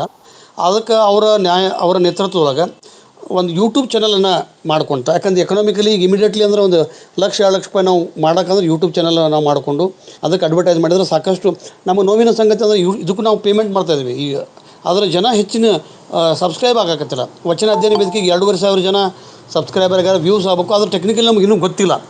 ಆದರೆ ಡಾಕ್ಟರ್ ನಿರ್ಮಲಾ ಎಲಿಗಾರ್ ಮೇಡಮ್ ಅವ್ರು ನೋಡ್ರಿ, ಒಂದು ಅಕ್ಕಮಾದೇವಿ ಜೀವನ ಬಗ್ಗೆ ಅವಳು ಬತ್ತಲೆ ಬಂದಿದ್ಲ ಅಥವಾ ಕಂಬಳಿ ಹೊತ್ಕೊಂಡ್ಬಂದಿದ್ಲ ಕೂದಲ ಎಷ್ಟೊಂದು ಅಂದ್ರೆ ವಿಚಾರ ಮಾಡ್ಯಾರ ಅಂತಂದ್ರೆ, ಸೋಮುಮ ಮಾಧ್ಯಮಕ್ಕೆ ಹೋಗ್ಬೇಕಾದ್ರೆ ಅದಕ್ಕಿಂತ ಮುಂಜಾನೆ ಪೂರ್ವಭಾವಿ ತಯಾರಿ ಅದು ಎಷ್ಟಿರಬೇಕು. ಪೂರ್ಣಜ ಅವರು ಏನು ಚಿದಾನಂದ ಮೂರ್ತಿ ಅಂತ ದೊಡ್ಡ ಸ್ಟಾಲ್ವರ್ಟ್ ಅವರು ದಿಗ್ಗಜರ ಜೊತೆಗೆ ಒಡನಾಟ ಮಾಡಿ ಚರ್ಚೆ ಮಾಡಿ ಅವರಿಂದ ಒಪ್ಪಿಕೊಂಡಿರ್ತಕ್ಕಂಥ ಸಿದ್ಧಾಂತಗಳನ್ನು ವಿಚಾರಗಳನ್ನು ಪ್ರತಿಪಾದನೆ ಮಾಡೋದು ಕಷ್ಟದ ಕೆಲಸ. ಮತ್ತು ಈಗ ಏನಾಗೈತೆ ಅಂದರೆ ಸಮಾನ ಮನಸ್ಕರ ಒತ್ತಡ ಬರ್ತಕ್ಕಂಥದ್ದಿಲ್ಲ. ಈಗ fight amongst the light minded people ಅಂತಾರಲ್ಲ, ಸಮಾನ ಮನಸ್ಕರೊಳಗೆ ಭಿನ್ನಾಭಿಪ್ರಾಯಗಳು ಹೆಚ್ಚಾಗಿ ವಿರೋಧಿಗಳು ಅಂತಕ್ಕಂಥದ್ದು ಅಥವಾ ಬಸವ ತತ್ವಕ್ಕೆ ಸಂಪೂರ್ಣವಾಗಿ ವಿರೋಧಿಸ್ತಕ್ಕಂಥವ್ರು ಇದು ಬ್ರಾಹ್ಮಣರಲ್ಲ, ನಮ್ಮದೇ ಆದಂಥ ಇನ್ನೊಂದು ಅಂಗ ಅಂತಕ್ಕಂಥದ್ದು. ಹೀಗಾಗಿ ಮುಂದಿನ ದಿನದೊಳಗೆ ಖಂಡಿತ ಇದರ ಬಗ್ಗೆ ಮಾಡೋಣ. ತಾವು ಕೂಡ ಈಗ ನಮ್ಗೆ ನಿರ್ಮಲಾ ಮೇಡಮ್ ಅವ್ರಿಗೆ ಹೇಳಲಿಕ್ಕೆ ಇಚ್ಛೆಪಡ್ತೀನಿ, ಸುಮಾರು 222 ಉಪನ್ಯಾಸಗಳನ್ನು ನಿರಂತರವಾಗಿ ಮಾಡಿದ್ದೀವಿ. ಪ್ರತಿದಿನ ಒಬ್ಬ ಶರಣರ ಮಾಲಿಕೆಯನ್ನು ಜನಕ್ಕೊಬ್ಬ ಶರಣ ಅಂತಕ್ಕಂಥ ಮಾಲಿಕೆ ಒಳಗೆ ಎಲ್ಲ ಶರಣರ ಜೀವನ ಚರಿತ್ರೆ ಇವತ್ತು ಸುಮಾರು 14-15 ಜನ ಎಲ್ಲ ಪತ್ರಿಕೆಗೂ ಕೂಡ ಬರ್ತದೆ. ಕರ್ನಾಟಕ ಟೈಮ್ಸ್ ಅಂತಕ್ಕಂಥ ಪತ್ರಿಕೆ ಅದನ್ನು ಫ್ರೀಯಾಗಿ ತಗೊಂಡು ಹಾಕ್ತಾರೆ. ನಾವು ಸುಮಾರು ಒಂದು 7 ಪುಸ್ತಕಗಳನ್ನು ವಚನ ಅಧ್ಯಯನ ವೇದಿಕೆಗೆ ಶರಣ ಸಾಹಿತ್ಯಕ್ಕೆ ಸಂಬಂಧಪಟ್ಟಂಥದ್ದು ನಾವು ಮಾಡಿದ್ದೀವಿ. ಸಾಕಷ್ಟು ಜನ ನಮ್ಮ ಗೌರಮ್ಮಕ್ಕ ಹಾಲ್ಮಾಯಿ ಆಗಲಿ, ಪ್ರೊಫೆಸರ್ ಶಾರದಾ ಪಾಟೀಲ್ರಾಗಲಿ, ಗೌರಮ್ಮಕ್ಕ ನಾಶಿ ಅವರಾಗಲಿ, ಸರಸ್ವತಿ ಪಾಟೀಲ್ ಮೇಡಮು, ಭಾಳಷ್ಟು ಹಿರಿಯರು ಇದಕ್ಕೊಂದು ಎಲ್ಲ ರೀತಿಯ ಭದ್ರ ಬುನಾದಿಯನ್ನು ಒದಗಿಸಾಕ್ತಾರೆ. ಅದಕ್ಕೆ ತಾವು ಮುಕ್ತವಾಗಿ ತಮ್ಮ ಯೋಜನೆಗಳನ್ನು ಡಾಕ್ಟರ್ ನಿರ್ಮಲಾ ಮೇಡಮ್ ಇದನ್ನು ಹಮ್ಮಿಕೊಂಡ್ರೆ ಅಥವಾ ಈ ವೇದಿಕೆಯೂ ಕೂಡ ನಿಮ್ಮದೇ ವೇದಿಕೆ, ಅದಕ್ಕೆ ನಾವು ಯೋಜನೆಗಳನ್ನು ಕೊಟ್ಟರೆ ಖಂಡಿತ ನಾವು ಎಲ್ಲರೂ ಕೂಡ ಒಂದು ಒಳ್ಳೆಯ ಕೆಲಸವನ್ನು ಮಾಡ್ಬೋದು ಅಂತಕ್ಕಂಥದ್ದು. ಯಾಕಂದ್ರೆ ಇವತ್ತಿನ ಕಲ್ಯಾಣ ಕ್ರಾಂತಿಯ ಸಂದರ್ಭದೊಳಗೆ ನಾನು ಇವತ್ತು ನೋಡ್ತೀನಿ ಪಂಚಮಸಾಲಿ ಮಣಜಿಗರು ಉಪಪಂಗಡಗಳನ್ನು ಜಾತಿಗಳನ್ನು ಆನಂದಿಸ್ತಾರೆ. ಆದರೆ ಬಸವಣ್ಣನ ಉಪಜಾತಿಯಾದಂಥ ಬ್ರಾಹ್ಮಣರು ಬಸವಣ್ಣನನ್ನು ವಿರೋಧ ಮಾಡ್ತಾರೆ. ತನ್ನ ಬ್ರಾಹ್ಮಣ್ಯವನ್ನು ತ್ಯಜಿಸಿದ, ತನ್ನ ವರ್ಣಜ್ಯೇಷ್ಠತೆ ಶ್ರೇಷ್ಠತೆಯನ್ನು ಧಿಕ್ಕರಿಸಿ ತಳ ಸಮುದಾಯದವರಿಗಾಗಿ ಅಪ್ಪ ನಮ್ಮ ಮಾದಾರ ಚೆನ್ನಯ್ಯ, ಬಪ್ಪ ನಮ್ಮ ಡೋವಾರಕಕ್ಕೆ ಅಂತ ಅಪ್ಪಿಕೊಂಡಂಥ ಒಂದು ಶರಣ ಚಳುವಳಿ ಇವತ್ತು ಒಂದು ಜಾತಿ ಆಯ್ತಲ್ಲ, ಒಂದು ಕೊಚ್ಚೆಯಾಗಿ ನಾವು ರೂಪುಗೊಂಡ್ವಿ. ನಮ್ಮ ರಿಸರ್ವೇಷನ್ಗೆ, ನಮ್ಮ ಮೀಸಲಾತಿ, ನಮ್ಮ ಮುಖ್ಯಮಂತ್ರಿ ಆಗಬೇಕು, ನಮ್ಮ ಆ ಮಂತ್ರಿ ಆಗಬೇಕು ಅಂತ ನಮ್ಮ ಬೇಡಿಕೆಗಳನ್ನು ಇಟ್ಟು ನಾವು ಶರಣ ಧರ್ಮಕ್ಕೆ ಎಲ್ಲೋ ದ್ರೋಹ ಮಾಡಕತ್ತೀವಿ ಅಂತಕ್ಕಂಥದ್ದು. ಈ ಹಿನ್ನೆಲೆಯೊಳಗೆ ಈ ವೈಚಾರಿಕ ಪ್ರಜ್ಞೆಯನ್ನು ವಿಸ್ತಾರಗೊಳಿಸಲಿಕ್ಕೆ ಡಾಕ್ಟರ್ ನಿರ್ಮಲಾ ಎಲಿಗಾರ್ ಅಂತವರು ಭಾಳ ಅಗತ್ಯ. ಅವರು ತಾಂತ್ರಿಕವಾಗಿ ನಮಗೆ ಏನು ಬೇಕು ಪಾತ್ರಗಳನ್ನು ಮಾಡಲಿಕ್ಕೆ ಆಗಲಿ ಅಥವಾ ಆ ಕಲಾವಿದರು ನಮ್ಮಲ್ಲಿ ಸಾಕಷ್ಟು ಜನ. ಯಾಕಂದರೆ ರಾಜಶ್ರೀ ತಳಂಗಿ ಅಂತಕ್ಕಂಥ ಅಕ್ಕಮಹಾದೇವಿ ಸಿನಿಮಾ ಮಾಡಿದ್ರು, ಅವ್ರು ಜಾಯ್ನ್ ಆಗಿದ್ರು. ಇವತ್ತು 56 ಲಕ್ಷ ರೂಪಾಯಿ ಖರ್ಚು ಮಾಡಿ ಸ್ವಂತ ಅಕ್ಕಮಹಾದೇವಿ ಸಿನಿಮಾ, ಅದಕ್ಕೆ ಬ್ರಿಟಿಷ್ ಫಿಲ್ಮ್ ಫೆಸ್ಟಿವಲ್ ಅವಾರ್ಡ್ ಸಿಕ್ತು. ಅಂದರೆ ಎಲೆಮರೆಕಾಯಿ ಅಂತ ಸಾಕಷ್ಟು ಮಾಡ್ತಾಯಿದ್ದಾರೆ. ನಾವೆಲ್ಲರೂ ಕೂಡಿಕೊಂಡು ಮಾಡೋಣ ಅಂತಕ್ಕಂಥ ವಿಷಯವನ್ನು ನಾನು ಹೇಳ್ತಾ ಇದ್ದೀನಿ. ಅಂಬಿಕಾ ಮೇಡಮ್ ಅವ್ರು ಹ್ಯಾಂಡ್ ರೈಸ್ ಮಾಡಿದ್ದಾರೆ. ಅಂಬಿಕಾ ಮೇಡಮ್, ತಮ್ಮ ವಿಚಾರ. ನಮಸ್ತೆ ಸರ್. ಮೇಡಮ್ ನಮಸ್ತೆ. ಬೆಂಗಳೂರಿಂದ ಮಾತಾಡ್ತಾ ಇದ್ದೀನಿ. ಸುರಾನ ಕಾಲೇಜು ಪ್ರೊಫೆಸರ್ ಅಂಬಿಕಾ ಅಂತೇಳಿ. ಸೊ ನನಗೆ ಬೆಳಗಾವಿಯಲ್ಲಿ ನಿರ್ಮಲಾ ಮ್ಯಾಮ್ ಇದ್ದಾರೆ, ಪ್ರಾಂಶುಪಾಲರವರು. ಸೊ ಅವ್ರ ಕಡೆಯಿಂದ ಲಿಂಕ್ ತರಿಸ್ಕೊಂಡು ನಾನು ಅವ್ರಿಗೆ ಯಾವಾಗ್ಲೂ ಹೇಳ್ತಾ ಇರ್ತೀನಿ, ಅವ್ರು ತುಂಬಾ ಪ್ರೋಗ್ರಾಮ್ಸ್ಗೆ ಹೋಗ್ತಾ ಇರ್ತಾರೆ, ಕಳಿಸಿ, ಯಾಕೆಂದ್ರೆ ನಮ್ಮ ಸ್ಟೂಡೆಂಟ್ಸ್ಗೂ ಅದೆಲ್ಲ ಯೂಸ್ ಆಗುತ್ತೆ, ಅನುಕೂಲ ಆಗುತ್ತೆ ಅಂತೇಳಿ. ನೀವ್ ಹೇಳಿದ್ದೆಲ್ಲ ಪಾಯಿಂಟ್ಗಳನ್ನು ನಾನು ನೋಟ್ ಮಾಡ್ಕೊಂಡಿದ್ದೀನಿ ಮ್ಯಾಮ್. ನಾನು ಸ್ಟೂಡೆಂಟ್ ಅಂತಾನೆ ಭಾವಿಸ್ಕೊಂಡೆ ಯಾವುದೇ ಸೆಮಿನಾರ್ನಲ್ಲೂ ನಾನು ಕುತ್ಕೊಳ್ತೀನಿ. ಆಮೇಲೆ ಅದ್ರ ಜೊತೆಗೆ ಇನ್ನೊಂದು ಖುಷಿ ಹೇಳೋದು ಅಂದ್ರೆ, ನನ್ನ 8-9 ಜನ PhD ವಿದ್ಯಾರ್ಥಿಗಳು ವಚನಗಳ ಮೇಲೇನೆ ಮಾಡಿರೋದು. ಸೊ ಹಾಗಾಗಿ ಅದೊಂದು ನನಗೆ ತುಂಬಾ ಹೆಮ್ಮೆ ಇದೆ. ಎರಡನೇ ವಿಚಾರ ಬಂದು, ಬಸವ ಸಮಿತಿಯನ್ನ ನಾನು ಸಂಪೂರ್ಣವಾಗಿ ನಮ್ಮ ಮಕ್ಳಿಗೋಸ್ಕರ, ಬುಕ್ಸ್ಗಳಿಗೋಸ್ಕರ ತುಂಬಾ ನಾನು ಯುಟಿಲೈಸ್ ಮಾಡ್ಕೊಂಡಿದ್ದೀನಿ. ಅದ್ರ ಋಣ ಇದೆ. ಹಾಗಾಗಿ ನಿಮ್ಮ ಮಾತುಗಳನ್ನ ಕೇಳಿ ಇನ್ನೊಂದಷ್ಟು ವಿಚಾರಗಳನ್ನ ಪಾಯಿಂಟ್ ಮಾಡ್ಕೊಂಡಿದ್ದೀನಿ. ನನ್ನ ಮಕ್ಳಿಗೆ ಅದನ್ನ ಅಪ್ಡೇಟ್ ಮಾಡ್ಕೊಡ್ತೀನಿ ಮೇಡಮ್. ಆಮೇಲೆ ಮೊನ್ನೆ ಕೂಡ ನಾವು ಲಾಸ್ಟ್ ಬಸವ ಜಯಂತಿ ಟೈಮ್ನಲ್ಲಿ ನಮ್ಮ ಮಕ್ಳಿಗೆ ಪ್ರಬಂಧ ಮಂಡನೆ ಮಾಡಕ್ ನಾವೇ ಅವಕಾಶ ಮಾಡ್ಕೊಟ್ಟಿದ್ವಿ. ಯಾಕೆಂದ್ರೆ ನಾವುಗಳೇ ಯಾವಾಗ್ಲೂ ಹೋಗಿ ಮಾತಾಡ್ತಾ ಇರ್ತೀವಿ, ನಮ್ದೇ ಆದ ದಾಟಿನಲ್ಲಿ ಹೇಳ್ತೀವಿ, ಮಕ್ಳ ದಾಟಿನಲ್ಲಿ ಬೇಕಾದಷ್ಟು ವಿಚಾರಗಳನ್ನ ನಾವು ಆಯ್ಕೆ ಮಾಡ್ಕೊಳ್ಳೋದಿದೆ. ಸೊ ಅವರು 1 ವಾರ 15 ದಿನ ತಿಂಗಳಾರ್ ಗಟ್ಲೆ ಪ್ರಿಪ್ರೇಷನ್ ರೆಡಿ ಮಾಡ್ಕೊಂಡು ಬಂದು ಮಾತಾಡಿದ್ರು. ಬಸವಣ್ಣ ಇವತ್ತು ನಾಳೆ ನಾಳಿದ್ದು ಸಾಯೋವರೆಗೂ ಅವ್ರು ಇರ್ತಾರೆ ಮೇಡಮ್. ನೀವು ಹೇಳಿರುವಂತ ಎಷ್ಟೋ ವಿಚಾರಗಳು ತಲೆಯಲ್ಲಿ ಇನ್ನೂ ಗುಯಿ ಗುಡ್ತಾ ಇದೆ. 1 ಅವರ್ ಅರ್ಧ ಗಂಟೆ ಸೀಮಿತ ಮಾಡಿದ್ದು ಬೇಡವಿತ್ತೇನೋ, ಇವೆಲ್ಲ ದಿನಗಟ್ಲೆ ಚರ್ಚೆ ಆಗುವಂಥದ್ದು. ಬಟ್ ತುಂಬಾ ಖುಷಿ ಆಯ್ತು ನಿಮ್ಮ ನೋಡಿ, ತುಂಬಾ ಅಮೂಲ್ಯವಾಗಿರುವಂತ ವಿಚಾರಗಳನ್ನ ತಿಳಿಸ್ಕೊಟ್ರಿ ಮೇಡಮ್. ಧನ್ಯವಾದಗಳನ್ನ ಹೇಳ್ತೀನಿ. ಸಾಧ್ಯ ಆದ್ರೆ ಒಂದ್ಸತಿ ಭೇಟಿ ಆಗೋಣ ಮೇಡಮ್. ಈ ವಚನದ ಹುಚ್ಚನ್ನ ಇಡ್ಸಿದ್ದು ನಮ್ಮ ಗುರುಗಳು ಡಾಕ್ಟರ್ ಶೀಲಾದೇವಿ ಬಳಿಮಠ ಅಂತೇಳಿ. ಸೊ ಅವ್ರ ಕಡೆಯಿಂದ ಅವರೇ ನಮ್ಮ ಗುರುಗಳು. ಸೊ ಹಾಗಾಗಿ ಈ ಹುಚ್ಚನ್ನ ಜಾಸ್ತಿ ಮಾಡಿದ್ ಯಾವಾಗ ಅಂದ್ರೆ ಕೊರೋನಾದಲ್ಲೇ ಮೇಡಮ್. ಕೊರೋನಾ ಯಾಕಾದ್ರೂ ಬಂತು, ಅವ್ರ ಸ್ಟೂಡೆಂಟೇ ನಾನು.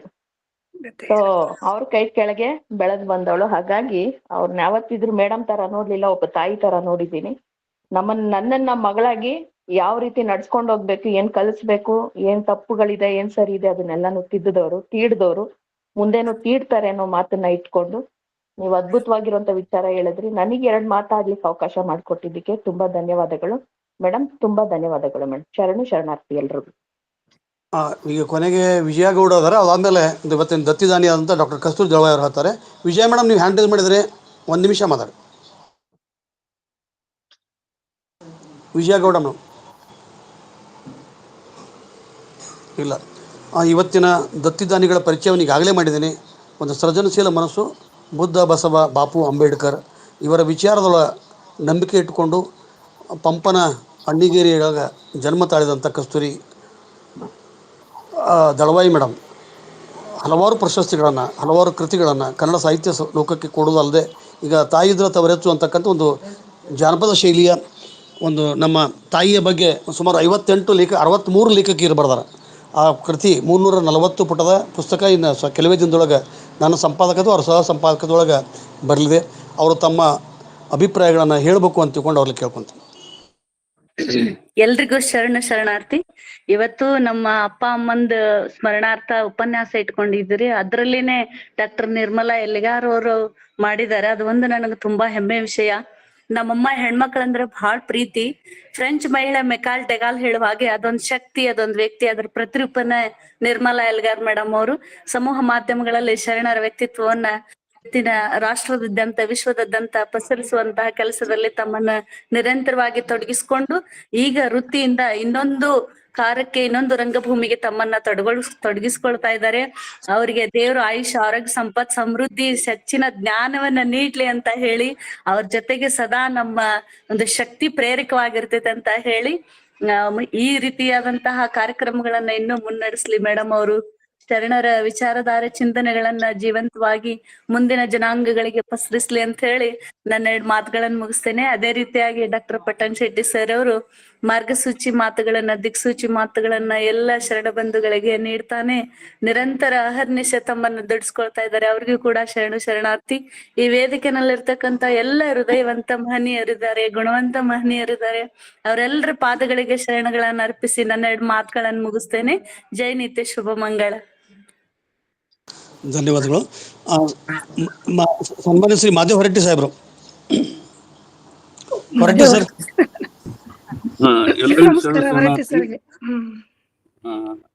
ಹಲೋ ಹಲೋ ಸರ್, ಮಾತಾಡಿ ಸರ್, ಮಾತಾಡಿ.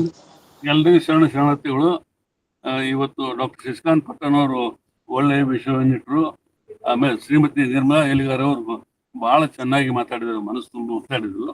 ಆದ್ರೂ ಒಂದೇ ಒಂದು ಮಾತನ್ನ ಹೇಳ್ಬಯಸ್ತೇನೆ ನಾನು. ಎಲ್ಲಿವರೆಗೆ ವಚನ ಚಳವಳಿ, ಶರಣ ಚಳವಳಿ ಅದು ಜನಸಾಮಾನ್ಯ ಚಳವಳಿಯಾಗಿ ಮೂಡುವುದಿಲ್ವೋ, ಎಲ್ಲಿವರೆಗೆ ನಾವು ಪಾದಯಾತ್ರೆಗಳಿಂದ ಈ ದೇಶದಲ್ಲಿ ನಾವು ಇದನ್ನ ಪ್ರಸಾರ ಮಾಡೋದಿಲ್ವೋ ಅಲ್ಲಿವರೆಗೆ, ಆವಾಗ ನೀವು ಮಾಡಿದಾಗ ನಿಮಗೆ ಪತ್ರಿಕೆಗಳು ಹಿಂದ್ ಬರ್ತಾವ, ಟಿವಿನೂ ಹಿಂದ್ ಬರ್ತದ, ಆಕಾಶವಾಣಿ ಹಿಂದ್ ಬರ್ತದ, ಎಲ್ಲರೂ ನೀವು ಹಿಂದ್ ಬರ್ತಾರ. ಅದಕ್ಕೆ ಈ ದೃಷ್ಟಿಯಿಂದ ನಾವು ವಿಚಾರ ಮಾಡಿದಾಗ ಮಾತ್ರ ನಾವು ಇಲ್ಲಿದ್ರೆ ಏನಾದ್ರು ಆಕಾಶವಾಣಿ ಮಾತಾಡ್ಬೋದು, ಟಿವಿಯಲ್ಲಿ ಮಾತಾಡ್ಬೋದು, ಸ್ವಲ್ಪ ದಿವಸ ಸಾಕು ಪ್ರಚಾರ ಆಗ್ತದೆ. ಇದನ್ನ ಸಂಪೂರ್ಣವಾಗಿ ನಾವು ಯಾವಾಗ ಜನಸಾಮಾನ್ಯ ಚಳವಳಿಯನ್ನ ಯಾವಾಗ ನಾವು ಇಲ್ಲಿ ಮಟ್ಟ ನಾವು ರೂಪಿಸೋದಿಲ್ವೋ ಅಲ್ಲಿವರೆಗೆ ಈ ಚಳವಳಿಗೆ ಈ ಭಾರತ ದೇಶದಲ್ಲಿ ಅದು ಎಷ್ಟು ಅದಕ್ಕೆ ಪ್ರಾಧಾನ್ಯ ಸಿಗಬೇಕು ಅಷ್ಟು ಸಿಗುವುದಿಲ್ಲ ಅಂತ ನನ್ನ ಮಾತನ್ನ ನಾನು ಹೇಳ್ಬೇಡ್ತೇನೆ. ಎಲ್ಲರಿಗೂ ನಮಸ್ಕಾರಗಳು.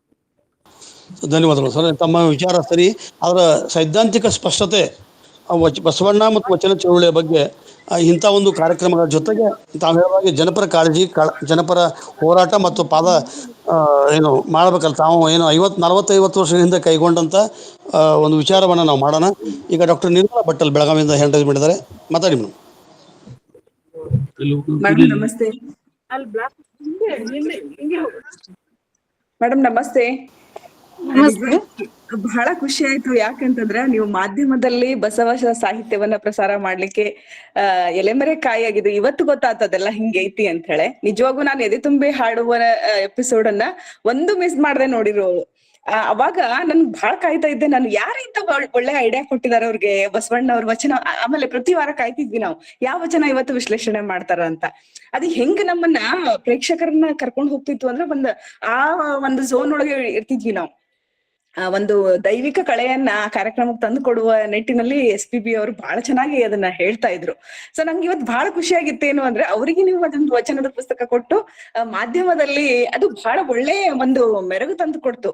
ಅದ್ರ ಬಗ್ಗೆ ಬಹಳಷ್ಟು ಜನ ಮತ್ತೆ ಇದಕ್ಕೆ ಮೀಡಿಯಾಕ್ ಹೇಳ್ತಾ ಇದ್ರು, ಅಂದ್ರೆ ಇದು ಈ ತರದ ಕಾರ್ಯಕ್ರಮ ಬಹಳ ಚೆನ್ನಾಗಿ ಬರ್ತಾ ಇದೆ, ವಚನ ವಿಶ್ಲೇಷಣೆ ಅಂತೆಲ್ಲ ಹೇಳ್ತಾ ಇದ್ರು. ನಂಗೆ ಇವತ್ತು ಅದು ಕೇಳಿ ಬಹಳ ಖುಷಿ ಆಯ್ತು.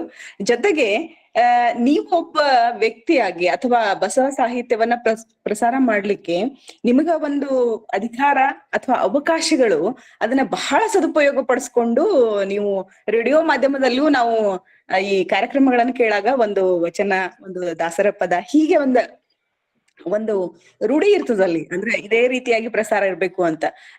ಕಂಪಲ್ಸರಿ ಆಗಿ ಇದನ್ನ ಹಾಕ್ಬೇಕಾದಾಗ ಅದೊಂದು ಕಮಿಟಿ ಆಯ್ತು ಅಂತೆಲ್ಲ ಹೇಳಿದ್ರಲ್ಲ, ಇದೆಲ್ಲ ಕೇಳಿದಾಗ ಬಹಳ ಖುಷಿ ಆಯ್ತು. ಈ ವಚನ ಸಾಹಿತ್ಯ ಅಂದ್ರೆ ಅದು ನಮ್ಮ ಸಾಹಿತ್ಯ. ಆ ನೆಲದಲ್ಲಿ ಹುಟ್ಟು ಬಂದವ್ರ ನಾವು ಅಂದಾಗ ಅದು ಎಲ್ಲಿ ನಮ್ ಕಿವಿಗ್ ಬೀಳಿ, ಯಾವ್ದೇ ಟಿವಿ ಒಳಗ್ ಬೀಳಿ, ರೇಡಿಯೋದಾಗ ಬೀಳಿ, ಅದ್ ಬಿದ್ದಾಗ ಖುಷಿ ಅನಿಸ್ತದ. ಆದ್ರೆ ಆ ಒಂದು ಕಾರ್ಯಕ್ರಮ ರೂಪಕ್ಕೆ ಬರಾಕ ನೀವು ಕಾಣದಿರಿ ಅನ್ನೋದು ಕೇಳಿದಾಗ ಇನ್ನೂ ಹೆಚ್ಚು ಖುಷಿ ಆಯ್ತು. ಧನ್ಯವಾದಗಳು ಮೇಡಮ್. ಹೀಗೆ ನೀವು ಇನ್ನಷ್ಟು ನಿಮ್ಮ ಈ ಕ್ಷೇತ್ರದಲ್ಲಿ ಹೆಚ್ಚಿನ ಒಂದು ವಚನ ಸಾಹಿತ್ಯವನ್ನ ಪ್ರಸಾರ ಮಾಡುವಂತಹ ಕೆಲಸನ ಇನ್ನು ಮುಂದಿನ ದಿನಗಳಲ್ಲಿ ಹೆಚ್ಚು ತೊಡಗಿಸ್ಕೊಂಡು ಮಾಡ್ರಿ ಅಂತ ಹೇಳಿ ನಿಮ್ಗೆ ಶುಭ ಹಾರೈಸ್ತೇನೆ. ಧನ್ಯವಾದಗಳು. ಸರ್, ನನ್ಗೆ ಒಂದಿಷ್ಟು ಸಲಹೆಗಳು ಮತ್ತು ಪ್ರೇರಣೆ ಆಯ್ತು. ಯೂಟ್ಯೂಬ್ ಚಾನೆಲ್ ಬಗ್ಗೆ ಕೋಟಿಯವರು ಹೇಳಿದ್ರಲ್ಲ, ನಾಗರಾಜ್ ಅವರು, ಅವರ ಒಂದು ಸಲಹೆ, ನೀವು ಈಗಾಗಲೇ ಯೂಟ್ಯೂಬ್ ಇರೋದ್ರಿಂದ ಅದನ್ನ ಹೇಗೆ ಮತ್ತೆ ಮರ ಹುಟ್ಟು ಅದಕ್ಕೆ ಒಂದು ಹೊಸ ರೂಪವನ್ನ ಕೊಟ್ಟು ಟೆಕ್ನಾಲಜಿಯನ್ನ ಇನ್ನೂ ಹೆಚ್ಚು ಚೆನ್ನಾಗಿ ಸಮರ್ಥವಾಗಿ ಬಳಸ್ಕೊಂಡು ಅದನ್ನ ಏನ್ ಮಾಡ್ಬೋದು ಅನ್ನೋದ್ರ ಬಗ್ಗೆ ಒಂದು ಮೀಟಿಂಗ್ ಮಾಡಿ ಮಾತಾಡೋಣ. ಇನ್ನೊಂದು ಹೊರಟ್ಟಿ ಸರ್ ಹೇಳಿದ್ರು, ಪಾದಯಾತ್ರೆ ಅಂದ್ರೆ ಚಳವಳಿ ರೂಪ ತಡಿಬೇಕು ಅಂದ್ರೆ ಯೋಚನೆಗಳು ಪಾದಯಾತ್ರೆ ಅಂತ, ಅದ್ರ ಬಗ್ಗೆನೂ ಒಳ್ಳೆಯ ಆಲೋಚನೆಯನ್ನ ಹೇಳಿದ್ದಾರೆ. ಅದ್ರ ಬಗ್ಗೆನೂ ನಮ್ಮ ಪಟ್ಟಣ್ ಸರ್ ಯೋಚನೆಯನ್ನ ಮಾಡ್ಬೋದು. ಆಮೇಲೆ ಅವಕಾಶಗಳಿದೆ, ಕಂಟೆಂಟ್ ಇದೆ ಅಂದ್ರಾಗ ಅವಕಾಶಗಳಿರುತ್ತೆ. ಹೀಗಾಗಿ ನಿಮ್ಮೆಲ್ಲರನ್ನ ಭೇಟಿ ಮಾಡ್ಕೊಂಡು ಒಂದಿಷ್ಟು ವಿಷಯಗಳನ್ನ ಒಂದು ಮಂಥನ ಮಾಡ್ಕೊಳ್ಳೋಕೆ ಇದೊಂದು ವೇದಿಕೆ ಅಂತ ನಾನು ಅಂದ್ಕೊಂಡಿದ್ದೀನಿ. ಮಾಡಿರೋದು ಏನು ಅಲ್ಲ, ಇನ್ನೂ ಮಾಡ್ಬೇಕಾಗಿದ್ದು ಸುಮಾರು ಇದೆ ಅಂತ ಹೇಳ್ತಾ, ಪಟ್ಟಣ್ ಸರ್ ಅವರ ನೇತೃತ್ವ ಮತ್ತೆ ಶಕ್ತಿಯ ಜೊತೆಗೆ ಮಾಡೋಣ, ಏನಾದ್ರೂ ಮಾಡ್ತಾ ಇರೋಣ ಅಷ್ಟೇ. ನಮಸ್ಕಾರ ಎಲ್ಲರಿಗೂ. ಧನ್ಯವಾದಗಳು ಮೇಡಮ್. ಇವತ್ತು ನಿಜಕ್ಕೂ 222 ಸರ್, ಇನ್ನೊಂದು ಉಪನ್ಯಾಸಗಳು. ಕಸ್ತೂರಿ ಮೇಡಮ್ಗೂ ಧನ್ಯವಾದ ಹೇಳೋದು ಮರ್ತು ಬಂದೆ. ಕಸ್ತೂರಿ ದಳವಾಯಿ ಅವರು ಈ ದತ್ತಿ ಉಪನ್ಯಾಸವನ್ನ ಏರ್ಪಡಿಸಿದಂತವ್ರು. ವಿದ್ಯಾ ಮುಗ್ದಮ್ಮ ಅವರು ಒಳ್ಳೆಯ ವಚನವನ್ನ ಹೇಳಿದ್ರು, ಅವ್ರಿಗೂ ಕೂಡ ವಂದನೆಗಳು. ಧನ್ಯವಾದಗಳು ಮೇಡಮ್. ಇವತ್ತಿನ ಈ ಕಾರ್ಯಕ್ರಮ ನಿಜಕ್ಕೂ ತಮ್ಮ ವೃತ್ತಿ ಧರ್ಮದ ಸವಾಲುಗಳು, ಸಮಸ್ಯೆಗಳು ಜೊತೆಗೆ ಬಸವ ತತ್ವ ವಚನ ಸಾಹಿತ್ಯವನ್ನು ಹೇಗೆ ಬಿತ್ತರಗೊಳಿಸಬೇಕು ಅಂತಕ್ಕಂಥದ್ದು, ಅಲ್ಲಿ SP ಬಾಲಸುಬ್ರಹ್ಮಣ್ಯ ಅವರು ಹಿಡ್ಕೊಂಡು ಬೇರೆ ಬೇರೆ ಕಲಾವಿದರನ್ನ ಒಂದು ರಂಗ ಮಾಡ್ತಕ್ಕಂಥದ್ದು ಅಂದ್ರೆ ಜೀವಂತ ಕಲೆ. ಇವತ್ತು ಸಿನಿಮಾದೊಳಗೆ ವ್ಯಕ್ತಿಗಿಂತ ದೊಡ್ಡವ ಕಾಣ್ತಾನೆ ತೆರೆದ ಮೇಲೆ, TV ಒಳಗೆ ವ್ಯಕ್ತಿ ಸಣ್ಣವ ಕಾಣ್ತಾನೆ, ಆದರೆ ನಾಟಕ ರಂಗದೊಳಗೆ ಅಥವಾ ರಂಗದೊಳಗೆ ಒಂದೇ ಮನುಷ್ಯನ ಅಷ್ಟೇ ಕಾಣ್ತಾನೆ. ಈ ರೀತಿಯಾಗಿ ಹಲವಾರು ಅಧ್ಯಯನ, ಸಂಶೋಧನೆ, ಅದು ಹೇಳಿದ್ನಲ್ಲ, ಗೋಕಾಕ್ ತಾಲೂಕಿನ ತಳಕಟ್ನಾಳಿಗೆ ಹೋಗಿ ಅವ್ರು ಬಂದಿದ್ದನ್ನು, ಯಾಕಂದರೆ ನಾವು ಇಬ್ಬರೇ ಹೋಗಿದ್ದು, ಅವ್ರು ಹೋದ್ರು, ಆಮೇಲೆ ನಾನು ಹೋಗಿದ್ದು. ಅಂದ್ರೆ ಅಕ್ಕಮಹಾದೇವಿ ಬೆಳಗಾವಿ ಜಿಲ್ಲೆಯವರು ಅಂತಕ್ಕಂಥದ್ದು ಹೆಮ್ಮೆಯೂ ಕೂಡ ನನಗಿತ್ತು. ಆ ಕಾರಣಕ್ಕೆ ನಾನು ಹೋದೆ. ಪತ್ರಿಕೆ ಹೋಗಿ ಬಹುಶಃ ಇವರೇ ಮಾಡ್ಯಾರ ಅನ್ನೋದು ನನಗೆ ಗೊತ್ತಿರಲಿಲ್ಲ. ಹೀಗಾಗಿ ಅವರು ನಮ್ಮ ಅಕ್ಕನ ಅರಿವು ವಚನ ಅಧ್ಯಯನ ವೇದಿಕೆ ಬಂದು ಇವತ್ತಿನ ಉಪನ್ಯಾಸವನ್ನು ಮಾಡಿ ನಮ್ಮೆಲ್ಲರಿಗೂ ಒಂದು ಹೊಸ ಆಲೋಚನೆ, ವಿಚಾರ ಮಾಡಲಿಕ್ಕೆ ಒಂದು ಪ್ರೋತ್ಸಾಹ ಮಾಡಿದ್ದಾರೆ, ಮಾರ್ಗದರ್ಶನ ಮಾಡಿದ್ದಾರೆ. ಅವರಿಗೆ ನಮ್ಮೆಲ್ಲರ ಪರವಾಗಿ ಭಕ್ತಿಪೂರ್ವಕ ಅನಂತ ಶರಣಾರ್ಥಿಗಳನ್ನ ನಾನು ಹೇಳಲಿಕ್ಕೆ ಇಚ್ಛೆಪಡ್ತೀನಿ. ಆರಂಭದೊಳಗೆ ನಮ್ಮ ವಿದ್ಯಾ ಮಗ್ದುಮ್ ಅವರು ಅತ್ಯಂತ ಸುಶ್ರಾವ್ಯವಾಗಿ ವಚನ ಪ್ರಾರ್ಥನೆಯನ್ನು ಮಾಡಿದ್ದಾರೆ. ಅವರಿಗೂ ಕೂಡ ಭಕ್ತಿಪೂರ್ವಕ ಶರಣಾರ್ಥಿಗಳನ್ನ. ಕಾರ್ಯಕ್ರಮವನ್ನು ಅಚ್ಚುಕಟ್ಟಾಗಿ ನಿರ್ವಹಿಸಿ ಇವತ್ತು ಪಾಪ ಬಾಂಬೆ ಫ್ಲೈಟ್ ಏರ್ಪೋರ್ಟಿಂದ ಕಾರ್ಯಕ್ರಮ ನಿರ್ವಹಣೆ ಮಾಡ್ತಾಯಿದ್ದಾರೆ. ಅವರು ಮಂಗಳೂರಿಂದ ಮತ್ತೆ ಈಗ ಬಾಂಬೆಗೆ ಹೋಗ್ಬೇಕು ಅಂಥ ಒಂದು ಗಡಿಬಿಡಿ ಒಳಗೆ ರುದ್ರಮೂರ್ತಿ ಸರ್ ಅವರಿಗೆ ನಾನು ಧನ್ಯವಾದ ಹೇಳಬೇಕು. ಕಾರ್ಯಕ್ರಮದ ಇನ್ನೊಬ್ಬ ಸಂಯೋಜಕಿಯಾದಂಥ ಡಾಕ್ಟರ್ ದಾನಮ್ಮ ಜಳಕಿ ಅವರು, ನಮ್ಮ ಪಠ್ಯ ಪುಸ್ತಕ ಕ್ರಮದ ಸದಸ್ಯರು ಕೂಡ ಭಾಳ ದಿಟ್ಟತನದಿಂದ ಅವರು ಈ ವಚನ ಸಾಹಿತ್ಯವನ್ನು ಸಂಘಟನೆ ಮಾಡ್ತಾಯಿದ್ದಾರೆ. ನಮ್ಮ ಸುಧಾ ಪಾಟೀಲ್, ಗೌರಮ್ಮ ನಾಶಿ, ಶಾರದಮ್ಮ ಪಾಟೀಲ್, ನಮ್ಮ ಒಂದು ದೊಡ್ಡ ತಂಡನೇ ಇದೆ. ಪ್ರತಿ ವಾರ ಶನಿವಾರ 5 ಗಂಟೆಗೆ ಮತ್ತು ಭಾನುವಾರ 11:25ಕ್ಕೆ ನಮ್ಮ ಈ ಕಾರ್ಯಕ್ರಮದೊಳಗೆ ಪಾಲ್ಗೊಂಡು ತಾವು ಎಲ್ಲರೂ ತಮ್ಮ ಸಲಹೆ ಸೂಚನೆಗಳು ಹೇಳ್ತಾ ಇದ್ದಾರೆ. ಇವತ್ತಿಗೆ ಇನ್ನೊಬ್ಬರು ಡಾಕ್ಟರ್ ಅಂಬಿಕಾ ಮೇಡಮ್ ಅವ್ರು ಹೇಳ್ದಂಗೆ, ಅವ್ರು ಮಳಿಮಠ ಅವರು ಕೂಡ ನನ್ನ ಒಳ್ಳೆಯ ಸ್ನೇಹಿತೆ, ನನ್ನ ಗೆಳೆಯರು, ನನಗಿಂತ ದೊಡ್ಡವರು, ಬಟ್ ಒಳ್ಳೆಯ ಫ್ರೆಂಡ್ ಅವರು ಕೂಡ BMS ಕಾಲೇಜಲ್ಲಿ ಕನ್ನಡ ಪ್ರಾಧ್ಯಾಪಕರ ಕೆಲಸ ಮಾಡಿದವರು. ಹೀಗಾಗಿ ಎಲ್ಲ ಮನಸ್ಸುಗಳು ಮತ್ತು ಕೈಗಳು ಒಂದಾದ್ರೆ ಖಂಡಿತ ವಿಶ್ವದೊಳಗೆ ಇವತ್ತು ಕರ್ನಾಟಕ ಸಾಂಸ್ಕೃತಿಕ ನಾಯಕ ಅಲ್ಲ, ಜಗತ್ತಿನ ಸಾಂಸ್ಕೃತಿಕ ಪರಂಪರೆಯೊಳಗೆ ಶ್ರೇಷ್ಠ ನಾಯಕ ಬಸವಣ್ಣ ಅಂತಕ್ಕಂಥದ್ದನ್ನು ಇವತ್ತು ಸಾಕಷ್ಟು ಜನ ಇವತ್ತು ಮೆಗ್ನಾ ಕಾರ್ಟಾದವರಾಗಲಿ, ಇಂಗ್ಲೆಂಡ್, ಅಮೇರಿಕಾ, ಫ್ರಾನ್ಸ್ ಪ್ರತಿಯೊಂದು ರಾಷ್ಟ್ರದೊಳಗೆ ಬಸವಣ್ಣನನ್ನು ವೈಚಾರಿಕ ನೆಲೆಗಟ್ಟಿನೊಳಗೆ ನೋಡ್ತಕ್ಕಂಥ ಕಾರ್ಯವನ್ನು ಮಾಡ್ತಾಯಿದ್ದಾರೆ. ಆ ಹಿನ್ನೆಲೆಯೊಳಗೆ ನಾವೆಲ್ಲರೂ ಕೂಡ ಮಾಡೋಣ. ನಮ್ಮ ಸಂಘಟನೆ ಶಕ್ತಿಯನ್ನು ಇನ್ನಷ್ಟು ಹೆಚ್ಚುಪಡಿಸೋಣ. ಆದಷ್ಟು ಬೇಗ ಧಾರವಾಡ ಮತ್ತು ಬೆಂಗಳೂರಲ್ಲಿ ಕಾರ್ಯಕ್ರಮಗಳನ್ನು ಹಮ್ಮಿಕೊಂಡು ಇದಕ್ಕೊಂದು ನಿಜವಾಗಿ ಒಂದು ಪಾದಯಾತ್ರೆಯ ಸ್ವರೂಪದೊಳಗೆ, ದಂಡಯಾತ್ರೆ ಅಂತಾರಲ್ಲ, ಪಾದಯಾತ್ರೆಯಲ್ಲಿ ದಂಡಯಾತ್ರೆಗಳ ಸ್ವರೂಪದೊಳಗೆ ನಾವು ಮಾಡ್ತಕ್ಕಂಥ ಅನಿವಾರ್ಯತೆ ಇದೆ ಅಂತಕ್ಕಂಥ ಹೇಳ್ತಾ, ಸಂವಾದದೊಳಗೆ ಪಾಲ್ಗೊಂಡಂಥ ಡಾಕ್ಟರ್ ಅಂಬಿಕಾ ಮೇಡಮು, ನಿರ್ಮಲಾ ಭಟ್ಟಲು, ಡಾಕ್ಟರ್ ವೀಣಾ ಎಲಿಗಾರ್ ಮೇಡಮ್ ಅವರು, ಆಮೇಲೆ ಕಸ್ತೂರಿ ದಳವಾಯಿ, ಭಾಳ ಸೃಜನಶೀಲ ಮನಸ್ಸು, ಮಗುವಿನ ಮನಸ್ಸಿನಾಗ ಸರ್ ಅವರ ಒಂದು ಕೊಟ್ಟಿದ್ರು, ಇಲ್ಲರಿ ಇನ್ನೊಂದು ದತ್ತಿ ತೊಗೊಡ್ತೀನಿ ನಾನು 2. ಸಾಕಷ್ಟು ಈ ದತ್ತಿದಾನೆ ಮತ್ತು ಸಾಹಿತ್ಯಕ್ಕೆ ತಮ್ಮನ್ನು ಮೀಸಲು ಮಾಡಿದರು. ಅಷ್ಟೇ ಅಲ್ಲ, ಅಷ್ಟು ಕೃತಿಯನ್ನು ಒಂದು ಸುಮಾರು 400 ಪುಟದ ಪುಸ್ತಕವನ್ನು ತಾವೇ ಪ್ರೂಫ್ ರೀಡಿಂಗ್ ಮಾಡಿದರು. ಹೀಗಾಗಿ ಅವರಿಗೆ ಮತ್ತು ನಿರ್ಮಲಾ ಎಲಿಗಾರ್ ಮೇಡಮ್ ಅವರ ಪುಸ್ತಕವನ್ನು ಕೂಡ ನಮ್ಮ ಕಾರ್ಯಕ್ರಮದ ವೇದಿಕೆಯೊಳಗೇ ಬಿಡುಗಡೆ ಮಾಡ್ತೀವಿ ಅಂತಕ್ಕಂಥ ಈ ಸಂದರ್ಭದಲ್ಲಿ ನಾನು ಹೇಳ್ತಾ ಇದ್ದೀನಿ. ಸಂವಾದದಲ್ಲಿ ಪಾಲ್ಗೊಂಡಂಥ ನಾಗರಾಜ್ ಕೊಟ್ಟಗಾರ್ ಅವರು ಭಾಳಷ್ಟು ಕಳಕಳಿ ಕಾಳಜಿ, ಒಂದು ಶನಿವಾರ ರವಿವಾರ ಮಿಸ್ ಮಾಡೋಂಗಿಲ್ಲ ಅವರು. ಮತ್ತು ಈ ವೇದಿಕೆಗೆ ಹಲವಾರನ್ನು ಪರಿಚಯ ಮಾಡಿರ್ತಕ್ಕಂಥ ಡಾಕ್ಟರ್ ವೀಣಾ ಎಲಿಗಾರ್ ಮೇಡಮ್, ಭಾಳಷ್ಟು ನಮ್ಮ ಕೌಜಗಿರಿ ಮೇಡಮ್ನ, ಕಸ್ತೂರಿ ಮೇಡಮ್ ಅವ್ರನ್ನ, ಕೊಟ್ಟಗಾರ್ ಅವ್ರನ್ನ, ಭಾಳಷ್ಟು ಉಪನ್ಯಾಸಕರನ್ನ ಪರಿಚಯ ಮಾಡಿದರು. ಹೀಗಾಗಿ ಇವತ್ತು ಒಂದು ವಿಶ್ವವಿದ್ಯಾಲಯ ಮಾಡ್ತಕ್ಕಂಥ ಕಾರ್ಯವನ್ನು, ಬಹುಶಃ ಅದಕ್ಕಿಂತ ಹೆಚ್ಚಿನ ಕಾರ್ಯವನ್ನು ನಮ್ಮ ತಂಡದ ಸದಸ್ಯರು ಮಾಡ್ತಾಯಿದ್ದಾರೆ. ಇದಕ್ಕೆ ಬಸವಣ್ಣನ ನೇತೃತ್ವ, ನಾಯಕತ್ವ ಅನ್ನೋದು ಬಸವಣ್ಣ ಅರಿವಿನ ಪ್ರಜ್ಞೆ, ಆ ಪ್ರಜ್ಞೆ ಜಂಗಮ ಪ್ರಜ್ಞೆ ನಾವು ಹಿಡ್ಕೊಂಡು ಹೇಳಿದ್ವಲ್ಲ, ಬಸವ ಭಕ್ತಿ ಅದು ಅಂಗಶಕ್ತಿ, ಲಿಂಗ ಭಕ್ತಿ ಅಂಗಶಕ್ತಿಯಾಗಿ ಅದರೊಳಗೆ ನಾವು ಮುಕ್ತಿಯನ್ನು ಕಾಣೋಣ, ಅದರೊಳಗೆ ನಾವು ಯುಕ್ತಿಯನ್ನು ಶರಣರ ಯುಕ್ತಿಯನ್ನು ಕಾಣೋಣ ಅಂತ ಹೇಳ್ತಾ, ಅವರಿಗೂ ಕೂಡ ಭಾಗವಹಿಸಿದಂಥ ಎಲ್ಲ ಸಂವಾದದೊಳಗೆ ಪಾಲ್ಗೊಂಡಂಥ ಅಂಬಿಕಾ ಮೇಡಮ್ ಆಗಿ ಡಾಕ್ಟರ್ ನಿರ್ಮಲಾ ಎಲ್ಲರಿಗೂ ನನ್ನ ಅನಂತ ಶರಣಾರ್ಥಿಗಳು.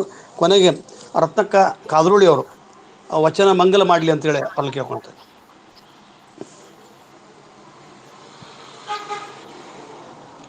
ಕಾದ್ರೋಳಿ ರತ್ನಕ್ಕ.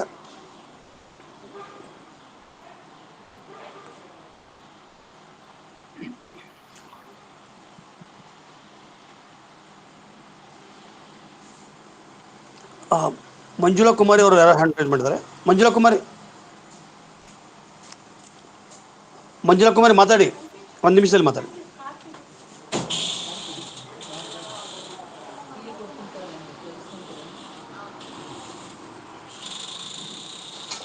ಓಂ ಶ್ರೀ ಗುರು ಬಸವಲಿಂಗಾಯ ನಮಃ.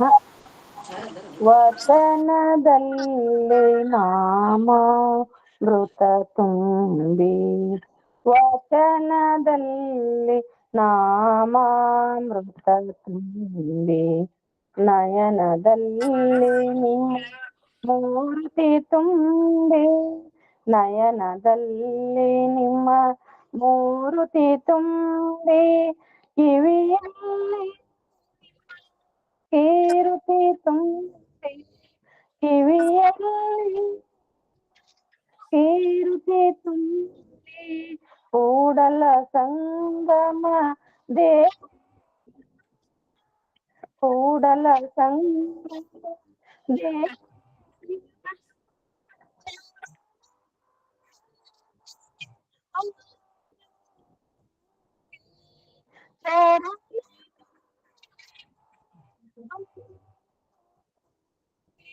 ವಚನದಲ್ಲಿ ನಾಮಾಮೃತ ತುಂಬಿ, ವಚನದಲ್ಲಿ ನಾಮಾಮೃತ ತುಂಬಿ.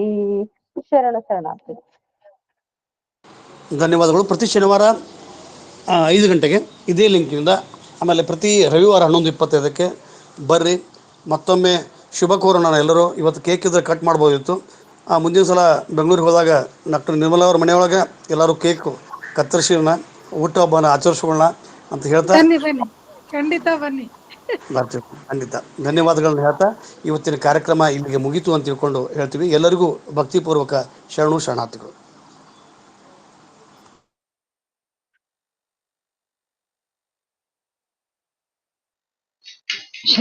ಶರಣಾರ್ಥಿಗಳು. ಬಹಳ ಸುಂದರವಾದ ಮಾತುಗಳು, ಆನಂದಮಯವಾದ ವಾತಾವರಣ. ಧನ್ಯವಾದಗಳು.